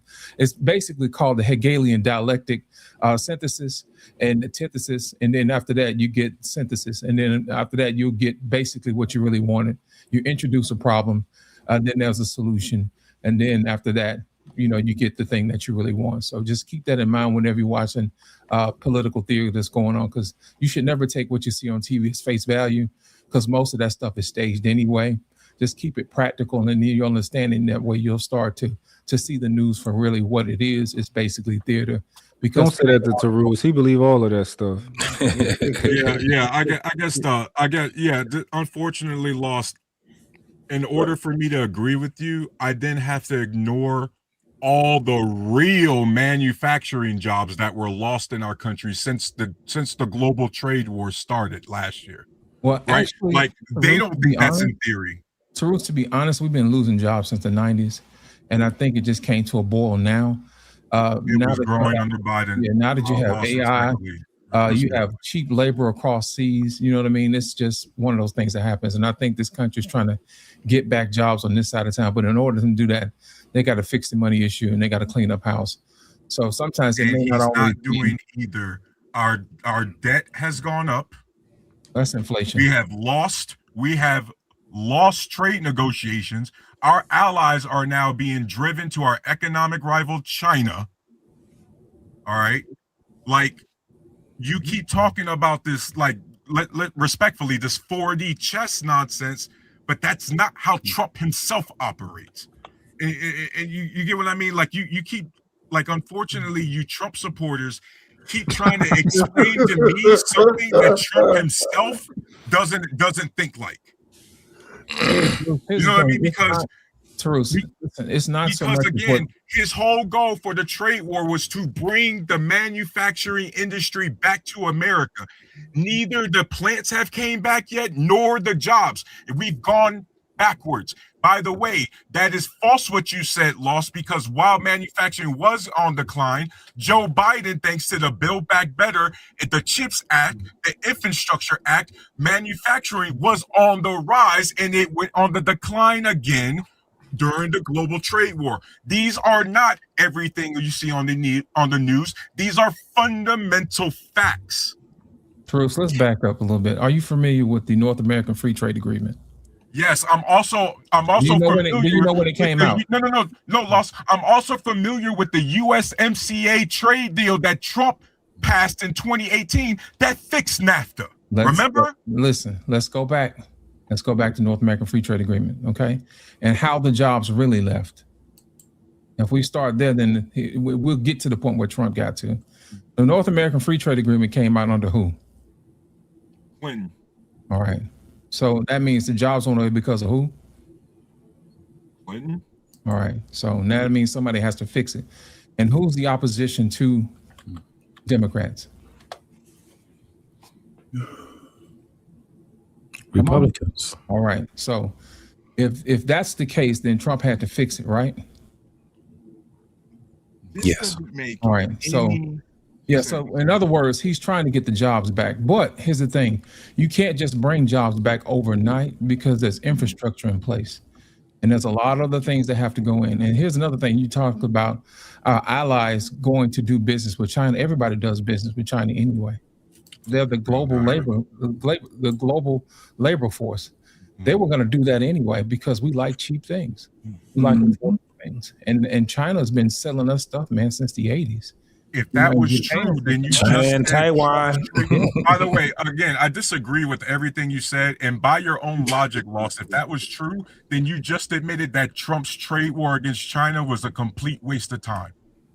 No, it's not. If we're going to buy it anyway, then what was the point of the trade? Truth. It goes back to what we talked about earlier about synthesis. You know, the Hegelian dialectic. No, dog, that's not real in Trump's case. Like, stop it, Lost. That's not real in Trump. And by the way, Lost, Trump has been president, or Trump has been in office in the political since 2016, correct? Would you agree with that? 2016 since he became president? Yeah. But we had to deal with something called the pandemic. No, that's fine. Yeah. Trump has businesses, right? Of course. Right. And so in the last 10 years, he hasn't brought one business back that he gets made from China back overseas, back here in America. He can lead by example, Lost, and have his stuff made here in America, but instead his stuff is still made in China. What's Bruce? Like I said, it goes back to infrastructure. We have to get the infrastructure. We have factories here. They might cost more, Lost, but we have factories here that produce T-shirts and hats and things like that. Come on now. Well, let me ask you a question. What about the cars? People buy cars all the time, but the problem with that. Ooh, that's funny that you mentioned that, Lost. Yeah. JT and I both live in Rust Belt states. JT and I both live in Rust Belt states. The car manufacturing of the world, that started going away to China in the 70s. So, Lost, oh my God, who was president in the 70s? Jimmy Carter. Come on, Lost. No. Who was president in the early 70s, Lost? Oh, Richard Nixon. Right. Richard Nixon. So if we go off the timeline, who started the problem of our jobs going overseas? A Republican. That's not You it. see how that works, bro? Because our manufacturing started going overseas to China in the 70s. It accelerated in the 80s under Reagan. Remember, he also cut all those taxes and deregulated them in the 80s, and they flew even more overseas. And then, yes, Clinton continued it. But to say that Clinton started it, stop. You see, this is the difference when you're talking to someone who's educated like you, Lost. I don't let you start the timeline where you want to start it. We're going to start the timeline where it actually starts. Well, we can actually go back to the 50s, if you want to be exact. When China started to come back on board, when they moved from agrarian culture to manufacturing, it started way before then. Our economy didn't even peak until the 60s. China wasn't even close to being a number one, a superpower. Actually, our manufacturing peaked during World War II, if we're being exact. Our manufacturing peaked in the 60s. No, it didn't. Okay. No, it didn't. And China, and apparently China, we was letting China get away with it since the China was just getting started. So let's level set this right quick. Let's go back, because goddamn, that was a lot. That was a hell of a lot. I already know. My brother Taru. We know what we're talking about. Yeah, my man Taru come over here. He'll change the boy. That's the whole point, man. Taru's coming, man. Taru's he would come, but I love it because it brings it to a different level. But let's bring it back to this part right here. Patriarchy. What was said earlier was to dismantle and destroy the patriarchy. Do you guys agree with that? If not, let me hear it. If so, let me hear it. 100 watts, man. You've been up here. You got anything to say on that one? Been a while, man. In my personal opinion, I feel like everything. I feel like a lot of things are currently set up to destroy, dismantle, readjust, whatever nice adjective you want to use for it, is to basically get rid of patriarchy. The idea of man, the idea of men, what is manhood, the idea of what is manly and what's not, like the idea of anything that is attached to a strong man is in question, or at least an attempt to get rid of. Anything that doesn't support being emotionally intelligent and a safe space, if it doesn't have to do with any of that, then everything around us right now is to get rid of it. Like, I don't understand how anyone can see it any other way, but that's just my personal thinking. I think to tie in what y'all were talking about earlier to what we're talking about now, like the whole emotional thing, like men don't even have the grace to be emotional in the way that women do. And an example of that is women have a bunch of scapegoats for their emotions, right? So if you get a girlfriend, she'll tell you she was tripping because her period coming, or she got postpartum, or she pregnant, or there's all kinds of reasonings that justify. There are a whole bunch of reasons that get to justify why women act the way that they do. And the way that the world is set up right now is any man should not open his mouth and address a woman about how she acting or how she talking or what she look like when she leave the house. And that's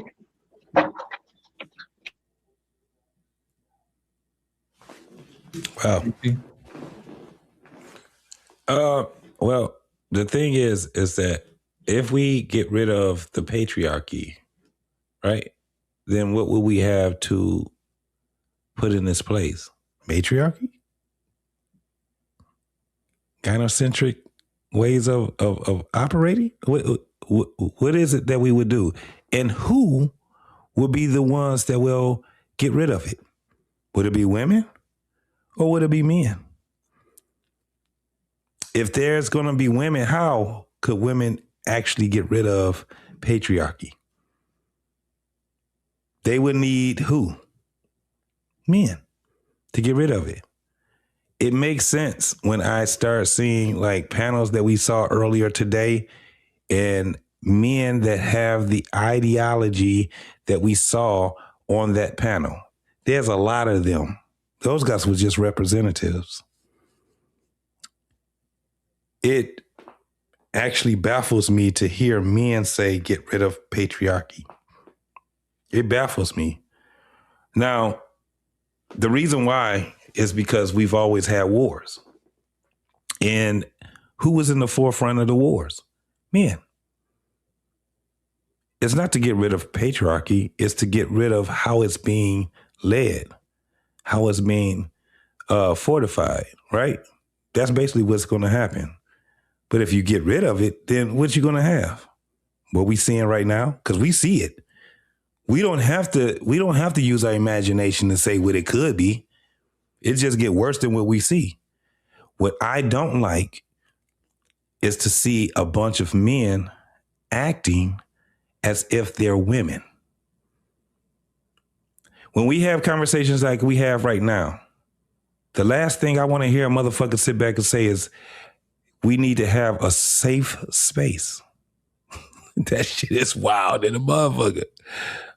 A safe space is crazy for men to be talking because ain't shit safe about when we just in our gestures, in our speech with one another. There's nothing safe about when we talk. There ain't shit safe about how we talk because we have to be honest. And if somebody is being honest, let me tell you the last thing they're going to end up being when they talking to a panel of people or when they talk to a group of people is safe. We as men have to be able to, and this is just my opinion, we have to be able to combat other men, right? And the ideology that follows them. Women, in my opinion, are not the threat. It's the men that comes behind those women that are the threat. I don't care how you look at it. We could sit back and argue with women all goddamn day. It's just a fucking argument when it comes down to it. When it comes down to putting some action behind it, I guarantee once women sit back and say, I'm going to put some action behind it, she's going to have a man behind her or men behind her. So at the end of the day, my whole thing is this. When I talk to women, I have to be careful what I'm even talking to them about because I would get myself put in a fucking conundrum having a conversation with them that we don't even need to have. This is why it's very important for us as men to be able to have, if we have a wife, significant other, we have to be able to protect them. If we have children, we have to be able to protect them. This bullshit that I'm seeing right now, this whole thing of women versus men, first and foremost, this shit does not even exist, really. It's just all in our mind. Men and women can't go to war with each other. It ain't never happened ever, ever. There's always men that comes behind that shit right there. I don't care how you look at it. My whole thing is this.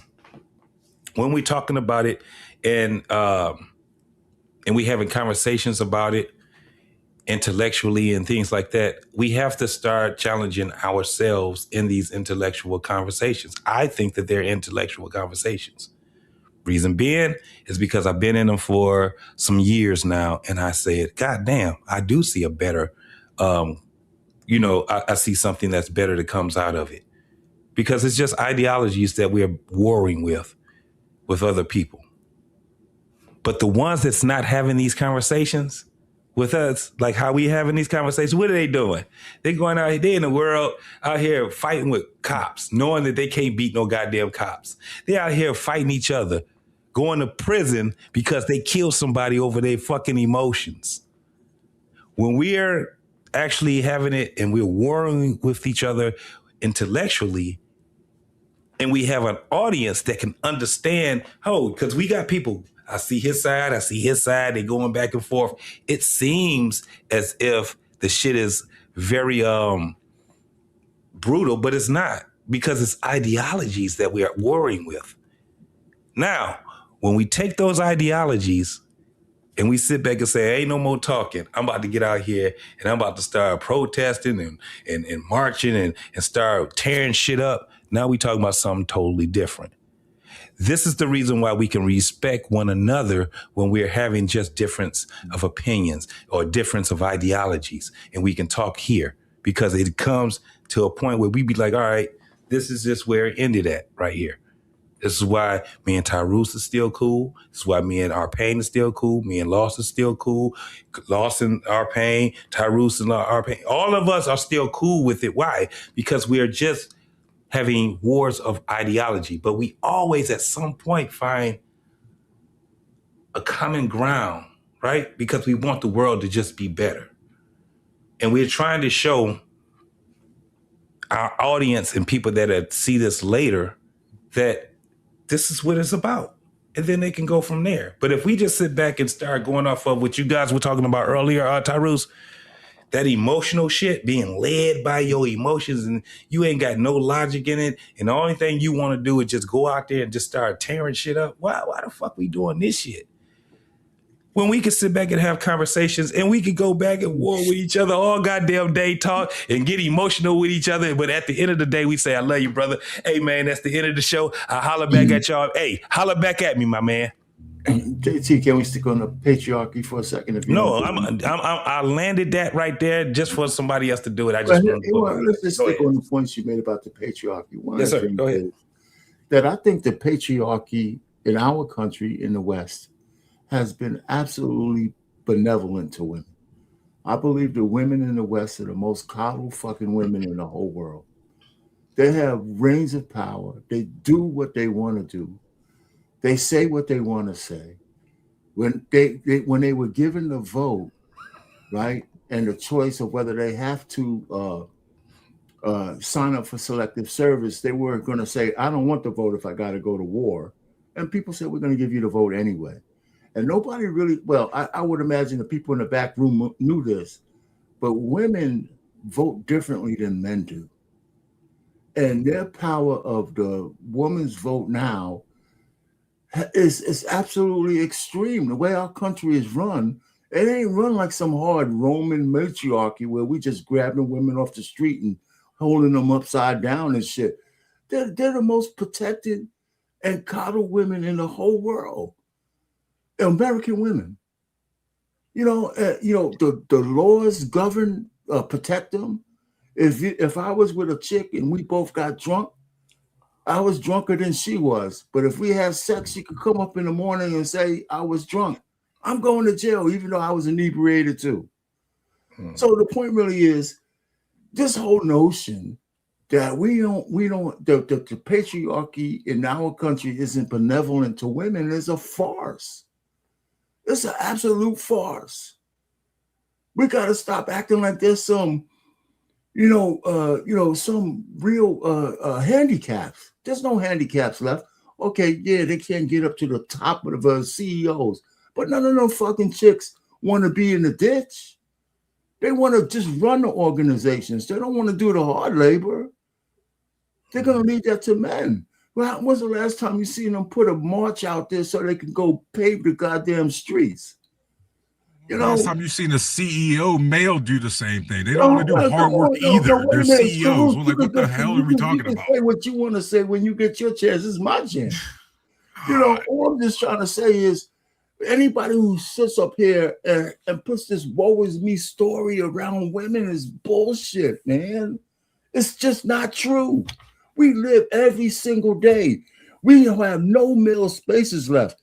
Oh, I'm a sports fanatic, but every goddamn sports show got to have some fucking honey telling all the men who know how to play basketball what to do. I play football, but we got to have a fucking woman in the middle to tell us how to play football. I got a woman in the middle telling us how to box. We don't got no spaces. None.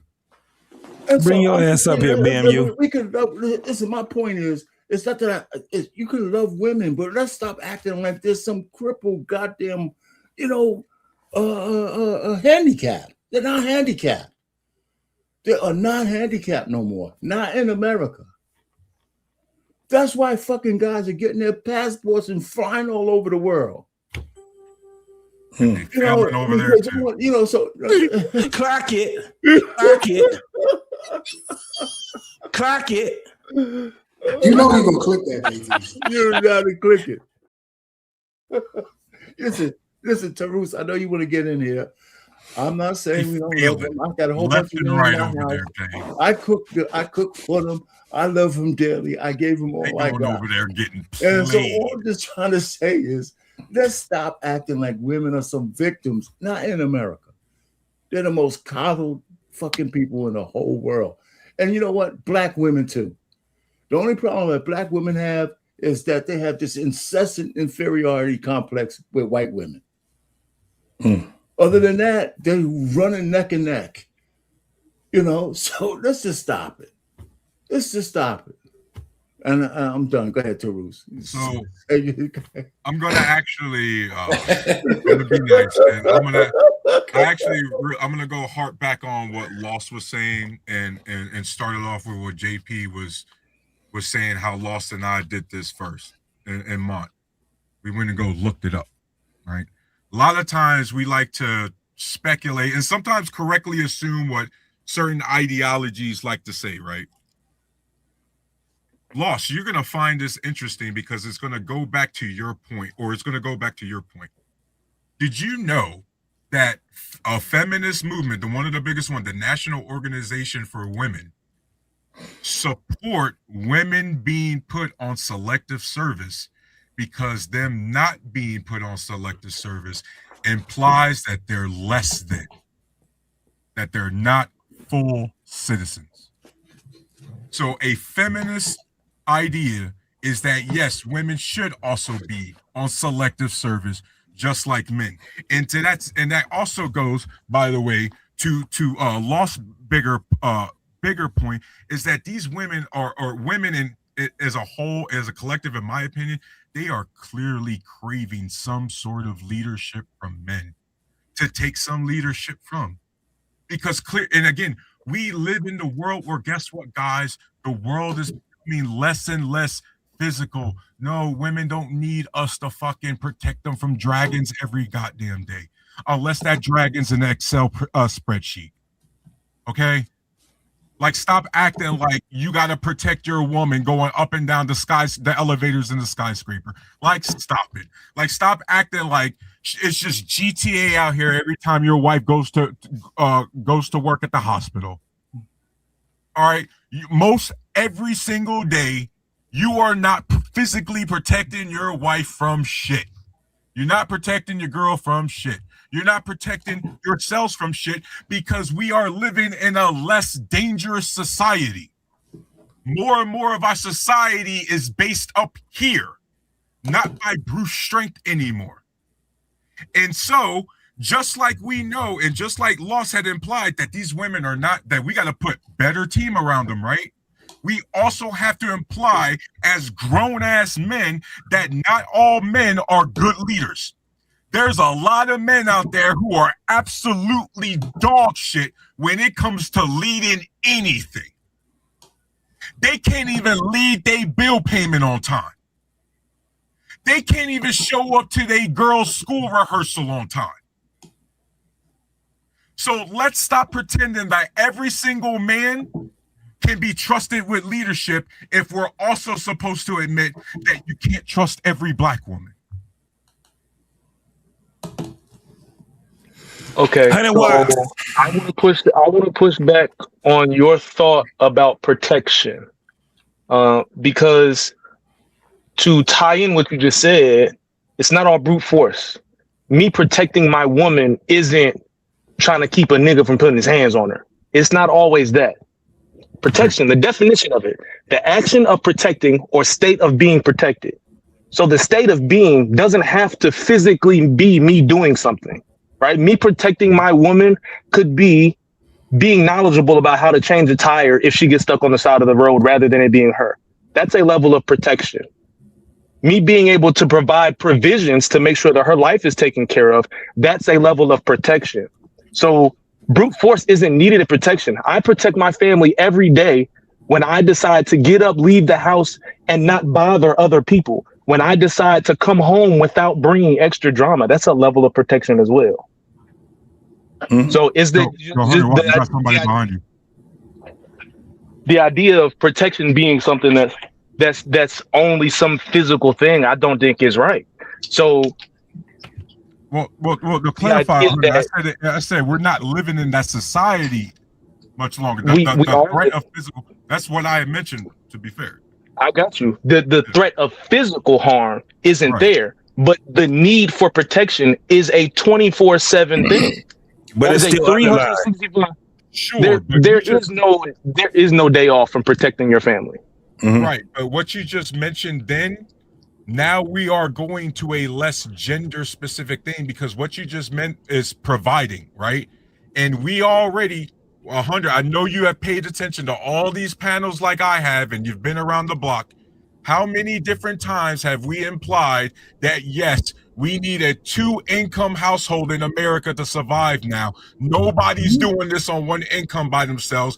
And every single time the men do the statistics, the men, single men, don't make the income to provide for a full family. That's okay, 100 Watt, because we don't live in a society anymore where men have to be the sole financial providers anymore. You see what I mean? That's 100 right there. What you said, and so it was that also provision that makes it easy. Like for example, I'm gonna land my plane here, JT. I know you was about to cook. No, go ahead. Go ahead. April, 100 Watt. I'm gonna be married for 18 years, bro. And my wife making the income. I'm still the leader of the house, but guess what? She loves helping out because it just makes the overall house easier to manage. You see what I mean? It's a quality of life. That provision we're all providing, because guess what? We're both grown-ass adults who live in the same household. You get what I mean? We don't live in a society anymore, 100, where only one person has to bear that weight, nor should they. I slightly disagree, but I hear what you're saying. I want to know. Disagree on that, but 100 Watts. But 100 Watts. I want to know if you can, brother. I want you to elaborate on what you disagree with that on. Okay, so because of the world that we actually live in, because as I've heard them say a few times, reality. So the world that we really live in, the fact that you have a woman that is willing to contribute to the provision, you're an outlier, my brother. Because in the world that we live in right now, the way that, especially if we're talking about social media or whatever the fuck, you can take social media out of it or put it in, or however you want to look at it. The idea that a man is not able to pay 100% of the bills, now his manhood is being questioned. A man that tells his woman that she got to go pay a light bill, his manhood is questioned. A man that doesn't have the ability to do 100% of everything, because now a man is expected to financially provide. He's supposed to provide security. He's supposed to be her best friend. The motherfucker's supposed to be her hairstylist. The nigga's supposed to be her photographer. The idea of what a man is supposed to provide in relationships is completely different than what women provide. The expectation of what is the expectation of what we bring is completely different. So even if you do have a woman that's in your house that's gonna work, it's expected of you to do more than what she is. Anything that she does is just extra icing on the cake. All of us have been on this planet long enough to know the phrase, my money is her money and her money is her money. Or my money is our money and her money is hers. We all long old enough Or to know like what a that is. happy wife, happy life kind of shit, right? Yeah. All that shit because of the expectation of what society says. Men are supposed to be out here breaking their back while she at the crib getting her nails done, sipping wine. Yeah. So I got a question to ask 100 watts, if you don't mind, JT. No, go ahead, bro. 100 watts. Earlier, you said that a man's manhood is usually in question when it comes down to providing. Let me ask you a question. When have you ever known a woman's womanhood to be called into question on a regular basis, like a man's manhood is called into question when they start talking about provision? I know of plenty of situations where if you find out that a girl is a woman, I don't know what word ladies want to hear, but if in the world that we live in, if you find out that a woman is making more money than her man and she out spending money on him for Valentine's Day and she done bought the nigga some Jordans for his birthday and he can barely afford a card, that his manhood is in question. It don't matter how many tires he changed. It don't matter how many trash bags he take out. It don't matter how many budgets he put together. If he is not doing, if she's the one that's spending the money and being romantic and all of that shit, his manhood is in question. Because he's the one that's supposed to be planning Valentine's Day and buying flowers and planning dates. I'm gonna let you cook for a minute, dog, but we gotta let that shit marinate right there. Buying that nigga Jordans and that nigga ain't got a car, and that's wild. And that shit, we be seeing shit like that. When you see shit like that, it is in question. His manhood is in fucking question because we said something earlier. I said something earlier, Arpain, when I was talking about my man Driscoll, right? Now, Tarus, you remember Driscoll, don't you? In Family Values. His wife was Family Values. He said that was the powerful thing that he said. She got him to a point where she deemed him to be her husband because of her flaws. And he had to fix some shit. And that man was deemed to fix it because if it wasn't going to get fixed, if he didn't fix it, it wasn't going to get fixed. So she was sitting back and she was saying, listen, because I look at you as this type of a man, look, this is what's fucked up about what's going on with me. And that man fixed it, right? And he was just like, God damn, but for a woman to give you some fucking Jordans and she know that you ain't got no goddamn car, oh my God. That shit is crazy as fuck. She is questioning your manhood. Because the first thing that she should have said was, we going to get you some guy, at least down payment for you to get a car, man. And if she's not questioning your manhood, her homegirls is questioning it, her mama questioning it, her sister and them questioning it, everybody on social media questioning it. Even your own mama will fuck around and question if she find out that's how you moving around out here. Your mama gonna question that shit. You got Jordans on, Yeah, those but if your $300. girl ain't questioning it, it's then fucked. what does it matter what everyone else is? Because we all know that women are influenced by other women. So if your girl doesn't have a problem with it and she goes to tell her friends, after enough times of her friends saying, girl, why you still messing with that broke ass nigga? She gonna leave you, dog. 100. You know how many of my wife's friends said the same thing and they asked us still single and we married, bro? Like that shit happens all the time, bro. You know how many dudes done told they homeboys, oh, break up with her, bro. She ain't working. And guess what? They still at home somewhere living in their moms. And dude living his best life talking about, damn, what kind of boat I'm gonna get? Let's go. All right, Let's and go. everything in between, dog. Come Let's on. go. Come on. Do you think you're typical? Do you think you're typical to Roos or an exception? You repeat that? He said, do you think you're typical or an exception?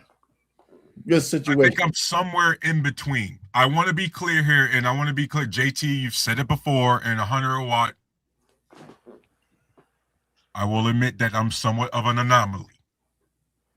Okay? All right. Thank you for that. There you go. However, I think just the fact that you made it 18 years already puts you in a place to be an anomaly. But I think he's about to go somewhere with that. I want him to finish. I'm 38. But I know where he's about to go because I know a little bit about his history, but I think I know where he's about to go with this. But the anomaly part I get. Now let's go with the however. So the however is, and JT and Loss has heard me say this before, there is not a single person on this planet, including women, including my wife or myself, that could make the claim that Tyrus had his shit together as a man at 20 years old. Not one. And what? 100, what? You know, there's a lot of people, failed marriage or not, you know, there's a lot of young people be like, YOLO, we love each other. We married each other off of vibes. That's how a lot of marriages start and end, by the way. I got married at 22, so you was right there. That's why I knew where you was going with that. Yeah. You know what I mean? And so a lot of the times, man, at a young age, a lot of these women aren't really, those are pie in the sky thing. It's no different than a dude wanting the OnlyFans models, but at the end of the day, these women know that you ain't got shit because they ain't got shit either. And so the idea is we are going to build something together. You see, 100 why? If you're dealing with women who already expect you to be a perfect package out the gate, you shouldn't even be bothered to talk to her in the first place. That comes with vetting. A lot of these women y'all be messing with, you shouldn't even be messing with in the first place. Unless, of course, you, and I'm not saying you, but you as a collective, as single men as a collective, if you're leading with your wallet, expect women to always be wondering about said wallet. Because what was the message you sent? Mm-hmm. What was the first impression you made? Because what's another saying we love, 100 watt? First impressions are everything, right? You see, hey man, the world is complex.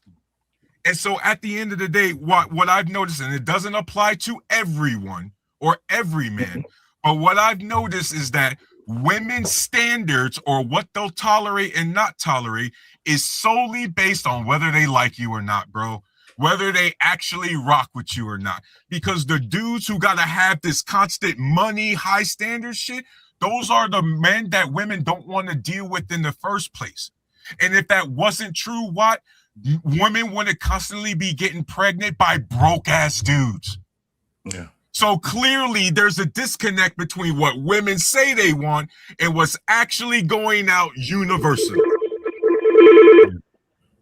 You know, another thing too, Tyrus, is us as men, when we were young men, like we keep living, right? We just keep living. And it's funny when we see what we were at in our 20s, and then we see what we are now, right? Where we at, wherever we at right now. That shit is crazy. Being married, it's like 8 times the magnitude, right? Because not only are you observing yourself growing up, but you have somebody else on your side, and you seeing them grow up too, along with your children. And if you got adults, parents, you seeing everybody growing the fuck up. So it's crazy as hell when you say, when I was 20 years old, and then now you 30, 40, 50 years old, and you see what you were back then. But then you look at, this is the thing about marriage. How the fuck, what was the origin of me and her, right? That shit wasn't always, what you see in the movies. It was some fucked up shit. It be marriage, before you get married, motherfuckers then broke up, got back together, broke up, all kind of other shit got in between it and all that shit. Next thing you know, you got 15, 20, 25 years in a marriage. You got a story to tell, right? And the story is never, I've never heard people that have lived long and been married long ever told a story where it was just beautiful. That shit you be like, y'all still was together? That motherfucker, you be like, shit, we was separated for like 6 years. Motherfucker be like, hell no. I'm like, shit, that's what got us back to where we was at. Because we have to realize shit. We have to go through, man, when you in the middle of some shit, you can't see all the bullshit. All you know is that you in the middle of this shit. But when you get away from it, especially when you with let me speak from a man's point of view. When you away from a woman that you actually love, The last thing that you want to do is have her be with another nigga. It don't always have to be with sex, right? You don't want her to love another motherfucking man like she love you. What kind of bullshit is that? That's what would make a man be like, let me go grab this motherfucker before she do some shit that she's gonna regret. You get what I'm saying? Motherfuckers done broke up with their girl. What made a lot of motherfuckers get back with their girl because they was like, okay, hopefully she ain't fucked nobody else yet.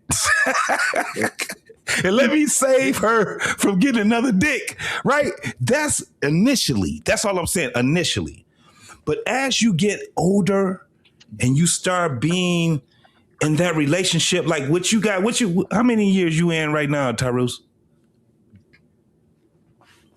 17, April will be 18. Yeah, man, that's a lot of fucking time. That breaking up, like when motherfuckers be talking that shit on YouTube, talking about some, yeah, she do something, just leave her. Get the fuck out of here. Nigga, do you understand what leaving is? Or at that standpoint right there, nigga, that's like going and getting one of your kidneys removed while you straight up you coherent. There ain't no motherfucking anesthesias. There ain't nothing. They just about to take your fucking liver from you or your kidney from you. That's how it feels I know for men. I don't know from women, but I know at 15, 16, 17, 20 years, 30 years, and you talking about breaking up with your woman, nigga, that's surgery. You ain't broke up with her. Just because we ain't seeing each other right now don't mean we broke up. To your you point, out your goddamn... you cook, bro. Women say they physically get sick when they lose their man. To your point. Come on with it. To your point. It's like surgery with no anesthesia. I'm gonna tie back to what you just said a minute ago. Earlier Tuesday, we watched the round table with the gentleman, and we saw a guy got up in an old boy's face, the little sweet dude, and he was telling him all kind of stuff, being just disrespectful, right? Mm-hmm. And one thing I noticed about these 92% guys is that they don't understand hierarchy. When you have an elder speaking at the table, we as men have a rule. You need to be quiet when old folks and grown folks just are shut talking. the fuck up, right? You should get some respect about yourself. That's how we normally, hand out, discipline amongst us men. Yes. You know what I mean? And that's how we disseminate wisdom amongst ourselves. Let the old folks, say what they got to say because they've earned it. They've been here long enough. When was the last time you see women do that? Young chick and say, hey, you need to be quiet when grown women is talking. Yeah. Now, I'm going to use that to preface this comment that Anissa said. She said that's because most women are not strategic and dating. They move purely off motion and make bad decisions when it comes to men. Let me ask you a question. When was the last time you listened to a bunch of older women who had wisdom, who said, look, I'm going to show you how to pick the right man? Guys, we talk to each other and say, hey, look, you shouldn't date that type of woman. And here's why. When was the last time you saw a bunch of women get around a young girl and say, hey, look, that's not the type of man you need to date. You need to date this type of guy. It would save you so much trouble and time if you would listen to the elder women who've been here a while. And then that way you don't have to make those same mistakes. And that way you don't have to say I was young and dumb. Men don't have the luxury of saying that because we have to listen to each other. You see what I'm saying? Yeah. And there's a certain level of disrespect that comes from when you come at your elders like that. And the guys know that's a built-in thing for us. We don't have to talk about it. There's been plenty of times where people have come up here and try to disrespect our pain, and I've checked them on the spot. Yeah. Just for the sheer fact that our pain is the elder, and we should give him the dignity, even though it's OG. Yeah, it's right. He the OG. You see what I'm saying? But what I'm saying is, what's J Speed, right? It's the same fucking thing. Yeah. See, we when we talk to each other, this is the thing, and I didn't mean to cut you off, bro, but I wanted to just piggyback off of what you just said. With men, the thing is that when we figure out how to respect one another, right? Again, our pain, OGJ Speed, and there's been a couple of other cats out here where it gets really heated But at some point, we'll come back, bro. We'll be like, man, remember 2 weeks ago, man? And when we see the person again, what we'll say, hey, man, I apologize for that. I didn't mean I was in my emotions or whatever. We always do that. And that's one of the things where I was just saying, like what we saw earlier on that panel, I think that's what really is sparking what's happening in the podcast Ram, where we seeing Hollywood people, they wasn't checked in to what we was doing. Right? They wasn't checked in what we was doing.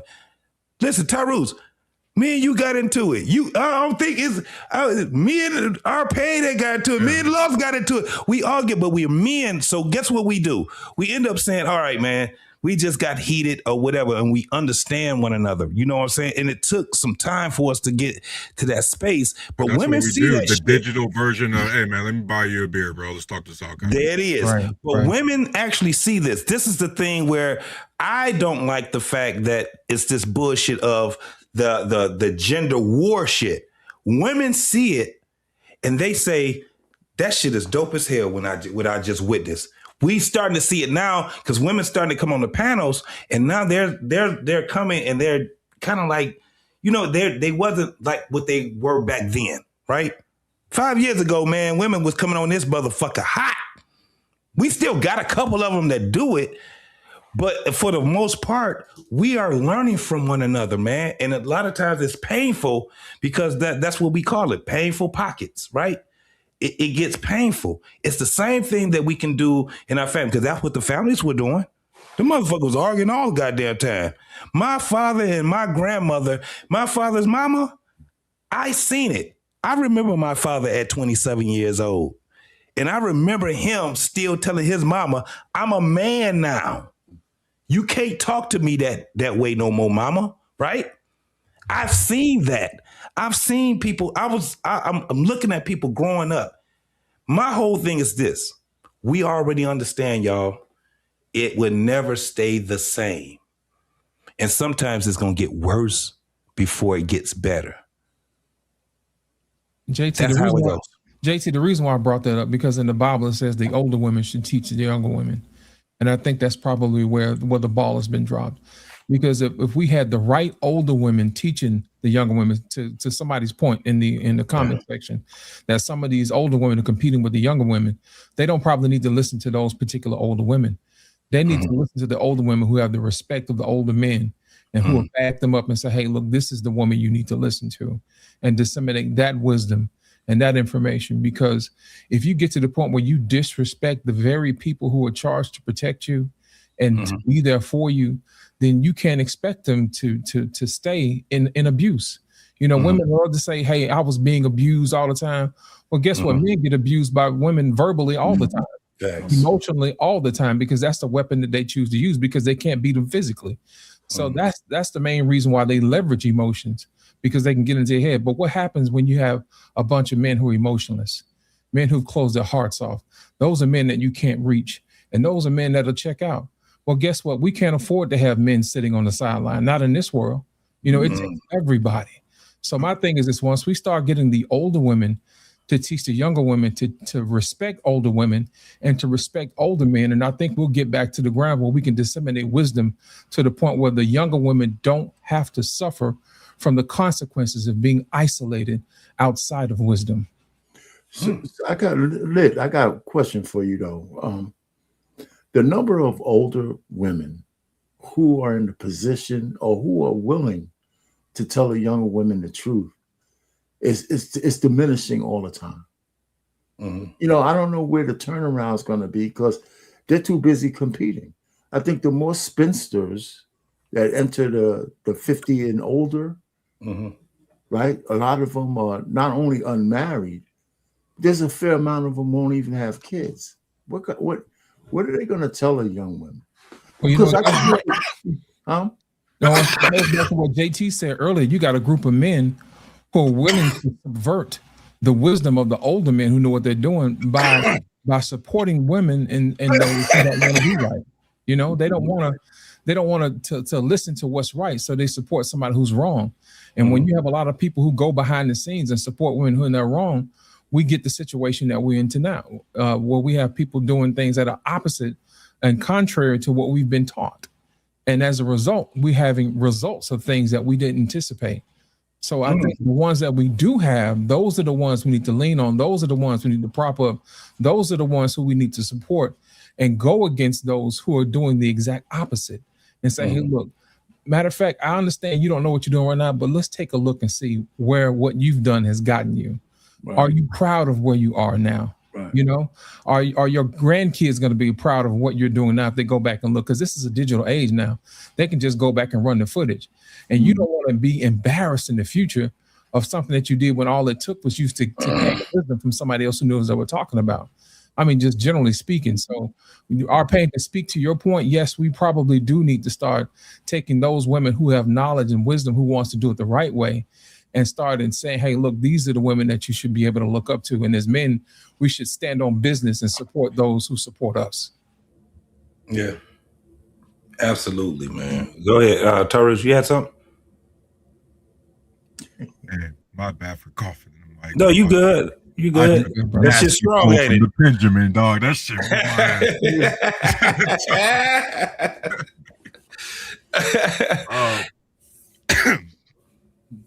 I just want to say, just out loud, because I want to make sure that it's at least said, because it's dangerous for men as well. Women have this problem because of competition, and men have this problem because of ego, right? Men have this no new friends thing, that men try and operate on, where you try and gatekeep or hold on to that information. So you can't, that young black dude that's outside being stupid, instead of you being stuck in your ego and being on no new friends, you got to be able to give game sometimes. And I think men, sometimes we do have a habit of holding on to information because you too worried about somebody trying to cross you or trying to steal something from you or trying to take your shine or something of that way. So the same way that women are worried about it in terms of competition, I think that we just need to say out loud and make sure that men are aware, like, ego plays a part in that situation for us as well. Absolutely. Hunter Watson, speak to your point earlier. Back in the day, women would actually, give food to other women, you know what I'm saying, that type of thing. And that was a way of bonding. Well, guys do the same thing. We just give each other a bill and say, hey, man, here's a bill. Let's sit down, let's chop it up. I think once we start getting back to fellowship again, I think this will probably, it'll clean up some of this stuff. I think for men too, I think we've been able to find a healthy way of being aggressive with each other. And being able to grow with it, right? Like, so for example, if you have those same guys that you go to the basketball court with and you play 5-on-5 all the time, there's a level of competition and anger and frustration and argument that happens when y'all get on the basketball court. But like you said, as soon as that game is over, we can, hey, let's run over here to Ruby Tuesdays and let's have a beer real quick. You know what I'm saying? So I think that we do have a healthy way of being able to work out that bullshit so we can come back later to be friends. And I think that women do lack that space. Of being able to get their frustrations out in a healthy way and come back and be friends later. Absolutely. So, Watt and Lost. I agree with you guys. Oh my goodness. Takes, right? I can't learn those lessons, the lessons that Lost is talking about because he's older than me, lessons to Pain knows that he's older than me, and I'm only 38 and I'm on the younger side, I guess. I don't learn none of these lessons, Watt, if I bail early, if I got commitment issues. Bro, there's so many times throughout this, not so many, but there's times throughout the marriage, bro. We go a couple days walking by each other in the hallway like Western gunslingers, bro. Yo, we drawing guns at high noon kind of shit. You know what I mean? You're just going to be there. You just don't like each other, bro. They just annoying. Like, she did something annoying. You did something annoying, you know what I mean? Like, there's going to be times like that. But the thing that a lot of my guys, unfortunately, Brent, we like follow through, right? We like a long-term vision and seeing things through, you know what I mean? And sometimes, Hunter, sometimes it's not even about having a plan as much as it's about just showing up. Sometimes you just got to put yourself in a situation and things just work out of itself. But women wanting to see you have the leadership to put yourself in a dicey situation, if you get what I mean. She doesn't always need to see you succeed. She needs to see that you're willing to try. That's what having a program is. Willing to try. And there's too many guys, bro, who lack commitment issues. And so there's a lot of women, for better or worse, again, just a perspective, that they feel like they got to do more of this stuff on their own because we have a lot of indecisive men out here. You know, Tarus, to speak to your point, I think that men should be able to check their ego immediately. And that is no greater strength in a man for him to check himself immediately. I'll give an example. Last night, I talked to my girl, and I probably said something I shouldn't have said it, but it wasn't directed at her, but I think she took it that way. You know what I'm saying?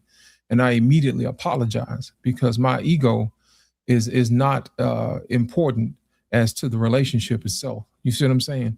And women need to see us apologize immediately because that shows growth, and that's also strength. You see what I'm saying? I'm strong enough to admit when I'm wrong immediately. You see what I'm saying? And I think it also puts the pressure on them, Loss, because that's the standard that they also need to live up to. Absolutely. Absolutely. So once we start putting the relationship above our egos, I think we can probably start having a lot more healthy relationships and conversations going forward, you know, and asking them, hey, what did I say? And why did I say that to offend you? And then once I say, you know, I apologize for saying that immediately. Would you forgive me? You know, that type of thing. I think being a man about doing that, it shows strength. And I think that they respect that strength in us when we are able to check ourselves, you know, and she shouldn't have to check us all the time. We should be able to check ourselves. And I think that's showing accountability as being a man and setting the standards, like you said earlier. The only thing I'm not even gonna say push back against, just there's a part of what you said that I'm challenging in my mind right now. And you were talking about like men that try. And what I'm thinking about is, and the reason I'm thinking about it this way is because I'm raising boys and I'm raising girls, right? So trying to figure out how to teach these things, because the same lesson has to be taught, but it has to be taught a different way, whether I'm speaking to my sons or my daughters. But what I believe to be true is that a man who tries doesn't have the grace to fuck it up the way that a woman does, right? I think that the men that you're referring to that don't try or lack follow through, I think a lot of that comes from the fear of failure, in the sense of, if a man fails, it's all on him.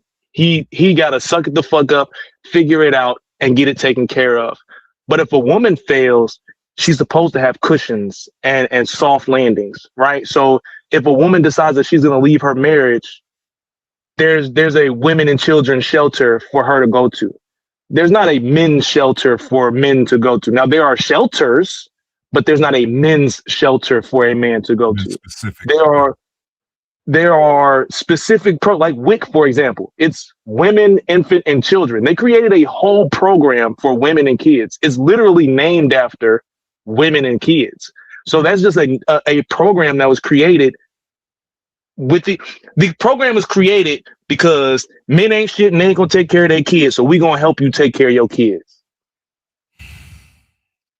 And I think that men, there are a lot of men, whether we agree with it or not. I don't agree with it. But whether we agree with it or not, there's a paralysis that comes from attempting to do anything when you know no matter what, you're going to be criticized for it. Even if this goes well, you're still going to criticize me for this because now I'm being financially abusive or I'm being controlling or something of that sort. Like, even when a motherfucker do it the right way, you still find a way to criticize me. But a woman's supposed to have these landings and these cushions whenever she doesn't land right. So I don't necessarily, I understand why you say that it's bad for a man not to try. I just see how it happens that way for men to not want to try. Well, I want to be clear. I agree with you. Like, but you don't get it twisted, man. All the guys that try, whether they succeed or fail, they also have that same fear, man. They also got that same doubt in their minds. The the ability is that perseverance to push through it, right? In spite of that fear. 100 Right? watts. That's what ambition is. Oh, go ahead, Loss. I'm sorry. No, I wanted to touch back what he said. 100 watts. Here's the thing: when we talk about the difference between men and women, that is a part of leadership that nobody wants to say out loud. Ultimately, that is what leadership is about: taking responsibility for what you do. And I think sometimes when women say and they crave leadership, those are some of the things we need to introduce them. Say, hey, if you want to be a leader, this is what it entails. It means checking your ego when you don't feel like it, and you can't just say what you want to say when you feel like it. Because believe it or not, men can say some foul stuff if they really wanted to. But, we have breaks and checks in ourselves that we have to check ourselves. But necessarily, you don't always want to lean on brute force, because we can tear some stuff up. But at the end of the day, you have to be able to self-regulate. And that is also a part of being in leadership as well, too, being responsible for those around you, whether you're a male or female. And I think we need to start setting the standard and let the standard be the standard regardless of the gender. And I think once we start doing that, then we'll have places where people won't be coddled and say, hey, look, here's the wisdom that you need to be successful, versus saying, hey, here's your scapegoat, you can always run away. And I think that's something that we need to say out loud for people to understand that is a portion of leadership. Sometimes it falls on you. Sometimes you fail. But as long as you try and you get back up, that's all that matters, So I think that when people look at failing as an end all be all, no, failing just means you're gathering data and you're gathering information so you don't make the exact same mistake over and over again. And unless you plan things out, that's also a part of leadership. And I think if we sit down and we explain to people what all goes into leadership, I think a lot of people wouldn't run up there and want to be leaders all the time. Because like Taru said, there are some men who are garbage leaders. Let's just be honest about that. But at the same time, there are some women who are garbage leaders as well, too. But I think a lot of people are afraid to say that because of the way we have a society set up with those unspoken rules. We can't go around calling women bums, because they always want to leech off men. And we're quick to call men homosexuals if they want to live with a woman.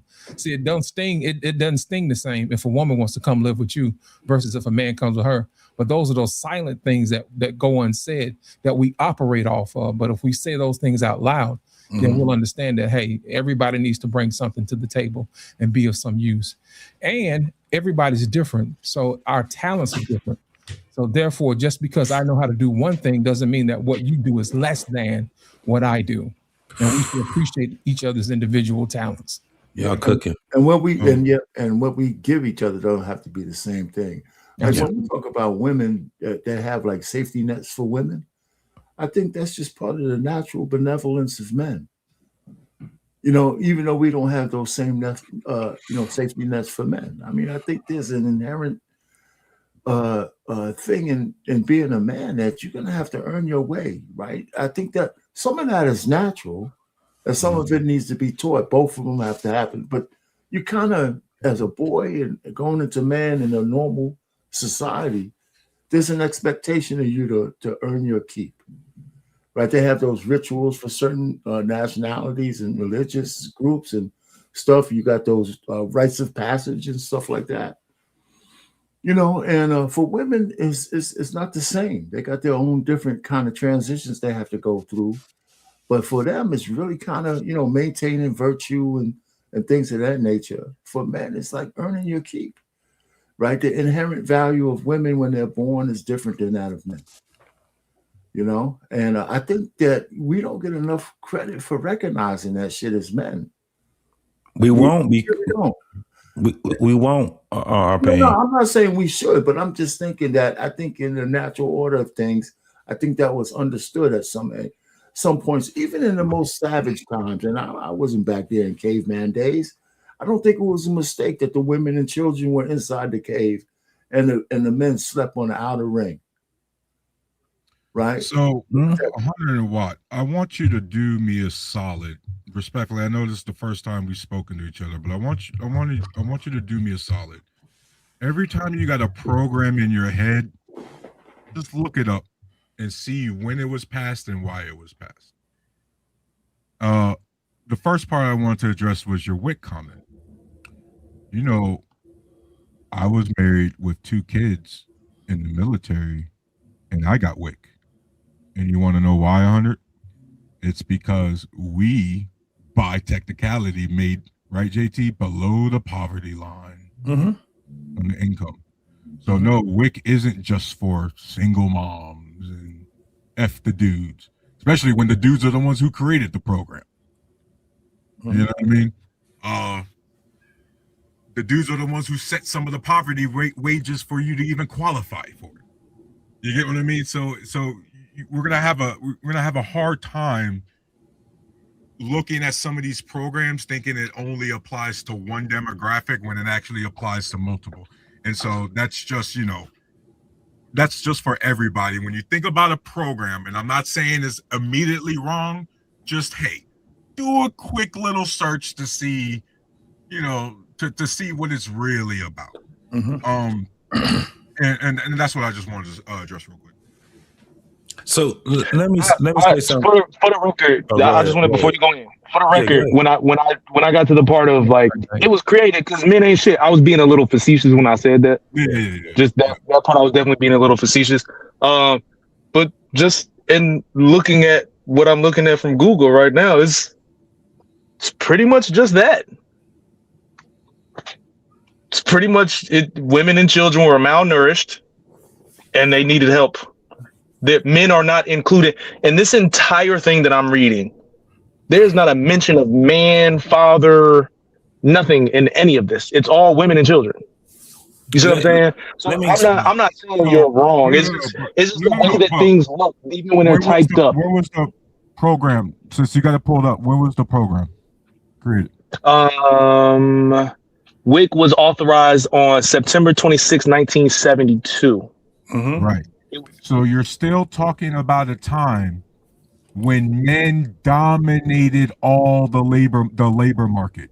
So women were still primarily at home. So guess what they needed if the breadwinner got divorced? So that was or not just divorced too, died on the job, an unfortunate accident. All of the sort of things that can happen in life to the breadwinner at the time. But that was post. And I understand this also because all that shit has some, coming. Real quick, JT, Title IX, I think was after that. Was 72 was the year that I was born, but 72 was also post Vietnam. Now, when Vietnam ended, motherfuckers didn't just jump on it and say, well, we got to take care of our veterans. They didn't start taking care of their veterans until goddamn 2000. You get what I'm saying? But this is the thing. I wanted to just go back to this part right here. What you guys were talking about, the points that you guys were on was this thing about, so with men, resilience, right? That's the word. Resilience. When you think about this, if you were a man that knew how to work with your hands, you were a problem solver, right? Me being a mechanic, right? Before I was a good mechanic, I'd say before I ended it all, I was a great mechanic. But before then, the guys I got a lot of my information from was guys that were really, really great and resilient, right? I didn't look at them and I didn't hold them to a higher esteem because they just were just good. No, the motherfuckers was in some fucked up situations. You know what I'm saying? And they figured it out. When women look at men, they have to see that the failure is right there, right? That's why, like, when you guys, the guys that are still married, that's what your women looking at you as, because they seen failure, but they saw how you were so resilient that you turned that shit into triumph. That's some crazy shit right there that a lot of people don't even understand. That in order for me to even be victorious, I have to be able to, at some point in my life, have failure. And if I'm married, my wife has to be able to see, how do I get out of failure? Because now the trust is really up there, right? When she see, like, we heard all this shit earlier in this show, bro, where motherfuckers was sitting back making excuses about all kind of woes in the world and shit was all fucked up. The thing is that what makes you stay with the one that has been with you for at least 2 or 3 years and make it 4 or 5 years and 6 or 7 years, they got to see your ass in some motherfucking shit and how you get out of it. Even men look at other men that way. When we down, we gonna see how you get out of that motherfucker. Everybody do it. That's why everybody want to see the plane crash, right? I can never trust a nigga that say he don't take L's. Right. That's crazy. That's crazy. Because everybody at some point takes an L. It's how you get out of it, right? It's how you get out of that bullshit that you in. When somebody, the only way that I can even trust, and me being a man, the only way I can trust another man is to see how this motherfucker have gotten out of the bullshit he got himself into. I ain't never met a man that ain't never been in no bullshit. Anytime a motherfucker sit back and tell me, nigga, I was never broke, I don't want to talk to you then. I ain't never been in no financial issues, and I ain't never had an issue in my family, and I've just been perfect. Nigga, ain't nobody been perfect. Women trust men when they can see how your ass get out of the fucking tragedy. How you get out of it? I've seen women, listen, I've lost my father. And the woman I was dating, she saw me cry. That shit ain't normal. She don't see me cry all the goddamn. When she seen that shit right there, but then she seen how I pulled myself up and I still was like, I'm the older child. I gotta be, you know what I'm saying? This is what was brought to me and I was just into it. She was just like, wow. You know what I'm saying? It inspired her because when I lost my father, she lost her mama. And she like, he's getting through it. I can get through it too, right? I can get through it too. It's the shit that we have to go through in life where when somebody else see you, man, we all get inspired over this shit. Yeah, it wasn't about your moment of weakness. It was how you recovered. How you recovered. How you recovered. Because you're going to have to say, if anybody ever told me, nigga, I've always had it like this, I ain't never had to come from nothing. You out your goddamn mind. That's why you be hearing people sitting there talking about I got it out the mud. That's some bullshit to me when they talk that I got it out the mud shit because they just talking, unjust. But when I hear somebody's story and I be like, God damn. Because we don't look at it as shit. You hear people say that if that shit ever happened to me, I don't know what I can do. Well, all right, motherfucker, it's about to come. One thing that we can never dodge in life is death. The only people that experience death is the people that are still living. So when we talking about this shit, listen, I heard our Pain talk about it. I've heard a lot of other people talk about it. To lose myself, to lose a loved one, I ain't talking about just any loved one. I'm talking about somebody that's right there, that's been in your life. And you got to say, I would never, ever be able to see this person ever again. This was on the shelf. I forgot to put it in the envelope. That was on the shelf. That's being a person to be able to go. That's an L. That's an L. When you lose somebody, you taking an L.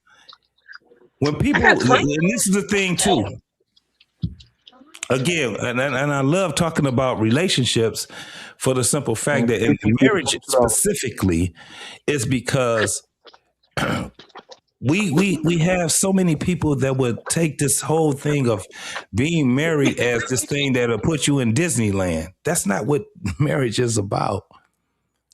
It's a journey that you have to take. It's an experience that you have. The craziest part is that if you want to have that experience to be like 100% experience, you got to experience losing that person or them losing you. It's not like this happily ever after type of a thing, right? What we do, we have to prepare. So when I hear Tyrus, when I hear you speaking about your marriage, and I hear our Pain speaking about his marriage and things like this, this is about you guys maintaining it, right? This ain't about y'all sitting back and talk about it makes me happy and, and love is this and that. No, you're already expressing the love because you're doing the things that it takes to do being the man that you are, right?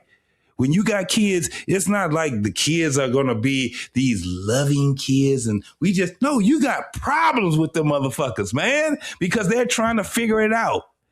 You be like, man, if you hear, and now our parent, what we said earlier about relationships, you hear motherfuckers talking about dating. And when they do talk about being in the relationship, what they talking about? Chores. Cooking and cleaning. Y'all, niggas are arguing on panels about chores, right? That's not real relationship.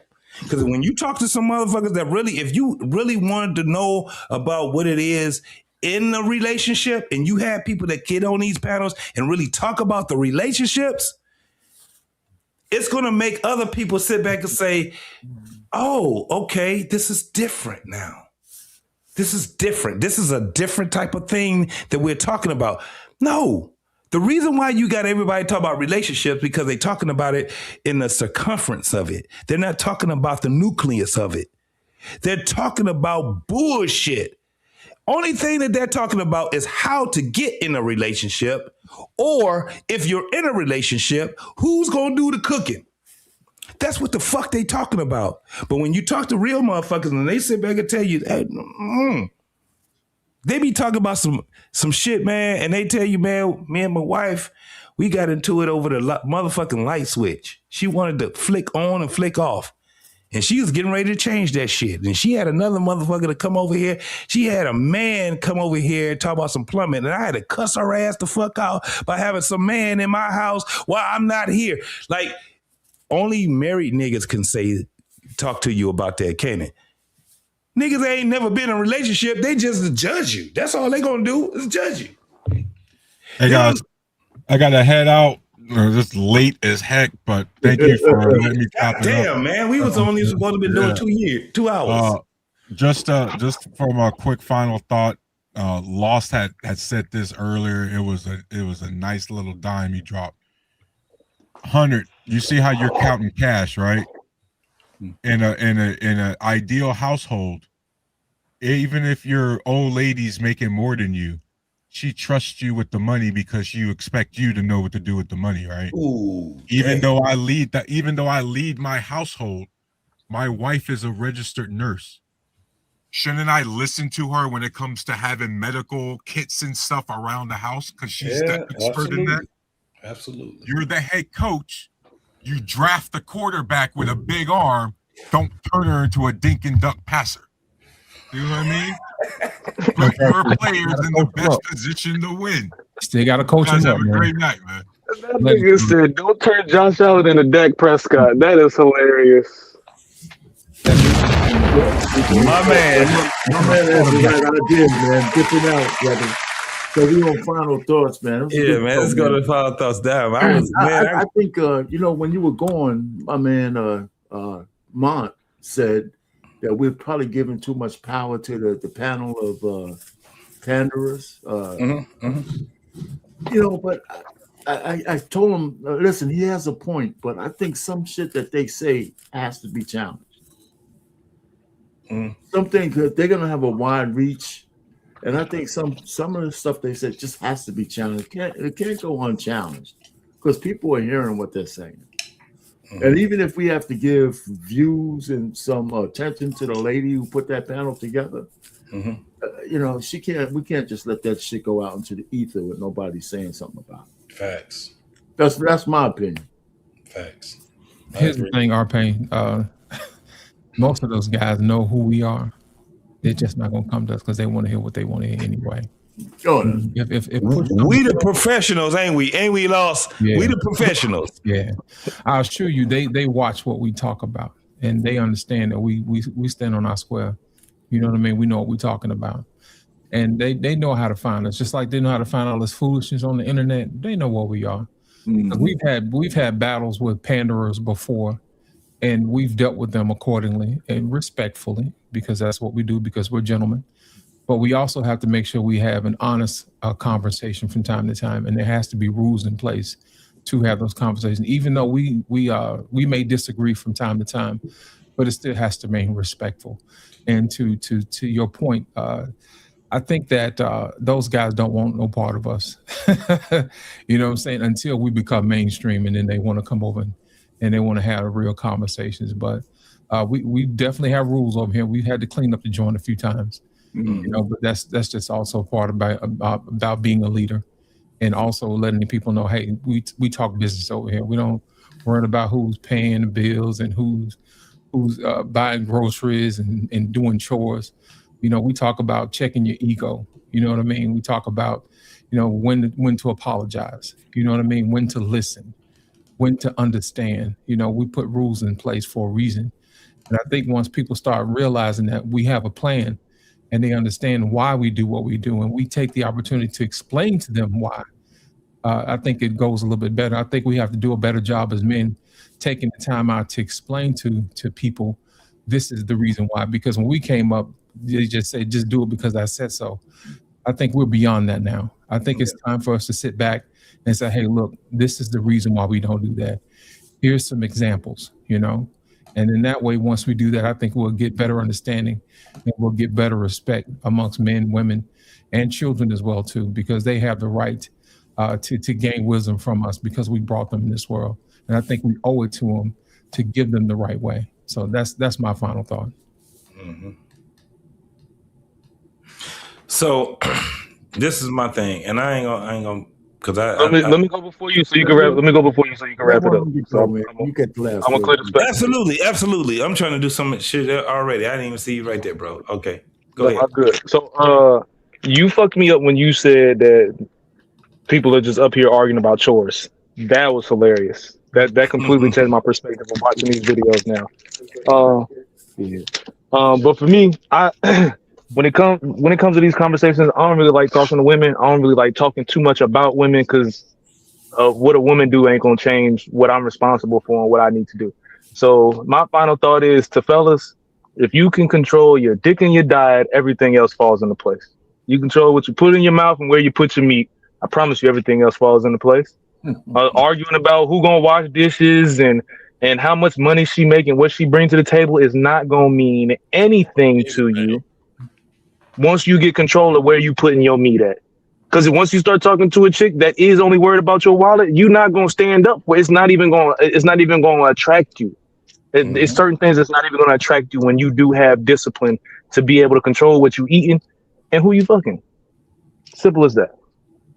Facts.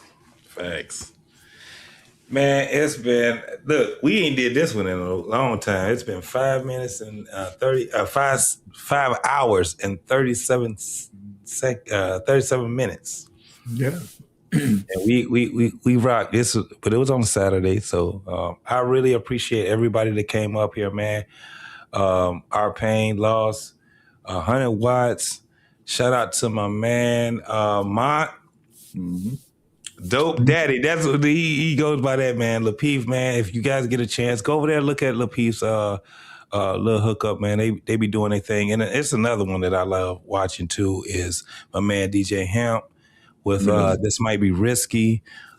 These are people that I really I really watch, man, like in the morning time. I really be, when I be heading to work and shit, I be listening to them.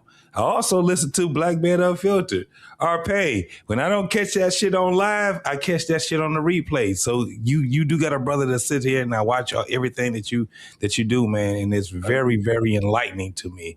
Loss, you already know what it is, man. We sit here, man, and we talk offline and we talk over here in front of the people or whatever, man. But Black Man Unfiltered, I'm very thankful for being on this network, man, and being able to have the brothers over here where we can congregate. And damn, 5 hours, bro. We ain't did this in a long ass damn time, bro.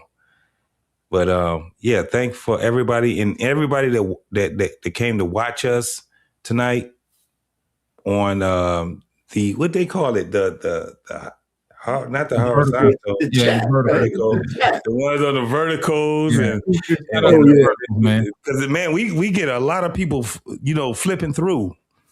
So it's pretty dope, man. But shout out to all of you guys, man. We about to be up out of here, man. Yeah, man, come on over to the channel, man, so we can listen to some music, man, and talk relationships through song, man. I think that's an element that I think we need to investigate, because I think once we get the music right, I think we get the people right, man.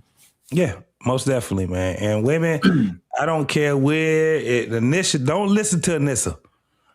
We don't hate women. We don't hate women. You would have more men over here that are married and in relationships with women that you're like what we got to say, man. It was pretty dope, man. So I just want to bid everybody a good morning. Thank you, and thank you, R Payne. Thank you, Lost in Translation, man, for being over here, bro. And we out this piece, bro. I'll holler back at y'all, man, later on. Peace out. Peace. At some point, we all got to come together. No. Yeah. Everybody got opinions. Let's talk about it. Communication is key. Let's build around it. We do this for the people. The people found it. Black love, stay strong. No way around it. We anti-genocide. We ride for the cause. Got love for our sisters. And love for our dogs. Respect the young and elderly. You all been invited to be inspired. Come together. Better got violent. Gotta watch for the cops. Gotta watch for the ops. Gotta watch for the politicians that play with the eyes. If you know, then you know. Plant the seed and it grows. Welcome to the show. This is what we know. This is what we know. This is what we know. This is what we know. This is what we know. Yeah. This is what we know.